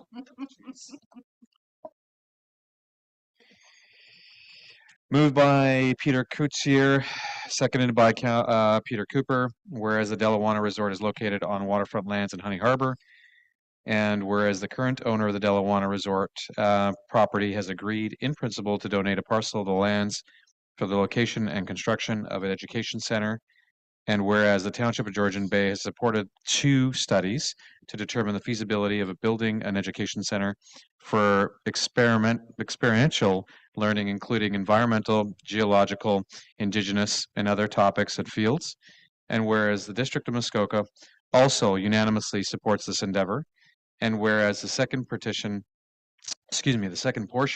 of the feasibility study has been completed by consultants, Magnus Associates, and they have determined that such an education center open to public and K-12 schools, but complemented by at least 2 anchor tenants, educational institutes of higher learning, could be viable and self-sustaining under certain conditions.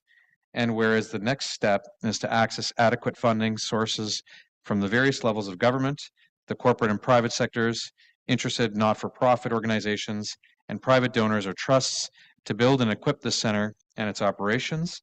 And whereas Magnus Associates has significant expertise in writing funding applications and conducting sourcing for large public interest projects, for which the project will require an additional $100,000 in consulting fees to complete phase 3 in year 2024.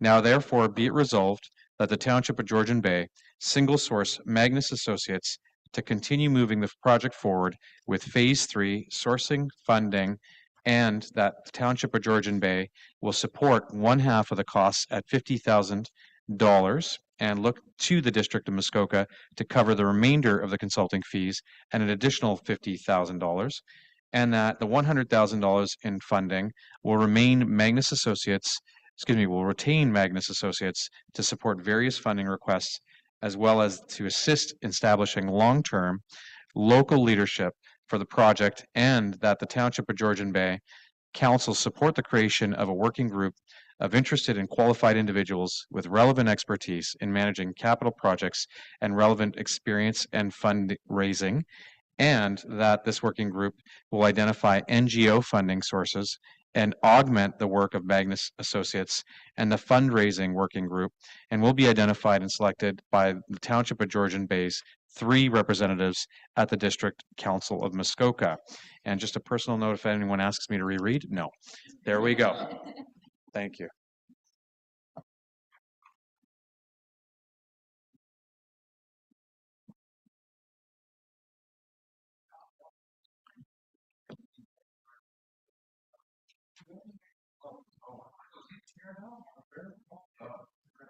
Well, thank you.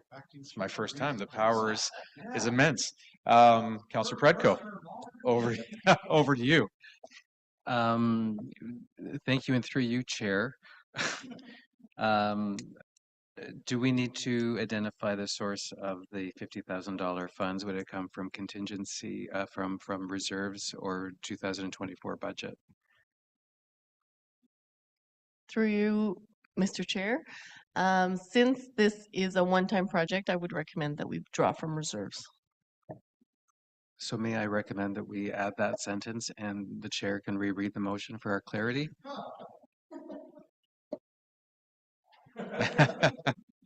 Thank you. Seeing no further hands, I'll call the question. Madam Clerk, would you read the mover and seconder? We do have a mover and seconder, which is all those in favor? And there we have it, it passes.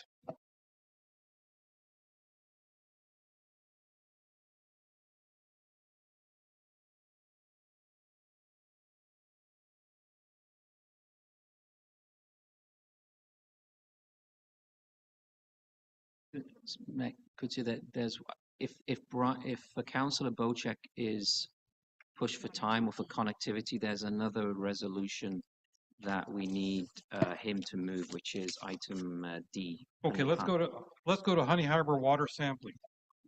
I think this resolution, I need a seconder for Ryan's resolution, and I got Councillor Cooper. I think this is self-explanatory, so I'll just read the motion, and then we'll see if there's any discussion. Moved by Councillor Bocek, seconded by Councillor Cooper. Whereas Council is partnered with Dr. Patricia Chow Fraser and the Department of Biology at McMaster University to provide water sampling in Honey Harbor. And whereas the sampling provided by the Severn Sound Environmental Association for Honey Harbor is a special project and is not part of the core funding model in the shared partnership. And whereas Council deems it necessary to reduce costs. Now therefore be it resolved that Council directs that the Honey Harbor Water Quality Sampling Project be removed from the 2024 SSEA budget and discontinued. Any questions or comments? Councillor Bocek. Yes, and thank you. Through you, Mayor. This was a little bit of a hard pill to swallow at SSEA. I know they really count on the funding for the township, which becomes shared funding between the municipalities. But I really do believe that this council is making a wise move to a better source of achieving the data that we need for Honey Harbor. However, I would like to say that, you know, each year as it comes around, let's have a listen to what SSEA has to offer and at what price point, and that we don't exclude them from any future dealings with the township when it comes to water quality. That's my only quest. Thank you. All right, thank you. Seeing no other questions, I'm going to say all those in favor. And that is carried. Thank you. Okay, and we've done that. So, to the best of my knowledge, we have one new business and one staff report to go. All right.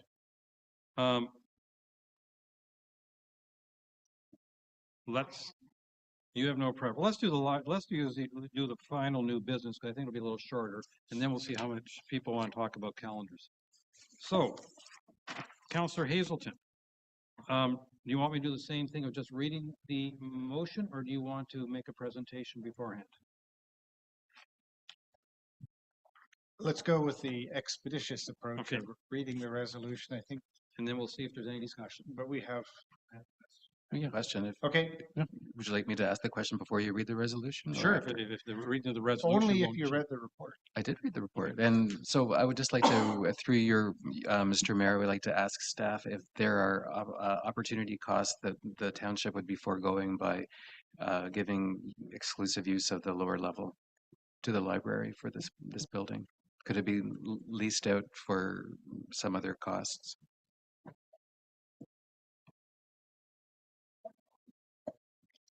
Considering it's been vacant pretty much my entire tenure here, I'm going to go with we have no lost revenue anticipated. Thank you for clarifying. I have moved by Councillor Hazelton, seconded by Councillor Cooper. Whereas the Honey Harbor Library branch was able to make great use of the ground floor of the Park Landing building for residents in 2022 and 2023. And whereas the benefits of the library and for the library and the residents in the future include a bigger, collaborative, creative, flexible space for increasing programming, ability to offer programming 12 months of the year, ability to host more events, ability to offer new space for community meetings and services, proximity to the park for outdoor activities for the busy seasonal months of May through September, a new outdoor space, outdoor in quotes, space with furniture to be used for accessing the internet and connecting with other families and residents, and a more convenient and visible location for many residents to take advantage of library services. Now therefore be it resolved that the Council of the Township of Georgian Bay directs staff to allocate the ground floor of the Park Landing building, the former HH Library, for dedicated year-round use by the Honey Harbor Library effective December 2023. Any further questions or comments? All those in favor? And that is carried. And now,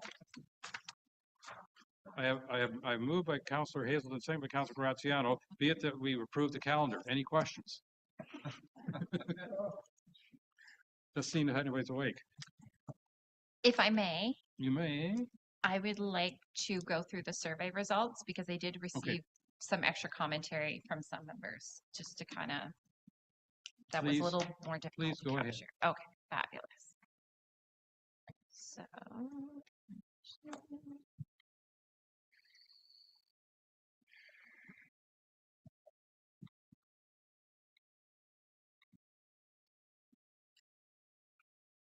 Okay, so I did receive 8 responses out of 7 for the, this is why I wanted to explain the survey results for the days of the week. Obviously, Monday, Tuesday was the most popular response with 3, which is in this circumstance, the majority.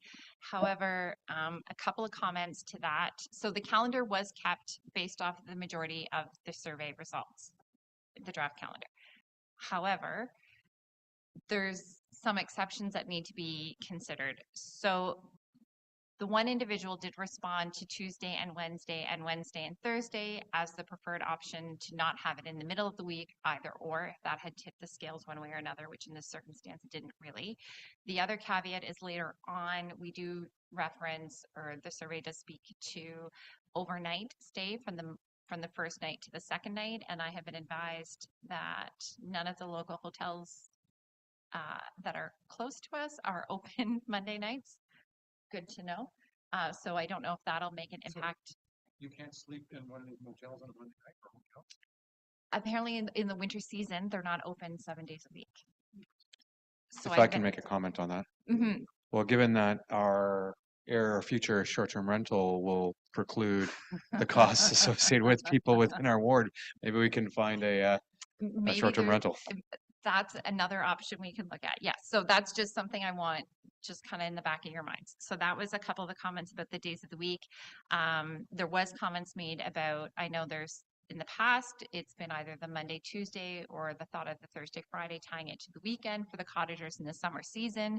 However, some of the comments I received back are about difficult deadlines for staff to meet, as well as depending on the time of the week and having that follow from a weekend. And it's easier to have some of these deadlines in the middle of the week where there's more staff availability to attend to matters, as well as not coming off of a weekend. There's a couple of days or a day in between the weekend where staff are here prior to the meeting. So if something comes up over the weekend, there's an opportunity for council to have dialogue with staff prior to the meeting for some of that to be resolved. So that's that caveat, if that makes sense. In the winter season, do you think overnight accommodations, I didn't know what order this was in, could be provided on council days? Overwhelming majority seems to be yes, not overwhelming, but 4-3. I know I said that. I'm like, that's not, sorry. In my brain, I saw 7. Anyways, 4-3. That being said, 2 of the 7 are local enough that this wouldn't impact you. So I don't know if that may have had an impact for the 3, right? I assume that's probably maybe more, but I don't know. So that's kind of where some of that has just a little bit of caveat for that. But I still think if it's open to all, then it should be open to all. I don't know how that would be up for you all to determine where that benefit is, because there's been conversations about perhaps sharing a meal together for that camaraderie and team building aspect as well. So that's time that needs to be taken into consideration for that. Just making sure I'm not missing anything. So that's that one. And then again, the majority here says that it would only be the one night between the 2 council days and not 2 nights, one part. This one is an overwhelming response, maybe. Sorry. But again, only 5 people responded to this. Presumably, I'm going to go with 2 maybe who didn't. That's my assumption, is the 2 from the previous one. Didn't respond. Start time for council days, 9 a.m. seemed to be the preferred start time. However, there was a comment I did receive about the 10 a.m. start time, that perhaps if that was a travel day in the wintertime, that the first day started later and ran later if everyone was staying here locally and not going home, for example, the Monday evening, and then the Tuesday would start at 9, and then we would be done earlier. That was one comment I did receive on the timing of that, which makes sense. But again, that depends on if we determine if we're having overnight accommodations.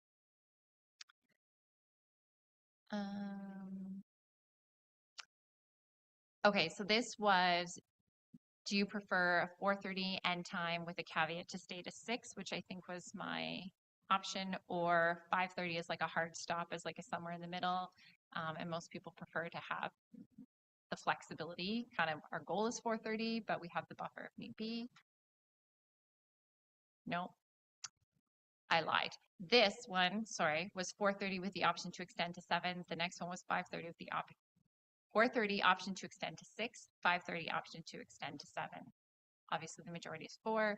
Hard stop time. No one liked that idea except for one person, and it wasn't me. So that's why there's 8 responses. I was in there. No, I'm just kidding. So do we prefer to have all council and committee meetings during the same week each month? The mayor kind of alluded to this in the last discussion about having COW a couple of weeks earlier. During the same 1 week, yes. So, and one person responded to yes and no in this result. I think this goes back to scheduling. We could do this, but it would be more longer days altogether, potentially.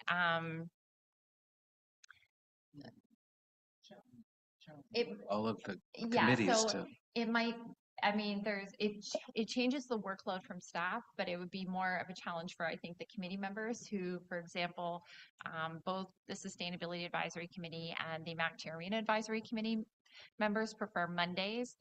Right now we have council meetings on Mondays, so those are kind of spread out throughout the month to accommodate their availability. So that might impact what day of the week some of our committees take place. It might mean one being in the morning, one being in the afternoon. It might mean that we do need more of a hard stop time if we need to split between 2 meetings in one day a bit more with other members. So does, if with this 5 and 3, does that mean that most of the questions at council, we can answer both yes and no? No. Thank you.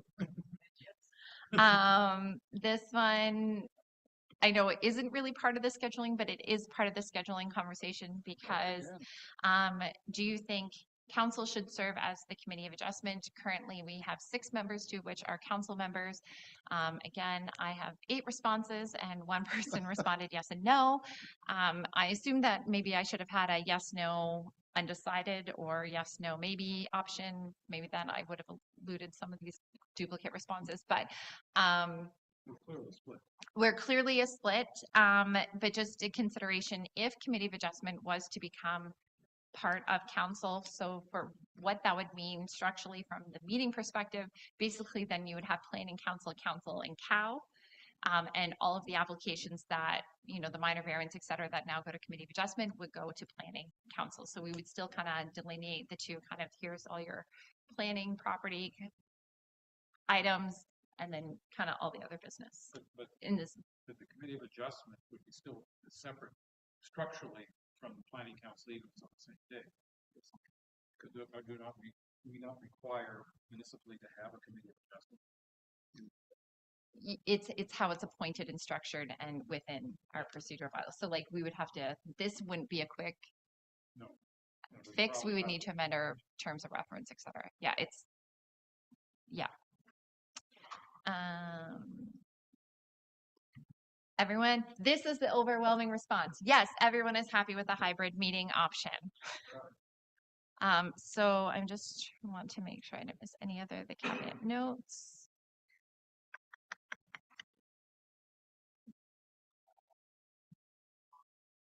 I would love comments. I think I kind of touched on most of the comments I received, but apologies if I missed any.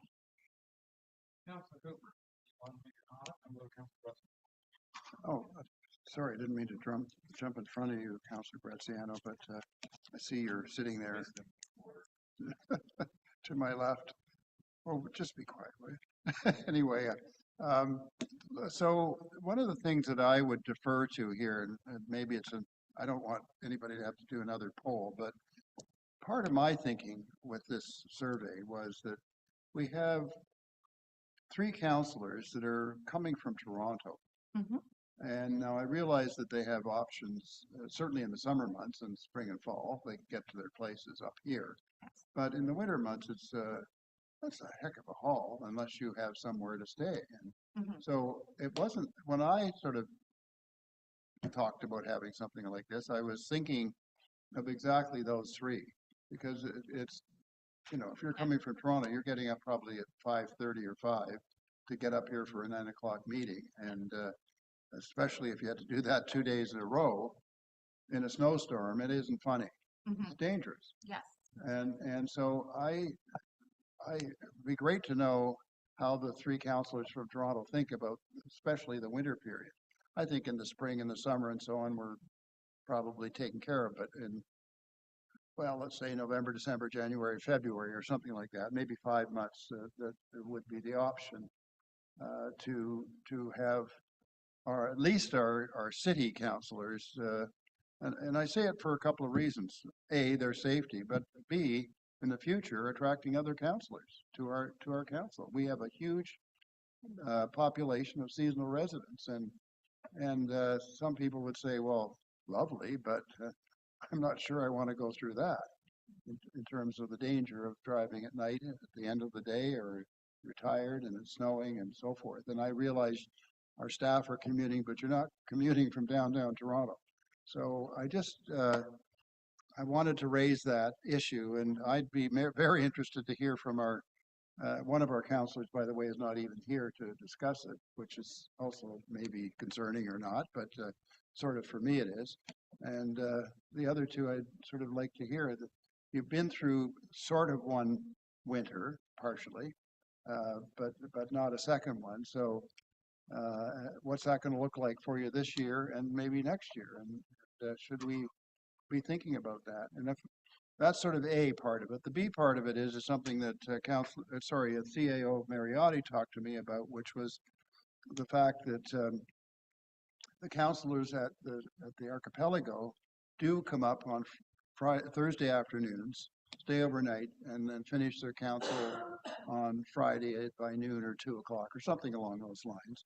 And they get together and have, I think, also built very good relationships as a result of that, because they have to live with each other at a hotel, shall we say.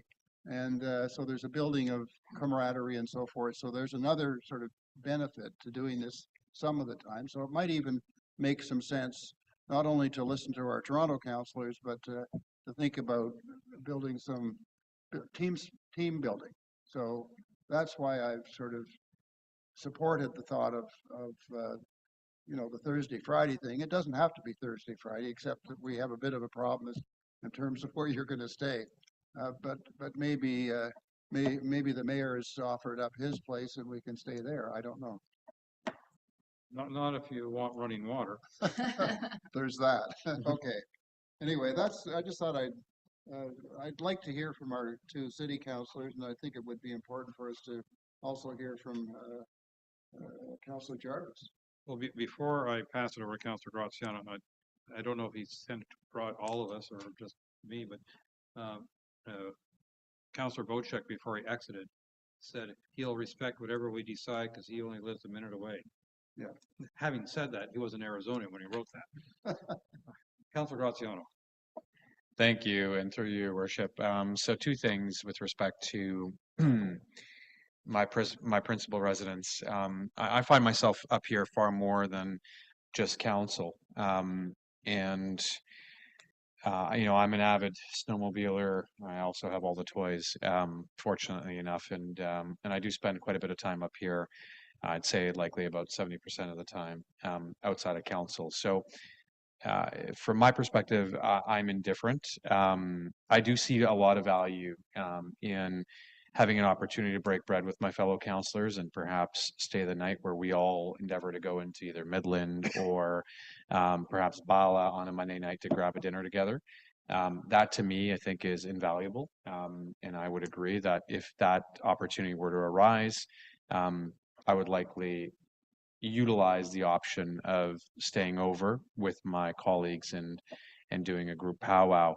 But strictly from a need perspective, my properties are 4-season, and I have already found ways in which to navigate shoulder season, as well as when ice is in, I can just literally walk across the pond and get to my place. So from that perspective, that's answers my question, or your question with respect to my needs.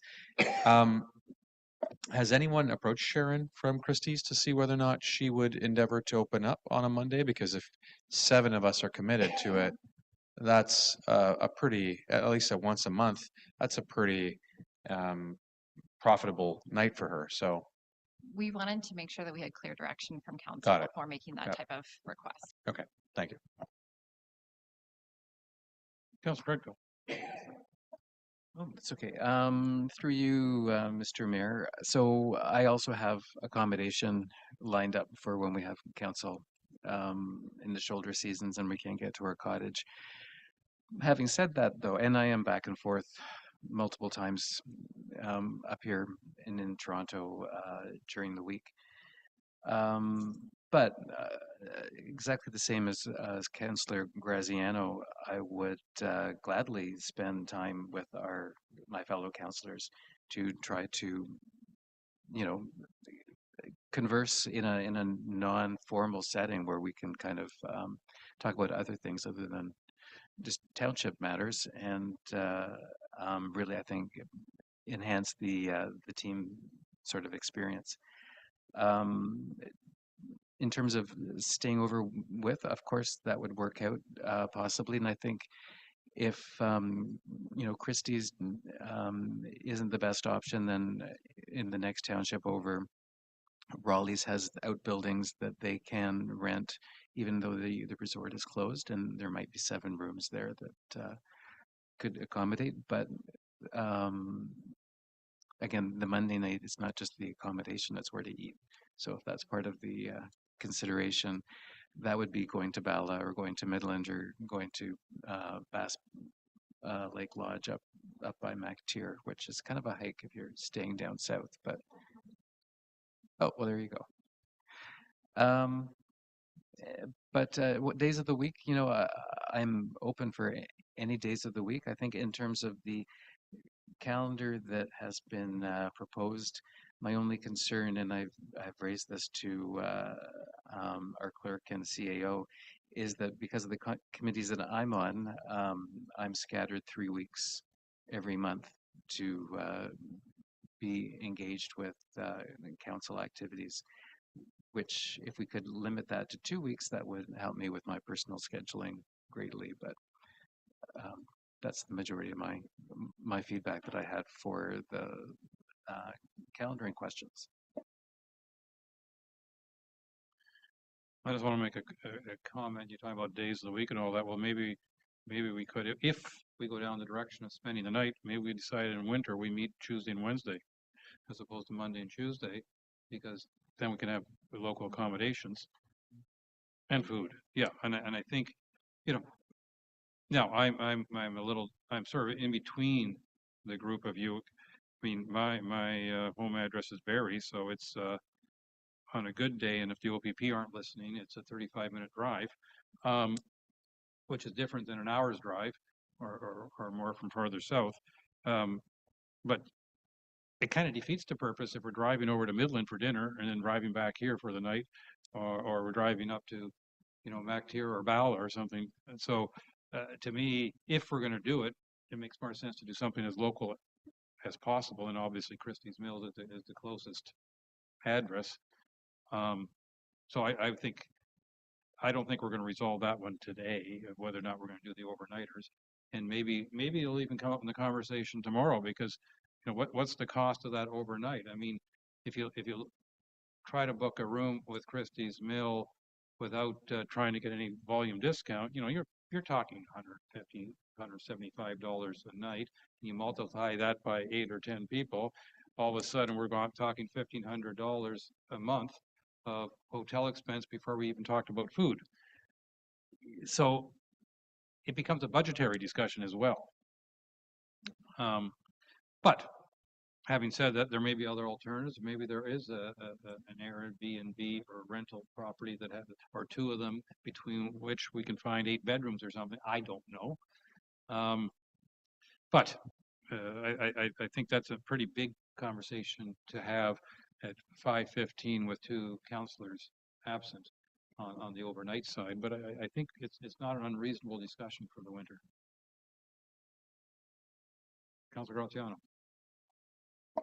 Thank you. And as long as there's a pillow barrier and no midnight tippy toe, I'd be fine in sharing accommodations. But joking aside, with respect to the middle of the week, I'm the only one here that still has business obligations outside of my council duties. And middle of the week would drastically impact my abilities. Monday and Tuesday tends to be slower days because everyone's ramping up from weekend emails, and from that perspective, it allows me a little bit of flexibility. But midweek and later in the week could impact my my other obligations. So that's the only, and I hate to be the bearer, the one that requires special accommodations here, but that's the only concern that I have. Not to say I can't make it happen over the long run. I just would need to adjust and hopefully see that it doesn't drastically impact me. With respect to the budget, I personally would hope to only see this for a few months, December, January, February. Because I think anything prior to December we're still fine with, and anything after February, I think we're now coming into ice out, thaw, and access again. So, and not necessarily major snowstorms which could hinder us. So I could only see it as a very short period of time, which wouldn't necessarily impact our budget too much, albeit I'll leave that to Julie to confirm. And I'm really hoping if we do agree to overnight accommodations, that we can try to keep it in our township as much as possible, so that those funds going to Christie's, because of course it's shoulder season for them and they likely could use the revenue, if suffice it that they would be inclined to open. And maybe we could approach Franz at Henry's to see whether or not they would be inclined just to whip up dinner for us as a private Monday evening.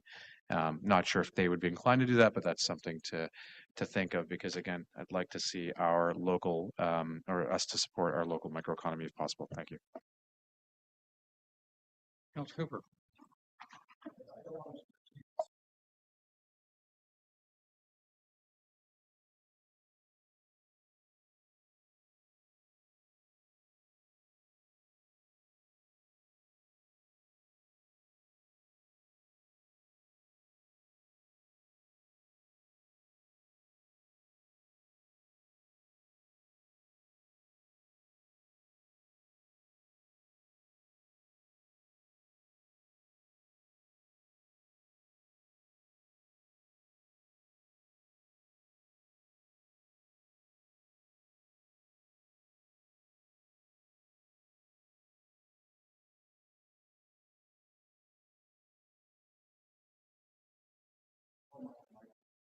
Bloody hell.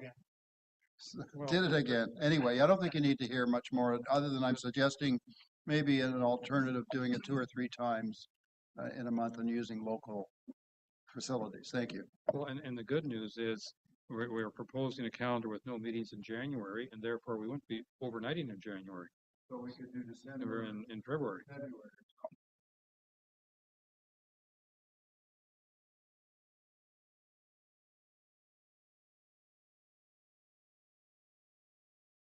Councillor Hazelton. You just pointed out that there's no council meetings in January, and I think that there's opportunities for us to do some valuable things in January, and but more importantly, I wouldn't want to miss out on an opportunity to have a sleepover with my councillors. Seriously, I think there is value in having a meeting in January, and I know that somebody suggested we have a month off, but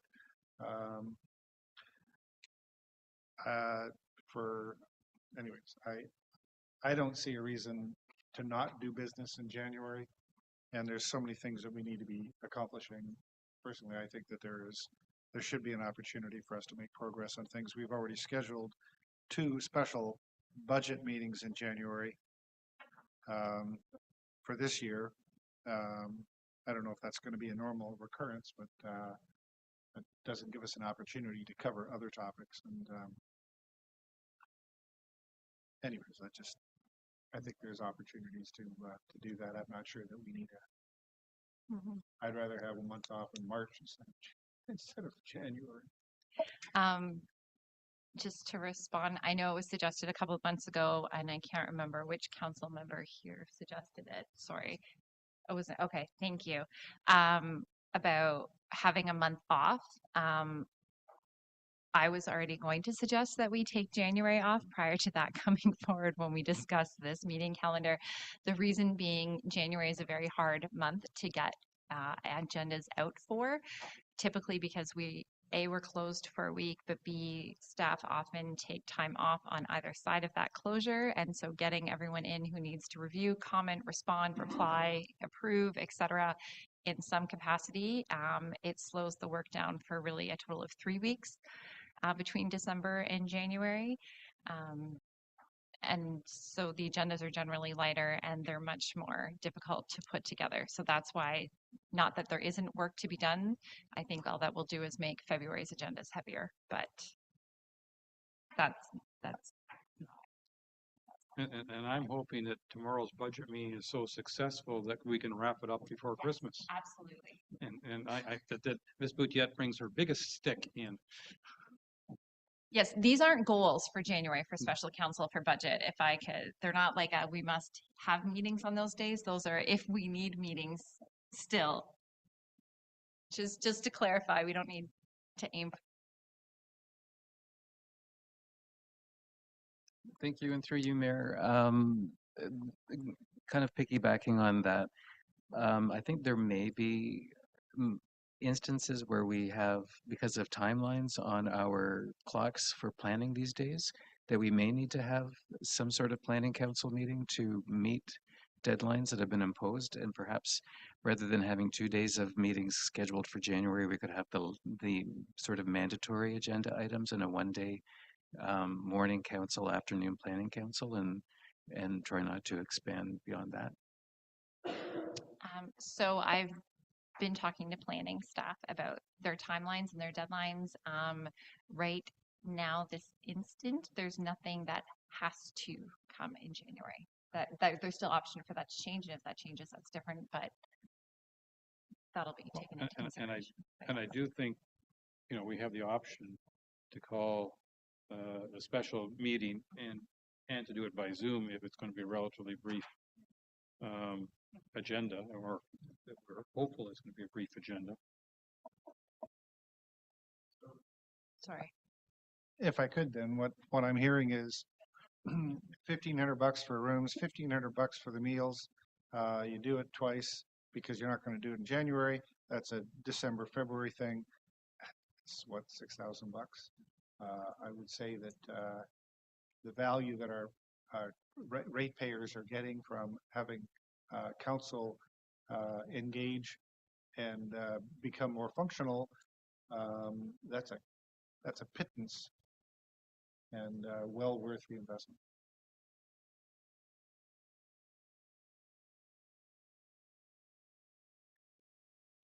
All right. So I guess one of the conclusions from this conversation is to have at least staff investigate the possibility of Christie's Mill considering opening up on a Monday night if they know they're going to have 8 or 10, because I don't know how many staff members are involved. And if they say, well, yeah, we'd be willing to do it for that, then we can say, okay, let's do it. If, you know, we can even bring it up in budget tomorrow. Do we want to leave an allowance for that possibility for next year? Yes. You're thinking, you're speaking. May I? Yes. Absolutely, we can bring back the numbers and et cetera. I am hesitant or concerned about having that conversation stop us from approving the rest of the calendar, because if we wait to December, that's only like 2-3 weeks. Okay, that's. So, setting that aside, what is everybody's reflection on the calendar as presented at this point?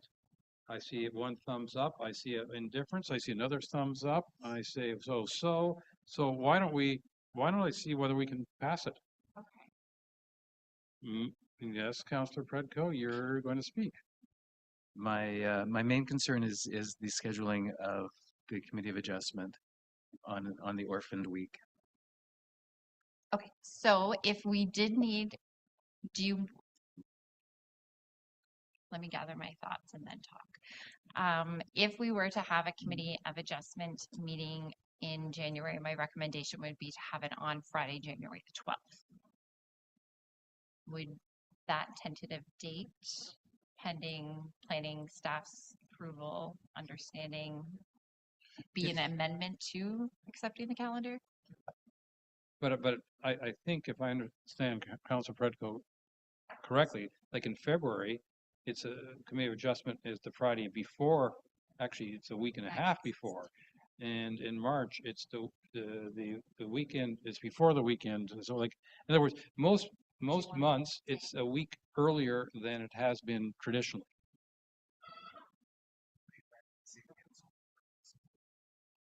Okay, so doing that would bump Planning Council to the last Friday, or we Planning Committee, you mean? Planning Committee, or do we swap them, I guess, is. I'd be fine if you just swapped them. Okay, then my question about the swap. All of them. My only concern with the swap for March Committee of Adjustment would then put the Committee of Adjustment on the Friday. Can we make that the Thursday? Yeah, That's fine. because of the impact of March break. Just keep like swap literally them just one swap. for one. Yeah. The green becomes yellow and the yellow becomes green. And the words change too. Yeah, and that, yeah. Okay. Then why do we have this weird schedule in May? No, it was in May. May 2-4. It's a Friday, May 2-4 on the 17th. Oh, So I bumped it up because there was enough Fridays in May. But okay. March, there wasn't enough Fridays to bump both up. Yeah, okay. There's a rhyme to, We got such particular there's a method people. to my madness here. I mean, the bottom line of all this, it might be impossible to satisfy everyone. I agree. Okay. But we can try to make everyone happy, satisfied. All right. So right now we're suggesting Committee of Adjustment and Planning Committee swap with each other, taking into account they won't be scheduled on a Friday before our long weekend. Okay. And then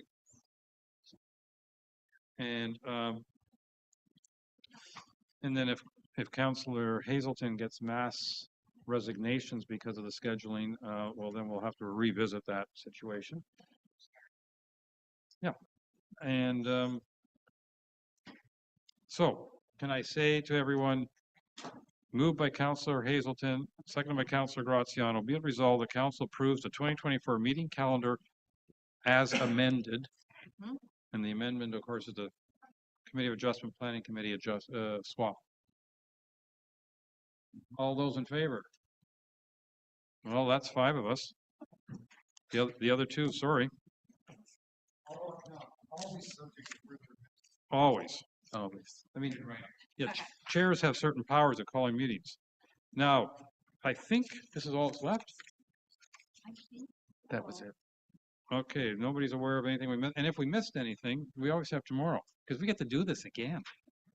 Until 4. Moved by Councillor Cooper, seconded by Councillor Graziano. Be it resolved that Council adopts bylaw 2023-108 to confirm the proceedings of the November 14th, 2023 meeting. All those in favor? And that is carried.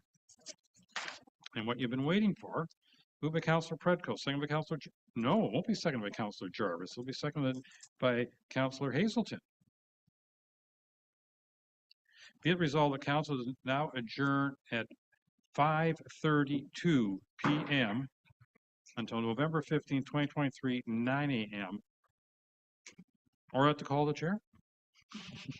That's tomorrow morning, so I don't think I'll call one between now and then. 6, so I hope not. Yeah, okay. All right, gang. Oh, all in favor? I just, there are some meetings I go to and they never call the adjournment vote. They just, and I don't know what their rules or regs about There that. you don't need to, but I would like to make a comment that even if we did miss something on the agenda, based on our policy, it would have to come back to the next meeting for discussion. Correct. There we go. Look at that. Unless